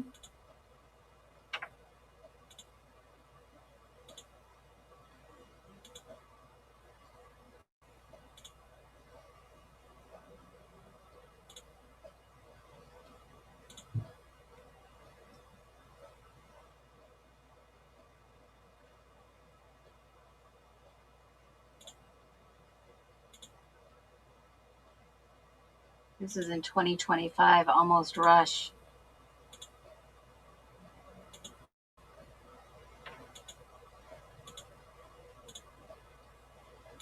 Let's go back further. I thought they cleaned up most of this. Almost Break. This was in 2024. I'm looking for the same light, the same picture. It's got to be within the frat. That picture had to have been. I'm looking for any other Halloween pictures. There's an Almost Friday. This is 2024. There's what's his face. These two guys were still in the frat at that time.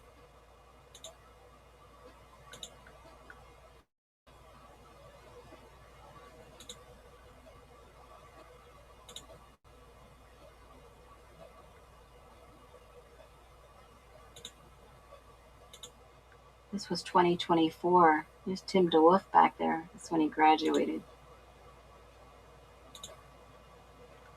Let's see if there's any other ones.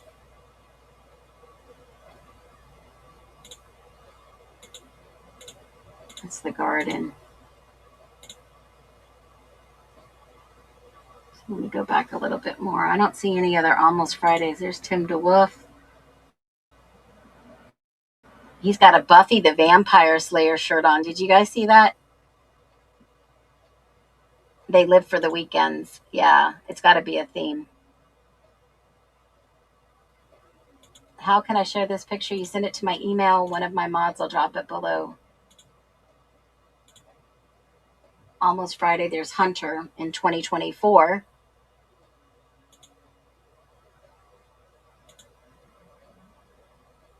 There's what's her face. That's Jacob Ferris, Drew Carter, Sarah. Oh.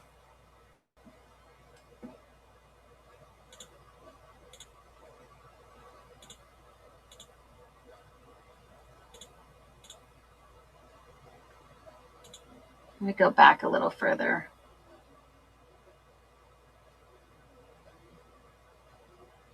I don't see any other Halloween parties. Let me go back further. There's DJ Myers. That was in 2023. That's DJ.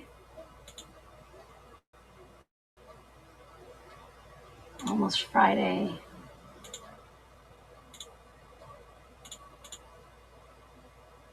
There's Trent Gwen again back here. Oh, private. Dang it. I shouldn't have clicked on that. Let me go all the way back down. I'm trying to find any more formal recruitment. Let me go back down to 2023 era. That is DJ Tim DeWolf. Gus.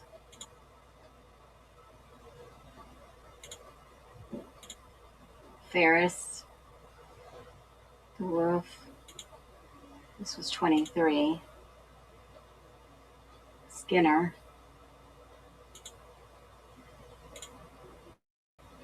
Yeah, there's Reed. Did Reed get a promotion?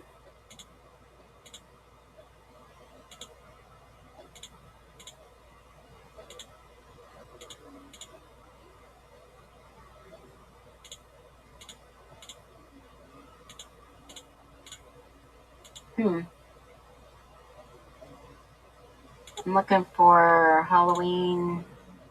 There's Ryan Moffat, the guy that we just watched the other interview with, guys. Almost Friday is a media platform, production company, and lifestyle. Oh, really? Did not know that. Almost Friday. Let's see. Let's click on it and find it.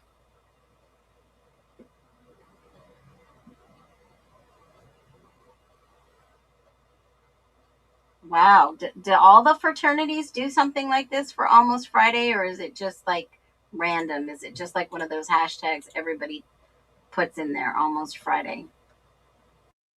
I'm going to go further a little back. Right after the atrocity. Let's see. This is 24, too close. I know I've seen some of these. This is right after. Yeah. Hey, guys. My brother's murdered, but I get to go and see Morgan Wallen, who my mom and we're all like really wanting to meet him. What the hell?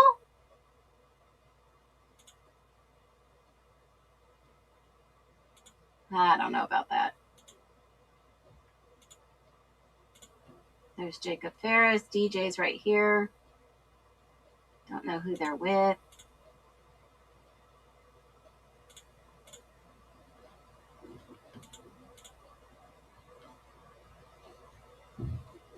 Interesting.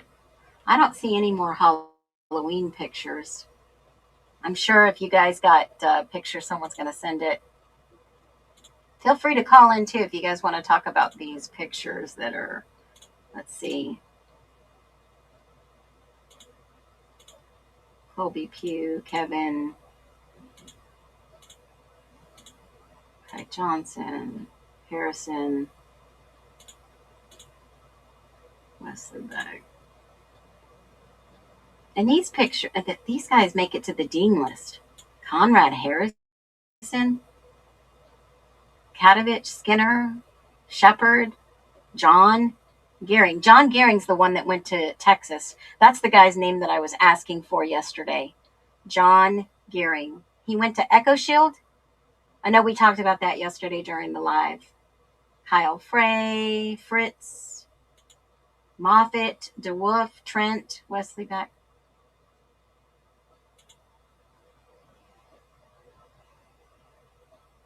Let's see if I can find any other. This had to have been November 23rd. This is in memory picture.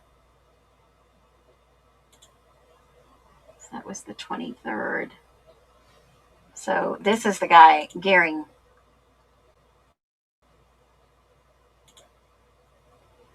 He went to Texas. There's an Almost Friday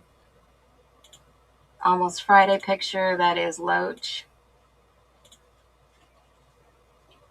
Parachoa, John Fellon. That's the other guy. John is the guy that was interviewed. His profile's on private. And I didn't see any other Halloween costumes or pictures. So if you guys see any, we saw 2023, 2024, 2025. Let me do a search. Let me see if it'll let me do a search. No, it won't. Shoot. I'm trying not to lose my nerves. I can't believe they didn't. Where was he? Yeah, it's a slanted view. I mean, that's a recreation probably of something else, right? I mean, it's wild right in front of our eyes. Almost spring break. There's Maisie Chapin. This was in 2024 with Drew. Let me see. I mean, I would not be partying with the same people who were. That's me. I know. Those are the people in her sunglasses. I can't see anything in his. Idaho Theta.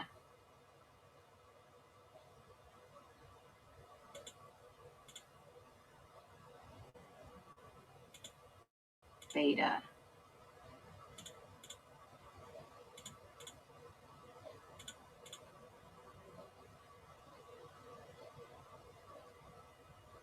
Wow. Some of these pictures, man. This guy looks totally different than his picture before. Trent Gwynn. It's on private too. Shoot. Let me go back down.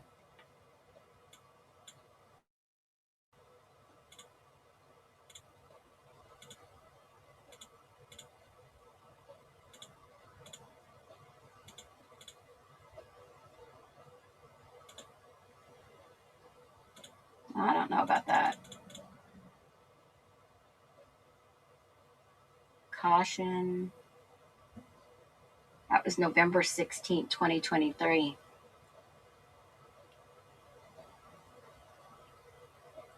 Why would they be dressed up like that? Bloody pictures on the face, DNA under 2 nails of the victim. The blood on the face is the same way. Yeah. He had writing on the arm. Which picture?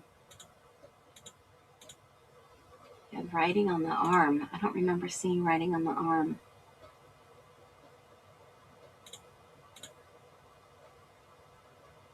Almost Friday. This is October 23. It's Tim DeWolf.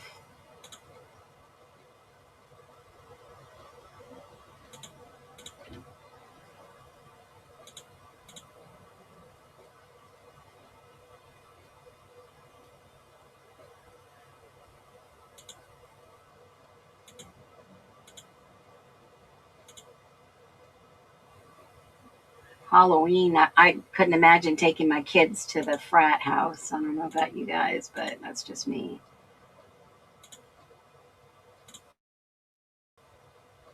What's with this mask? Everybody's got this mask on. This wolf mask. Is there a meaning behind it?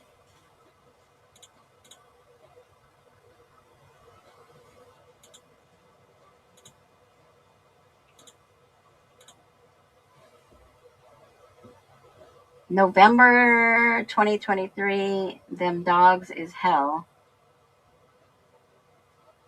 Got a backpack on, dressed up with a backpack. Mario and Luigi.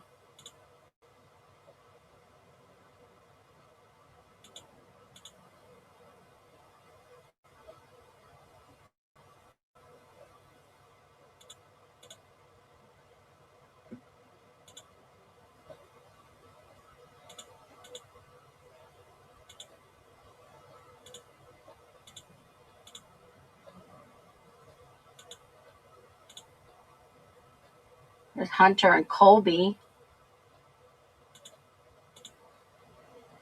Drew Carter. DJ.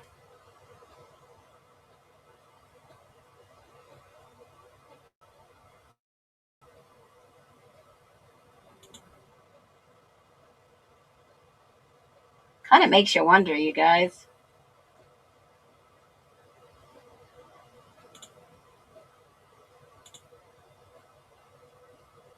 May 23.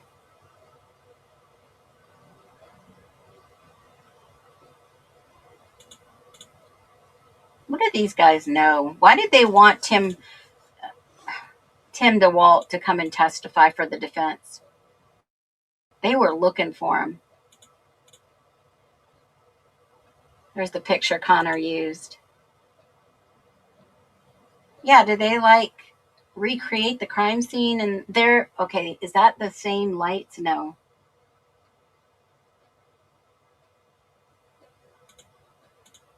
I don't think so.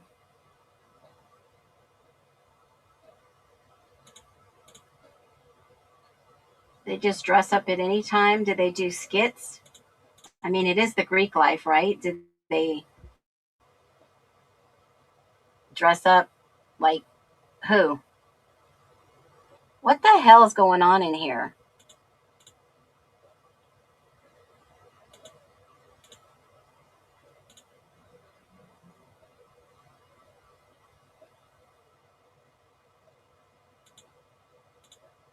I mean, wow, we went down this rabbit hole together. Sorry, guys. Some people are like, no, get on with the stream. Yeah, I just got a message. What are you doing? We're going live digging, guys. Totally live digging. Hold your panties. Don't get them in a wad. Nessa just sent you a picture to your email. Okay, let me take a look. And let me take a look at this real quick.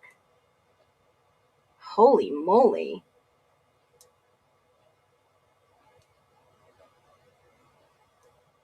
Oh, I don't know about that. Okay, let me see. Conrad, Madeline, Maisie, Drew, Hunter, DJ, Kyle. I think Conrad said he had Kyle Fry's interview. I hope he posts that up. Ryan Moffat's in the back. All right, let me see if I got an email real quick. Hold on one second. Nope, no email yet. Just to let you know, she said check my emails. I just did. All right, so let's get back on track. We are at the 1 hour. We only have one hour left here, guys. Let's do this. Drop a 1 if you like live digs, because we just went down a large rabbit hole. Like, drop a 1. I know you guys are like, yeah, do more, do more. We would be here forever if we kept doing a live dig on everything. In the photo, in the football photo, pink sweatshirt in October about Kai's scratches. Kai Johnson. Pretty much suspect. Babashka. That one's interesting. I wouldn't trust any of them. Hell no. Nope, nope, nope. It's scary if some of these people become EMS or firemen or shit. They'd leave you to die. They wouldn't save you. Some of those photos on Ethan on that page. Yeah, some of their photos. Yeah. Yeah, one was good. Okay, so let's do this. What do y'all think? This is a good topic. So this is probably, hopefully that message gets back to Connor to FOIA that body cam of whoever's at the back door in that log. That would be nice. All right. Yeah, Loach is in there. Some of these are, yeah.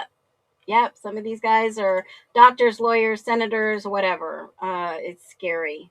Scary. Please just look, my friends. What do you want me to look at, Stella? How about the one on the cigarette on the couch? Absolutely. They took those cigarette butts, and you know what? I'm going to humbly say this. They went to go compare the DNA to Jose Cruz, and it wasn't his DNA. Who was Jose Cruz? Well, if you go back into the history in my lives, you will see that Jose Cruz was no other than the guy that they interviewed and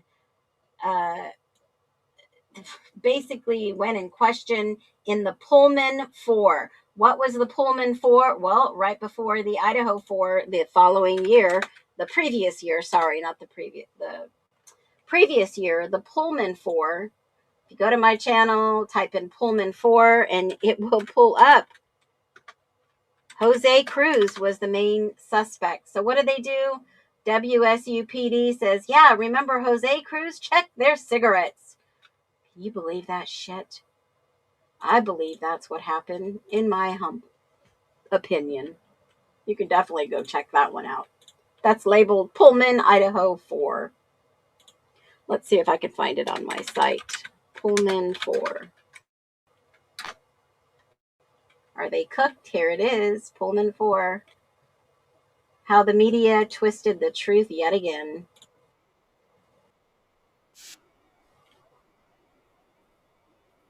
This is the 3:30 time frame I have said from day one is when this took place. Okay, so between 2 and 3 is this is the guy that they suspected of the Pullman 4 rail, a handrail. And let me see if I can just zoom in. How about that? That was a live dig. We went like in the older town part of town. Read the paperwork from the Pullman emails. Say anything. And then they went. And this is, that's where he works. Pullman, yada yada yada. You can go back and watch that. Said he was working at the Rancho Viejo, and his friend said no. He didn't come over and spend the night at my house. This was the College Street of the 4 girls that were there that called in for assistance. And the guy that was creeping around over her in the bed and left the knife in the house and skedaddled out of there. It was the steak knife. And while going through this video the other day, I noticed that scenario almost fit the Idaho 4 scenario very well for those who were in that live. Some of these things kind of overlap. And I thought, how odd and similar was the Pullman 4 to the Idaho 4? 4 girls were living in the house. Some of them were college students, some were not. And they pegged this guy. And in some of the recent drops from Connor actually talk about this. They actually talk about the guy. And did you know that there was another suspect in the Idaho 4 that we never heard about? In the emails from Pullman, let me pull it up, I'll show you. In the emails from Pullman, in one of their narrative reports, they are talking about another suspect. They're talking internally, emails, about another suspect that they pull over, they detain, they talk to, and they basically say that it was just some guy randomly telling them that it was to tell the local community that there was a killer on the loose, and they wanted to make sure that some of these events that the university was having was going to be safe. That's basically what is in some of these emails, folks. It is freaking wild. Let me grab this. Where is it? Is this one it? No, that's the Don Daniel one. Hold on. Let me see if I've got another one. It is insane. Totally different guy. They send down the Moscow Police Department to interview him. Is this it? No. Where is it? It's wild, some of the things internally that were going on with the Washington PD. Freaking insane. And for those of you who don't believe me, this is the first page, chapter 1, Suicide, French Fries, Silver Sedan. This is chapter 1 of the new book. Okay? That is chapter 1 of the new book. That is the title of chapter 1. You guys, where is this email from WSU? I wonder if he mentions WSU and the shenanigans they were doing, especially Brett Payne. And I think, obviously, Brett Payne was telling a fib on the stand. Why would an officer fib on the stand? Where is this email about the internal guy? Oh, dang it. I hate when I do that. I don't know what I did with it. I was going to put it in a video and I probably put it in a file. Like I said, all my lives are not scripted. They are on the fly. What you see is what you get. Let me just check this one out. Let me see. Oh, I found this interesting. I was looking for a clip the other day to put in a video, and they are scrubbing. Seriously, they are scrubbing. This was Inside Edition. Brian Koberger murder trial. Roommate who survived Idaho College massacre agrees to meet with the defense. This was talking about Bethany Funk. They removed the video. They're scrubbing. That's why I had to go to the archives and copy some videos before they scrub them all. Let me see. Where is this?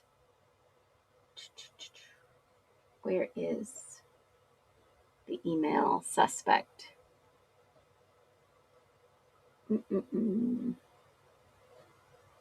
Here it is. Nope, that's the email to prove when they were talking about pain and the actual suspect. Let's see if I marked it up. Hope I did. Suspect.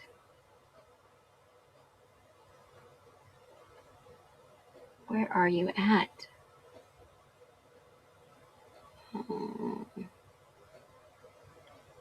It was with Dean because I watched the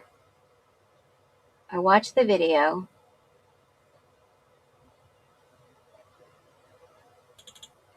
How much money do you think WSU makes a year at the college?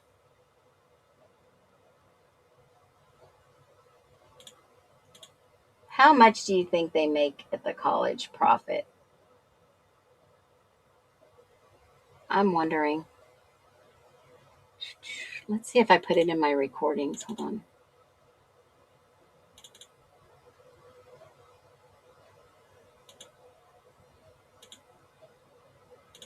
Nope, not there either. I have to promise you, as always, I always promise I deliver. I will put it on my post.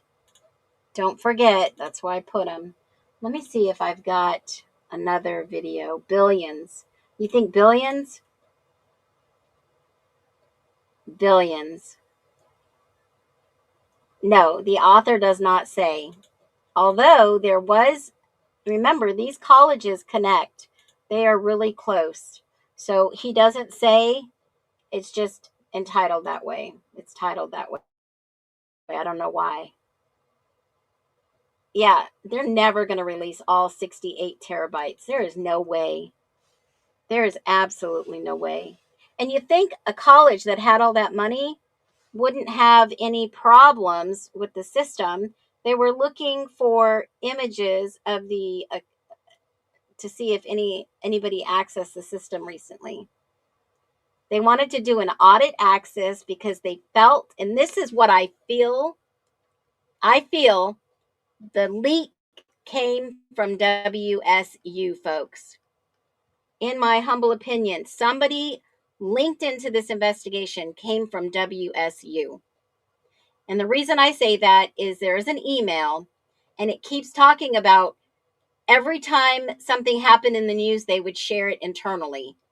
And then they would go back and they would ask, can we audit access to the system to see if anyone accessed the system? Somebody was accessing the system, taking information and perhaps distributing it to the media. That is my humble assessment. It came from WSU. I hope they find the leak. Someone said the leak was someone out there on News Nation, one of the reporters, alleged. That is a rumor.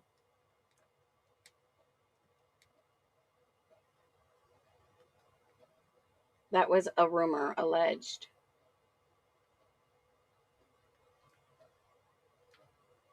Let me just take a peek at this.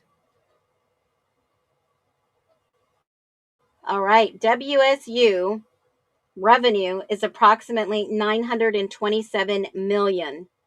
I'm sure it's in the billions. Wow. That's their annual revenue.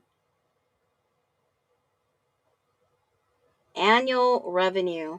And then the total impact with 1.75 in direct institutional student and visitor impacts. So the 2020 report indicated a 4 billion total economic impact with 1.7 direct institutional student and visitor impacts. Wow. It doesn't report profits. That is freaking wild. Thank you for that information, Caleb. I appreciate you. And they approved a 3% increase in tuition for 25 and 26 school year. Jeez. That is a moneymaker in education. Wow. That is freaking wild. You wouldn't have thought that billions of dollars and they can't, oh my gosh. Oh well. It's just sad. This is just a sad situation. You know, I will be happy when this is over so that we can talk about something else. But like I promised, I will not stop talking about this case until we have some closure. And if that means that we go on for 10 years, then we go on for 10 years. Yeah, they weren't on the gag order. I don't think WSU was on the gag order. It was the police, the lawyers, and someone else that was on the gag order. It was very specific. And remember all the sports revenue. Absolutely. I think, let me just look at that again. Hold on. The sports revenue is huge. And that's a key component to all this because these colleges have a huge following in both of this region. BSU, Moscow, WSU, huge. $11.5 million budget deficit in the athletics. What? They have debt. Wow. But they rake in a lot of money.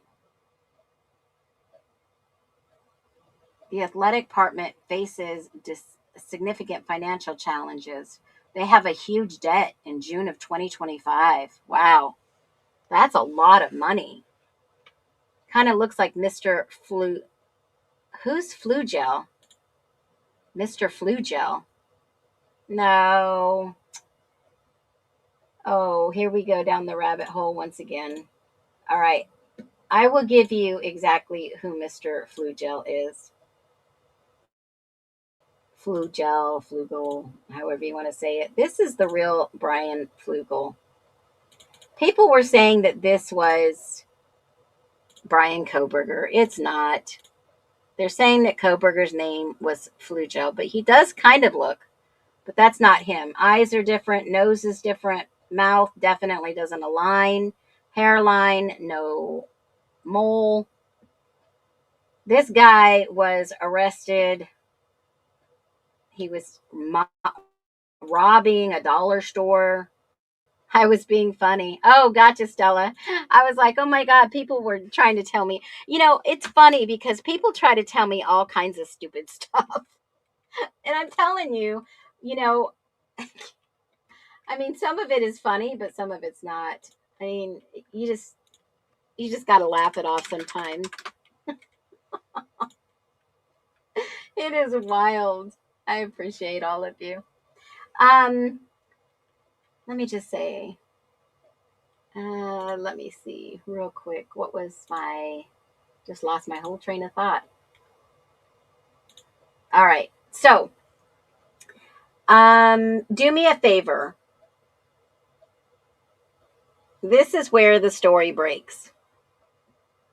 And I have a feeling we're going to have some movement. That's just me. I mean, from what I've seen in this book, it's going to be a bombshell, a fireball, a rock solid.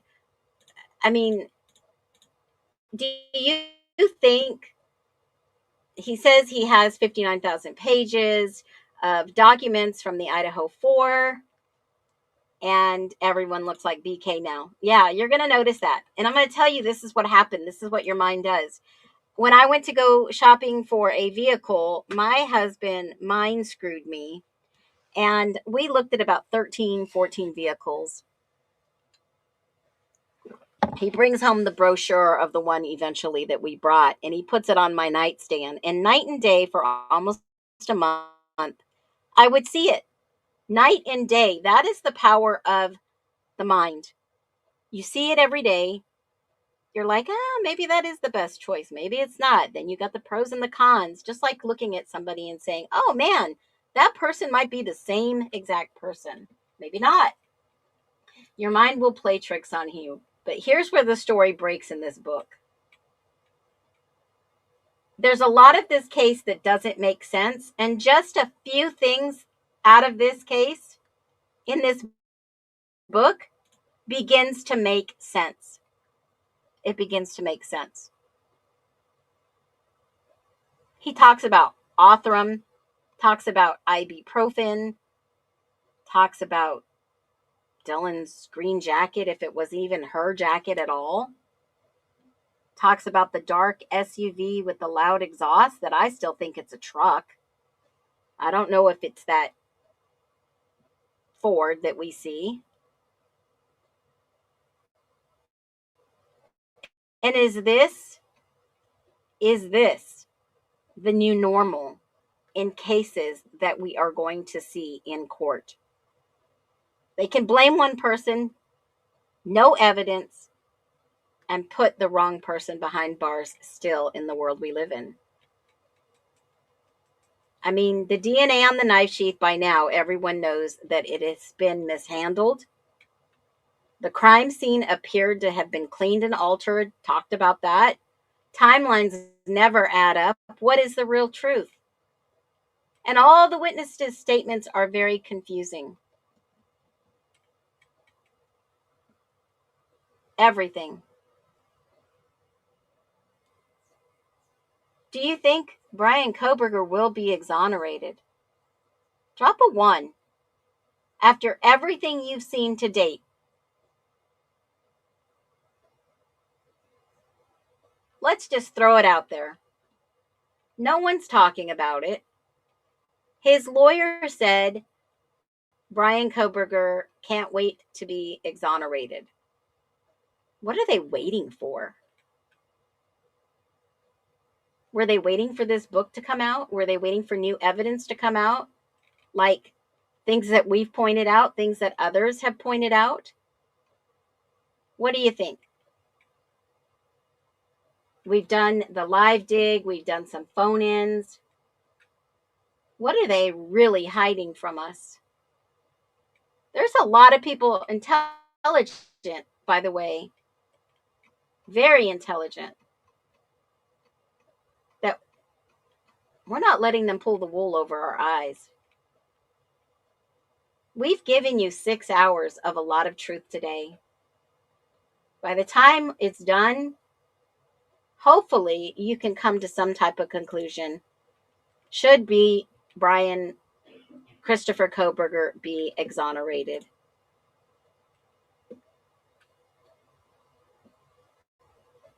Should he be? Definitely think about calling in. Who wants to be the next person on the live to call in, have a discussion, and how that would look? I hope he's getting some information. I don't know if it'll ever happen, but I think it should. He took the plea deal so he didn't have to die. I agree. The system is coming up with new ways to secure convictions, possibly. I don't recall. I know that on the video camera, they say, what does he have? I think they're referring to something Ethan had. Whatever was in his hand, they categorized it as debris. How can you leave your friend on the floor in her knickers after seeing some? Exactly, Courtney. Exactly. There will only be an appeal or a PCR, Becky, if new evidence is discovered. That is evidence they didn't have before. We don't know if Ann Taylor's office, which I did call and speak to someone there. And that was interesting.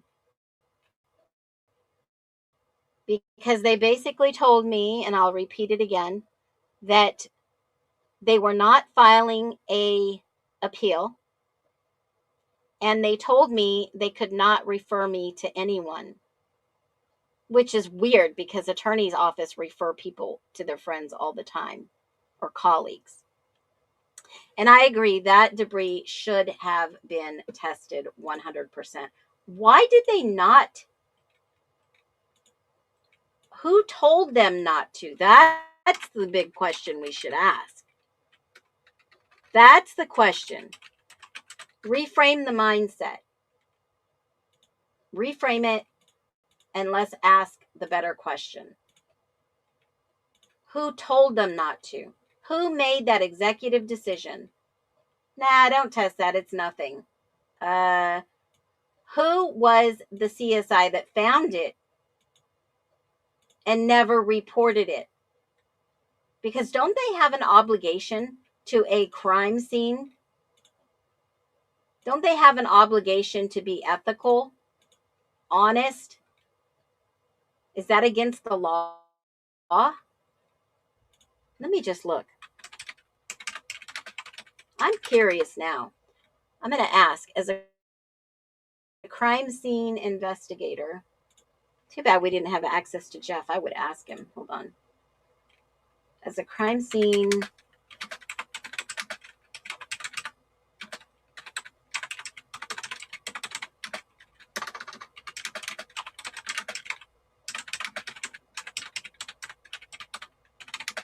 if you see evidence and told not to test, is it a ethical violation in Idaho?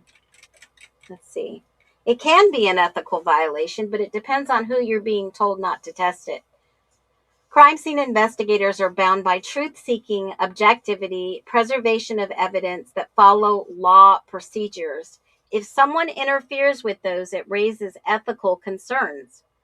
When it's an ethical violation, the order is meant to hide or ignore evidence. Example, a superior says, don't test that DNA because it might contradict the main suspect.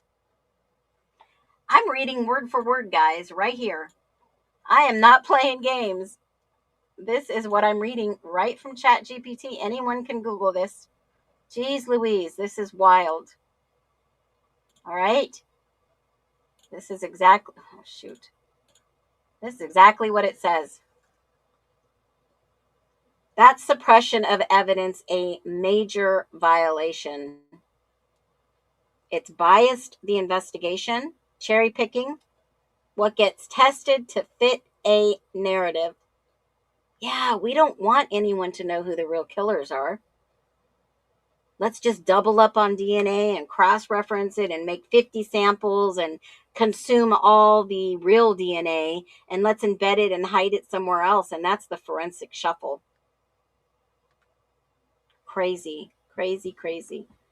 It violates professional standards. It could violate due process and lead to wrongful convictions. Wow. Wow. Oh, wow. Look at this. This is the next step it tells me. Hold on.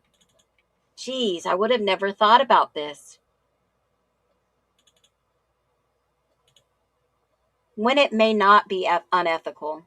Limited resources, prioritization, labs, test the most probative evidence first. Not everything gets tested immediately. Well, they need to go back and they need to test. They need to test. Where is the evidence? Is it in the evidence shed? Prosecutors may delay testing to avoid contaminating a jury pool for a trial strategy. Redundancy, if multiple items would yield the same result, some may not be tested. This is wild. Welcome back, Becky. Hello. Hello. Good to see you. I have been listening, and I have a theory, and it's just my opinion. But do Okay. you think that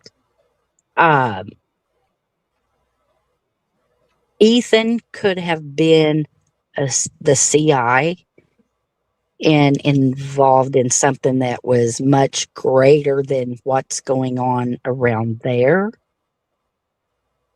And that's why he didn't Absolutely. have a job and nobody knew where he lived.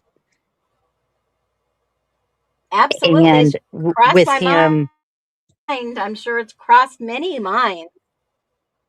and I would hope that was not the case. But, you never know, what somebody might do to help in that drug trafficking, whatever's going on. And he could have been paid for him to work like that. And that's why he never had a job. And he didn't really put too much into his schoolwork until he got kicked out of the fraternity. And then somebody came after him and it got a little out of hand and they took out more people than what was needed or whatever the case is. It's just a theory. Yeah, absolutely. I've thought about it. I've went down that rabbit hole. I've even said, Ethan does look older. His apartment was in Pullman. If that checked out, then there's all these different avenues we could go down and speculate, right? Yeah, and with the drug stuff that's going on in our society now, they're not wanting the little people, they're wanting the big people. Mm-hmm. And they will keep it under wraps and keep everybody's identity safe so that they can still go after the big one. That's my opinion. I think the big one was caught, right? I think the big one was caught. And even if he was here's my point. We hear and we believe we hear Captain Lanier say that this was possibly a tragedy and there was a CI involved. I totally saw that video. Mm-hmm. I would agree he says CI. But it couldn't have been Ethan he was talking about because they are questioning and interrogating everyone about Ethan, his past, his background, his family, money. Where does he get the money that he spends stuff on? Well, why, if they knew he was a CI, why would they be asking these questions? To see how much the frats knew about Ethan? To make sure that they're covered and... Yeah, either that or they're playing into it to help not blow anybody else's cover that might be in it. Look at what our government, and I'm not talking about just the police department, but you had the ISP and then you had above that the FBI. They can do anything they want.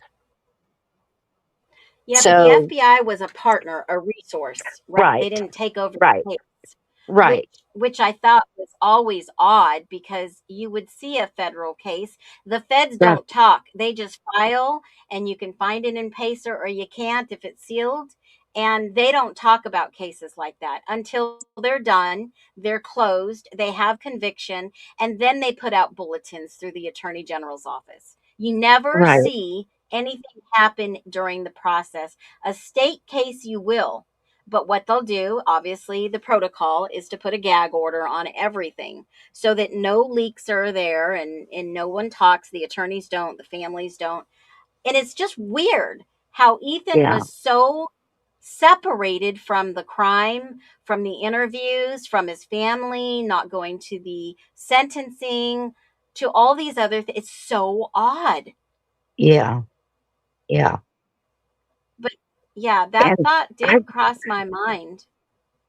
and you know, the pills that they apparently had in their possession was, I mean, that's what, you know, the drug trade is nowadays. You know, pills. A lot of people have the pills. So I Well, don't here's the know. It's problem with the pills and here's the problem. Oh shoot. Here's the problem, Becky, with the pills on the street. Okay, and this is happening all around the country. It's not just here in this area, and this is a wide topic. So there are, in fact, a lot of farmers that are struggling in our economy to produce. And I don't know if you know much about farming, and I'm just using this as an example here. There is a cattle farm in Texas, and the cartel has infiltrated this farm's business to utilize and leverage their resources for transporting, production, all this stuff to make it. And they're off the radar. They're off the radar in these smaller towns. Now, when you think about those pills being on the street, it's not like a pharmaceutical grade where it has to go through stringent, quality control, stringency testings, stuff like that. They're making these pills uh, unequally with chemicals. This is why we have the big tariffs, in my mind, in my opinion, with China, because China will sell these ingredients to anyone, and then anyone can buy these and manufacture what they want without these controls. And they're putting these pills on the streets and they're killing people. Okay. yeah. So it's not just a problem here in this case. I suppose it could be allegedly a huge operation that they needed to cover up, and that perhaps somebody in that house was an informant. Maybe there was two. Maybe there was two people in there to protect Maddie and Kaylee whose parents were known to be part of an organization. Okay? Right. Yeah. And Yeah. we don't know, because it seemed like Maddie and Kaylee were always together in the last few months. Prior to that, they might have not been. And Right. then I also see uh, Xana and Ethan hanging out. But why would Ethan be living in the bottom room if not with Xana? So were Yeah. they boyfriend and girlfriend, or was there somebody else that was her boyfriend and Ethan was living in the bottom room to protect? I don't know. I don't Yeah. know. It's always Yeah. crossed my mind that there's something else. Well, Always. you know, if they would just quit re Acting. quit blanking everything out and just put the information out, then we would probably have our answers. But maybe But it was a issue of homeland security right. to keep the Right. average person safe. Right. And I would hate to think that any of those 4 kids were involved in any of that, because it's so dangerous, but Yeah, it's it is. it's just sad, but it just gives you more and more questions without any answers. Hmm. So I just Especially with pray for them. And people that come, yeah, especially with people who come over from other countries into these colleges. And right. what happens is they're on visas, they're from other countries, and then bam, what if they're part of this organization that has infiltrated colleges? Right. It is a possibility. Mhm. Absolutely. I've always thought of it, and as someone who questions the unthinkable, you have to question every single angle. Yeah. You have Yeah. to. In order to get to the truth, you have to look at and you have to be so just hyper focused on what is it you really need to see. Right. Well, Absolutely. I Well, it, thank you, it's Becky, a again. terrible thing. It So, is. And well, I thank just you. wish I wish we had a little bit more truth. Yeah. All right, Well, Becky. I'll still be watching. Oh, I hear Thanks, you. I know. Phoenix. I'm so thankful for you. You're welcome. Bye, honey. Bye-bye. Okay, we had another caller, but I don't know what happened. Um, Bubbly and Huda did a deep dive into Bethany's Venmo. Really? What? From Nevada? What? I don't know if that's true, but let's put those receipts up there. Did they make a video into regards to the Venmo? I'm a little curious. They had to have been in early because I never saw a Venmo for Bethany. I saw a Venmo for Dylan and her mom. I've never really seen, and it's kind of hard to say that I've seen a little bit of Venmo transaction for Bethany in the past, but nothing that would bring me to say, oh my gosh, she's dealing. If anything, I've seen a lot of Venmos between frats, family that could possibly have been doing some side business, which would blow your mind. I've shared a lot of those. A lot of those. Courtney, welcome in to Phoenix Talks. What you got, Courtney? I've never really seen. Can you hear me? I can. Welcome in. Where are you calling Can we from? to pause the telly? I'm in England. I love your accent. I just live beside Scotland, so Ah, I'm just on the border. I've been watching this case for ages. Gotcha. And I just find it mad. I feel like Dylan definitely knew. You feel What's like happening? Dylan knew? Yeah. I feel like she's convinced Bethany not to phone the police. Because how do you walk past your friend with nothing on and just leave her on the floor? Yeah, you've got a great point. As a woman. Yeah, no association. It would take somebody, in my humble opinion, like totally disconnected from reality, totally Yeah, you disconnected can't from just, people. like, you've just seen a man in your house and you run past her with nothing on her bottom half. You've just left her on the floor.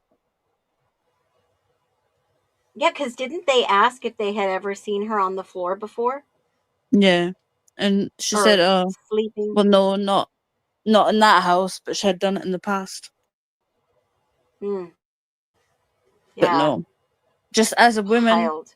I don't get What it. would you, yeah. What would you do if you saw your friend, your roommate, even if you weren't friends? What would you do? I'd still go towards them to see what had happened. Yeah. Whether I was scared or not. Like, and I'm 26. So I'd be, when it happened, 23. So I'm just like a year or two older than them. And even if that was my roommate, I know I Did don't you attend understand about uni? no, I don't understand about frats and that because in England it's different. You don't Yeah, have I the hear whole. that a lot. It's very different. The culture's different. I mean, you just have college. You could maybe live with your friends, but even if you go to college, that's not really, or university, you don't really.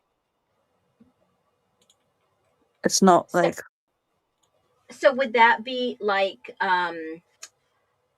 just a continuation of grade school, high school? just high You go to school. college. And you There's go no to college and cultural then Greek. Yeah. no, there's nothing like that. Wow. I don't understand how that could be even a thing. I don't understand that whole Greek life. I didn't go to a university. No, And it's definitely different in England. There's just like nothing like that. wow. You What's just your go to take on college. the tabloids? What's your theory? I just feel like everything's mainstream is just what they're hearing of, what they want you to believe. Just like Yeah, I'd the agree. news here isn't like you hear about it properly, but it's not actually news. But even in England, it's different because we don't have the death penalty or anything. Did they sensationalize the news for you, or did they just tell you 4 died and that was it? Yeah, pretty much. I don't feel like it's So all your information has to come from online social media outlets? pretty much. Or you would hear it like Wow. of your friends and stuff. But like Wow. if someone, I live in a little town. It's not a city or anything. That It's just a little town. And if someone died in the wow. town, you'd hear about it before anyone else would. Yeah. But you hear all the rumors and that first. So when the friends are saying, "Oh, we knew," whatever, like that's what happens everywhere. I feel like. Wow. Yeah, well, I agree. I think Dylan has a lot of information. So does Bethany. And speaking of Bethany, the defense wanted to bring her up on the stand and question about the iPad, right? About the Yeah. movements Because I and don't think the she was wife. there. Yeah, I have a feeling somebody. Well, even witnesses So said that they saw somebody leave it too. Dylan never saw that man leave the room, like leave the house. She can't see past her door. Do you know what I mean? Yeah, She can't see that's. out that door, the person leaving. If you look Well, out I her hope. door, if you look out her door in the photos that have been released, you can't see past the oven. Do you know what I mean? You can't see that slider. Yeah, you can't see the sliding door. And she Yeah. didn't. And then after that, apparently she left. The man left and she ran past her friend on the floor with nothing on. It's just, Yeah, that no, you would go and check your friend. I don't care if you were just roommates or whatever, you would go and check. You've just seen a man absolutely. leave that you didn't know. You would go and check. Absolutely. I agree with you. And I appreciate you calling in. And call back anytime you want, Courtney. Yeah, that's fine. Thank Right. you. Thank you. Have a good night, honey. You too. Okay, so in the process of me talking and thinking about what someone said about Bethany Funk, I pulled up her Venmo. There are a couple questionable things, but you know what, guys? Sometimes these kids that are these young kids, they put things like this in their Venmos. I don't think they really mean some of this stuff. I mean, I don't know who Riley is and why he put crack cocaine behind the Rally's dumpster, right? And I don't know why Emily would put, and this is just a sample, wife beater, right? Paid Bethany Funk. Bethany Funk paid Claire and then paid her again for the goods, ice, freezing ice. I don't know. There are a lot of strange Venmos. I would agree, but that doesn't prove that someone was dealing coke, right? Some people put coke, some people put ice cream and tacos and some crazy stuff. But that doesn't mean that these people were dealing anything. Cake by the ocean. I mean, hey, welcome to Phoenix Talks. Angie, this is Phoenix. How are you today? And what do you got for us? Hey Phoenix, I come across a video that I heard Brian Koberger was possibly undercover looking into Moscow and ISPs like cameras and maybe some corruption going on in that area. And that's why he was targeted as the suspect. Have you heard that theory? I have heard that theory because in one of his interviews, when Payne and Gilbertson go to Pennsylvania and they interview him, his very first interview, he Uh-huh. talks about Washington State and he talks about Pullman PD projects. So Okay. I don't know for sure. That was their write-up. And then there is no video or audio of these interviews. And I think, in my humble opinion, this is alleged, it's because he went into detail about what some of those projects were. Okay, And right. they will never release that. There's just no Right. way they would release it. Because there's no way that he did this, in my opinion. No way at all. Yeah, I would agree. I would agree. And I'm still waiting for the smoking gun. I think a lot of us are. Yeah. I mean, I think these kids, they knew who did this to them. I feel like the person was already in the house or let in by, I'm sorry to say this, but I think Dylan had something to do with it. And what is that, your gut intuition, or is that just from what you've seen, or both? I'm going to say both because I feel like out of all of them, he's the one that really wasn't like buddy best friends like Xana and Kaylee and Maddie. She was the newest to the group. Mm-hmm. And her story, I don't think she even seen anybody in there at all. And if there was somebody in there, she let them in or at least knew it was happening. Do you think one person did all this? Oh, absolutely not. No. Well, Definitely two on or the more. backsliding door, they couldn't eliminate 3 people. That was Hunter, Bethany, and Bethany, Emily Allant, and Hunter Johnson. They couldn't eliminate those 3 people with the fingerprints. Why couldn't they eliminate them though? Were they like partial prints, or I don't understand that with fingerprints.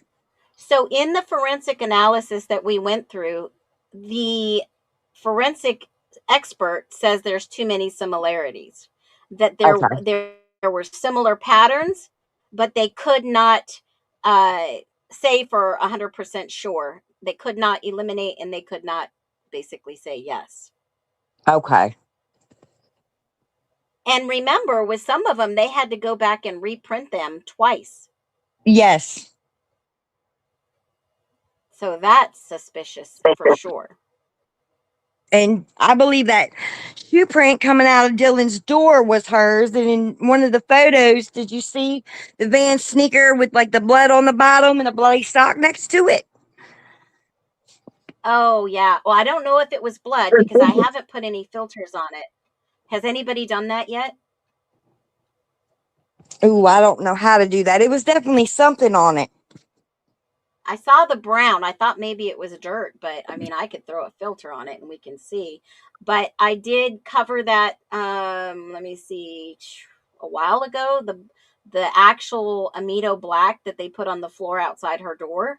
Yes. And you can see her footprint and the Vans, it has the Amido black on it. I can't tell if it's actually darker than what it's supposed to be. But are you talking about this photo? If you can see it, let me see if I can pull this up. Hold on. This photo? Yes. Okay. And then let me go back to the crime scene photos. I think her bedroom's 5. Is it 5? No, it's 4. Nope, 3. Get it. Nope, 2. Let me go back down. It's 6, bedroom 6.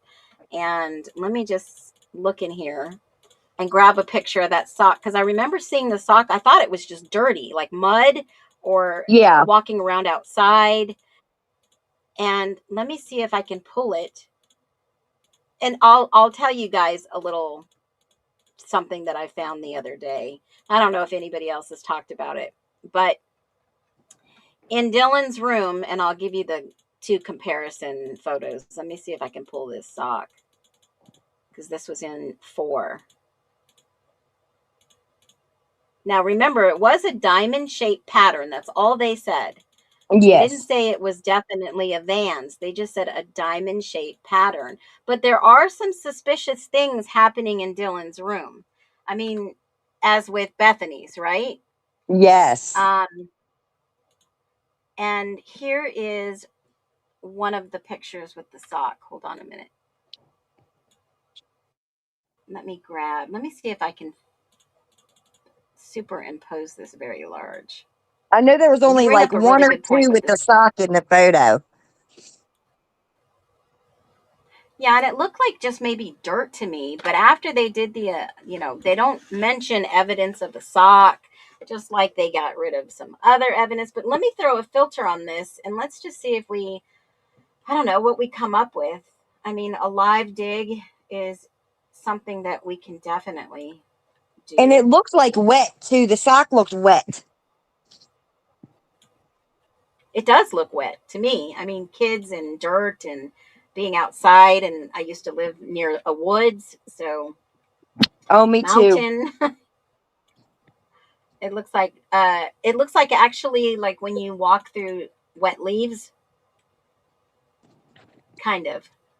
Yeah. Let me see if I can't tell if there's a filter on this, but I'm going to run it through it right now, and let's see what we can find. I'm going to brighten it. Some of these photos have been manipulated, Yeah. Wow. Wow. Okay, so I'm just going to lower the exposure on this. Contrast. Wow, you guys, I wish this is exactly what I got from the picture, throwing it in a filter, guys. And no one can tell me that this girl did not know at this point. Those are not words on the sock. That is just ran through a filter, and you could see where the sock was taken off.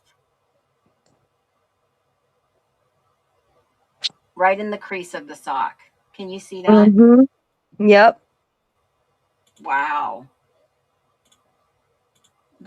I'm just like baffled every day.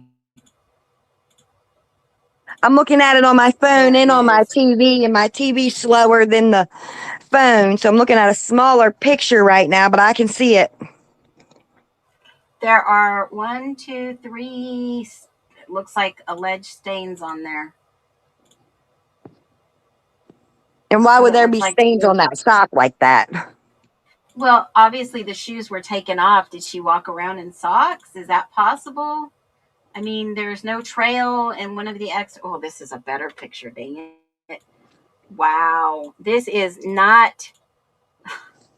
Okay, I got it up on Wow, my TV every now. single time. Okay, hold on. Let me throw it up on the screen. It's a much lighter. Hold on.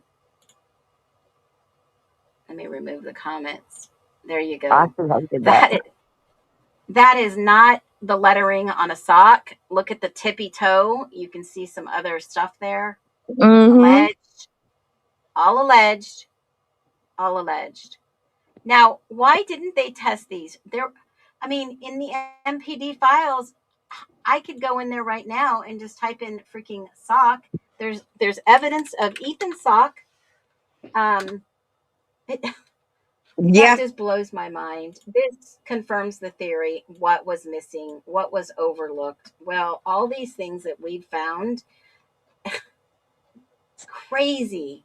It's crazy that we're seeing all this, and they just I don't know if they overlooked it, didn't care, or they just had their minds made up that they had their suspect and that was it. They had to have their story. That's the only thing I can think of. They had to have their story in hand, ready to rock and roll. Could it be a reinforced toe sock? Well, I know that socks usually aren't red. They're usually gold toe tipped socks. Yeah. So, people are saying, could it be a reinforced toe sock? It could be, but why is there pink? I mean, I've not done anything to this photo except for, everyone can go here. This is what I'm going to do. I'm going to show you this picture. Right here is the picture. Let me grab it. This is the original picture from the crime scene photos. Right here. Hold on. Don't take a picture yet. There is the original crime scene photos. And to prove it, I'm scrolling through. I'll make it smaller. This is the original crime scene photos, guys. All I did was make it bigger. Okay. And you can take a screenshot and you can go enlarge it. Put a filter on this sock right here. Better yet, I want everyone to do their homework. Everyone participates. That sock right there. Screenshot it. And tell me what you guys see on your own. Now, there is something else, and I don't know if anybody realized this before, but there is a pair of pants on the floor. And I've always thought that this was some type of, whatchamacallit, like a tag or in the back of the jean pocket.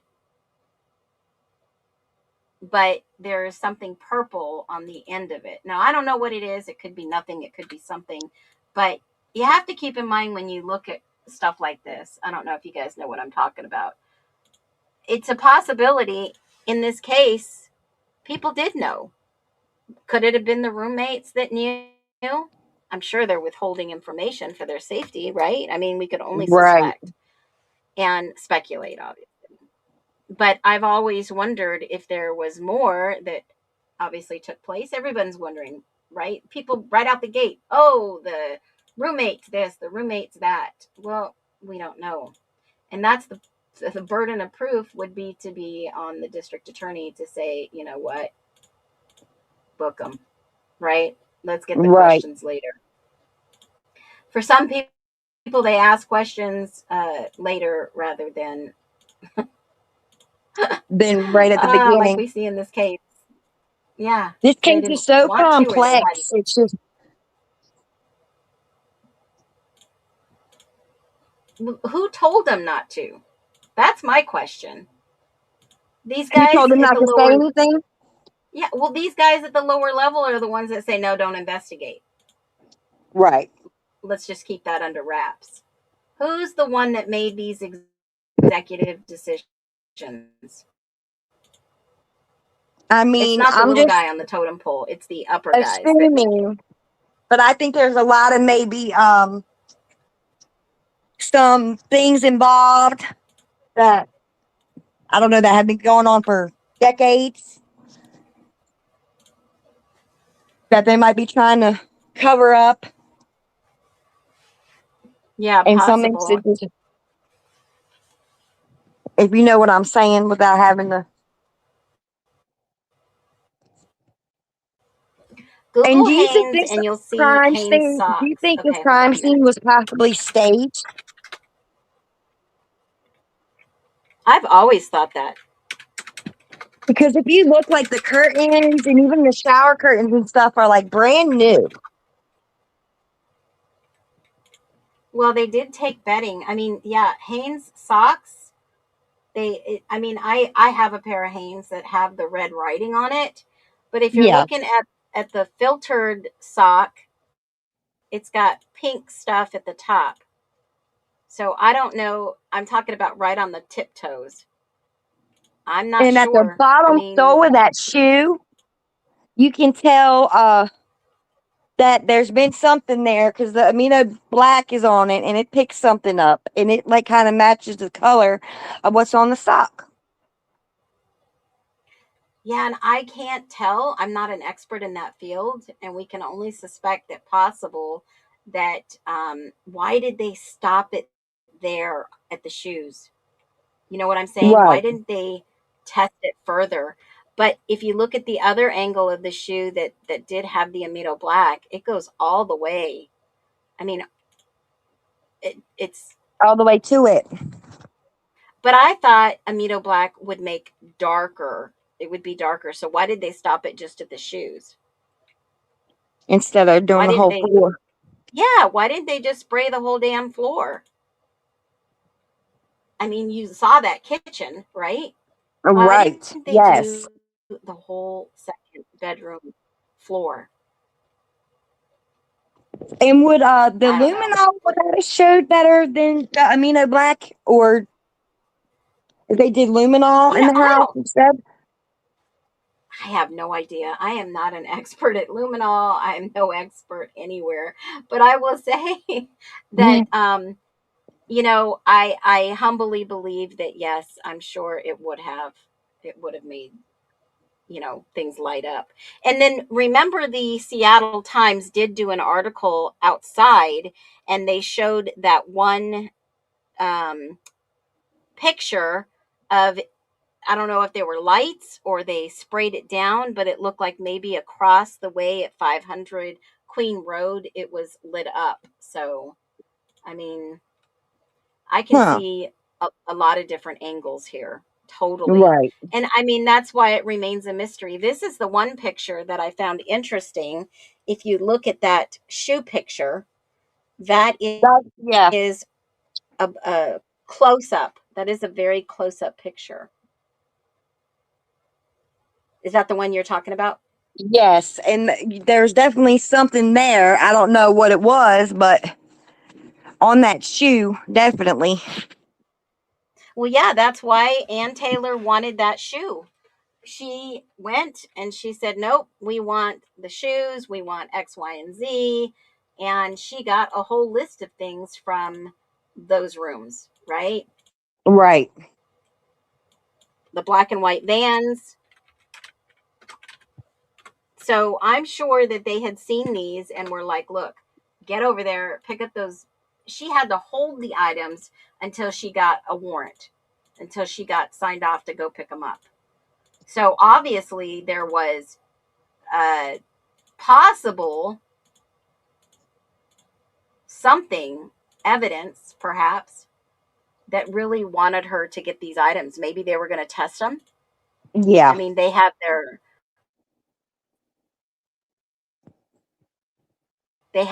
and this says specifically from Dylan's belongings right here. Handwritten note, pink and white blanket with the hearts, which they did test, black and white cloth, possible used as a curtain or decoration. I didn't see a pink and black cloth in her room. Me neither. They did take her sheets. They did for sure. Okay. The black and white Vans, red and white unknown brand shoes, and black and white Converse shoes. So those Converse shoes, guys, are sitting right here in this picture that they took also. These Converse shoes. Right One next is to on the the floor. Yeah, but I don't know where the other one was. Wasn't it back here with this sweatshirt? Right in the back? So maybe those were the shoes, you know, she was wearing at the time. It's right back in the little caddy corner. I don't know if you can see it. Let me see if I can find a better picture. It's almost Okay. underneath that brown sweatshirt back here. See the second one? Yes. Yeah. So Yep, I see they it. got those. Okay. It says black and white Converse shoes. Those They are look brown. brown. So I don't know which ones. Yeah, they do look brown. Again, lighting matters in all pictures too. So Oh, I yes, didn't definitely. see anything in her closet, but I did see something of value. This picture is like knocked down. Did you guys notice this? This picture is on the ground. And The it's portrait like, type one? Yeah. yeah, I don't think intentionally it's supposed to be on the ground, because there was a let me see. Hold on. Is that the note I made? Two different notes in this picture. Yeah, I don't see any black Converse shoes in her closet. I wonder if she And in her had a pair. closet is the neatest thing in the whole room. Hold on a minute. They should have. I got a better picture of this sock. Hold on a second. Ooh, ooh, ooh, we're going to go for it. Hold on. Let's do this. That sweatshirt. Okay, so there's no black Converse in her. Oh, yeah, there is. Look in her closet. No, that's brown. Who has a pair of black Converse? Was there one in the spare bedroom? Let me throw Ooh, this I in don't there. know. That's a black Converse. Who had a pair of black Converse? Was it in Bethany's room? It says Dylan's belongings, but I don't see any black shoes, Converse, in her room. Just them brown ones. Interesting, but I will share. Yeah, maybe they're the wrong color. Xana does. Ooh. Xana has the black Oh, Converse. good eye. Someone just said in the chat, Xana has black Converse. Maybe they thought they were Dylan's. Who knows? These girls probably shared items back and forth too. Yeah. Okay. Here, oh my gosh. Hold on a minute.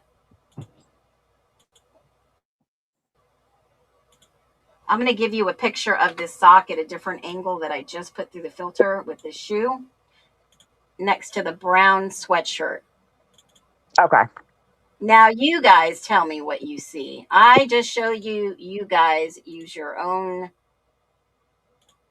Hold on a minute. I got to take one of these off of here. I got too many images.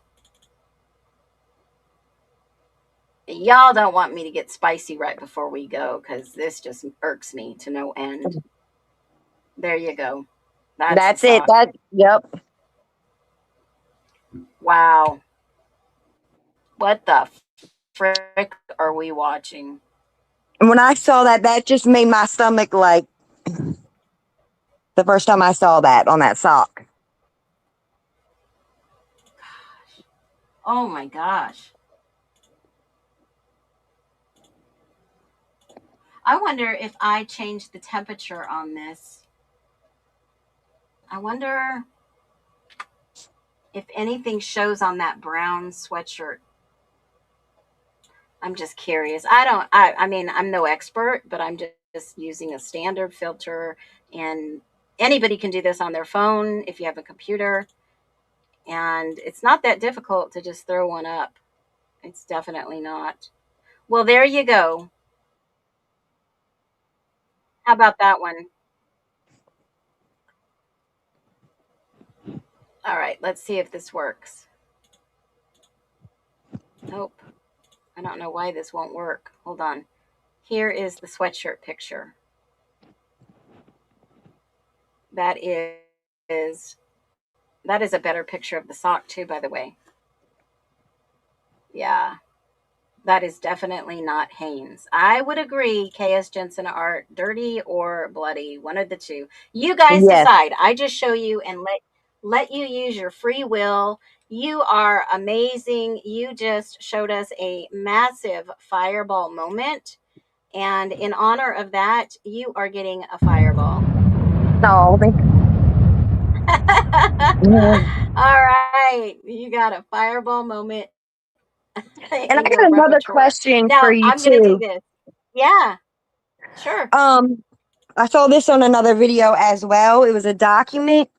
Isn't it illegal to not call and report somebody like deceased or whatever in Idaho?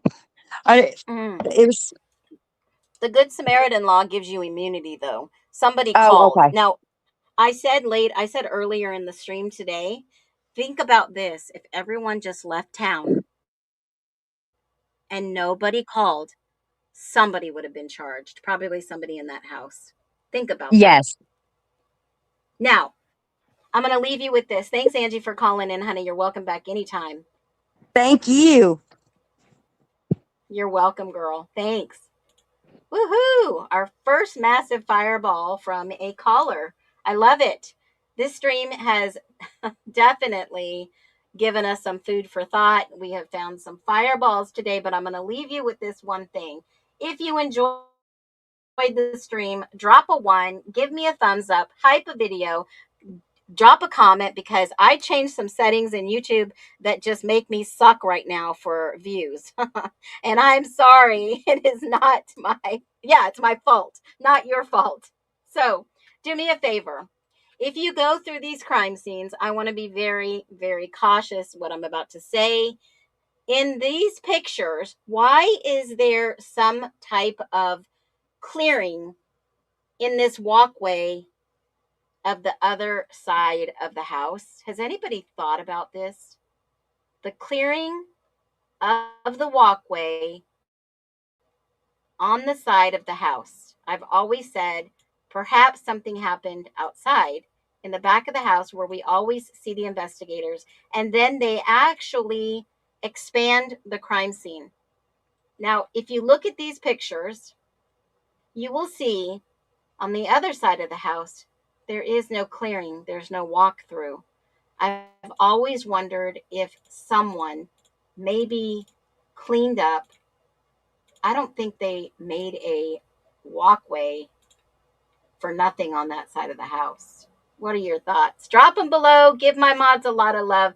Thank you so much for all your amazing gifts today. Carrie, Truth Seeker, Real Eyes, Analyze, go follow these beautiful souls that give their time and their talent and their efforts and their givings to us. You can see blood near the footsteps. That is still inside, possibly washed with bleach. You guys, keep dropping it. It is amazing. Absolutely amazing. Look at all you beautiful people. You are so welcome today. Green advised them to leave so they didn't get arrested. Wow. How could we prove that? Do you see an email? Do you know what was the direction given? Maybe the vandal alert was the sign or the signal, like the bat signal to get the hell out of Dodge. Could be possible. Anything's possible. Anything is speculative. In my stream, we love every single one of you. Until next time, thank you for this 6-hour live. You've been amazing. One of the safest, best chats on the planet in the YouTube channel here at Phoenix Talks. I'm your host, Phoenix. Peace out. Love your little ones, your big ones, your significant ones, and be well. Keep asking questions.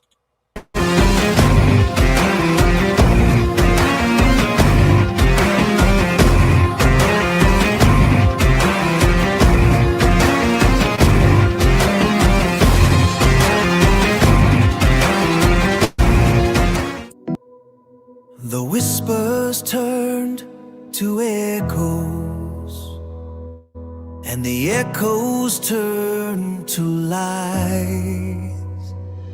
They sold us easy comfort and a blindfold for our eye. Said to trust the hand that feeds you. Don't you dare to ask it why. But I hunger for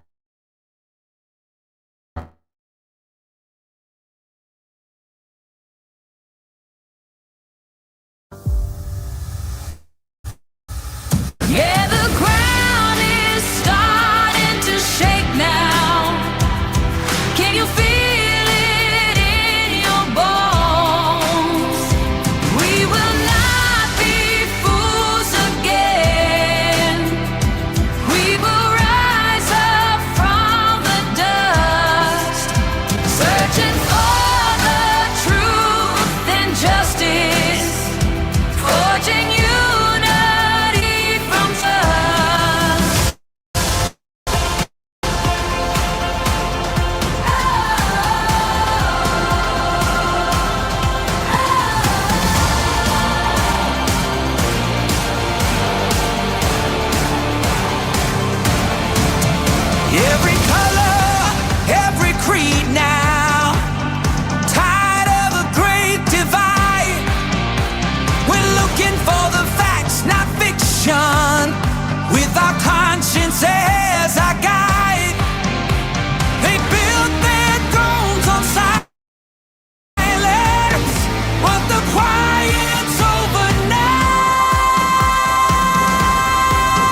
is a million strong and clear. The age of make-believe is over. The reckoning is here.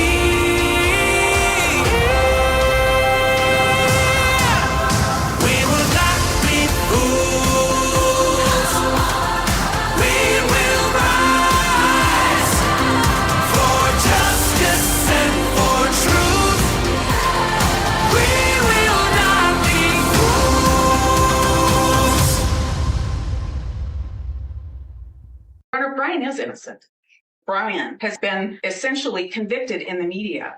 He has a right to have this information withheld, brought out in public, so that people can see it's not this neat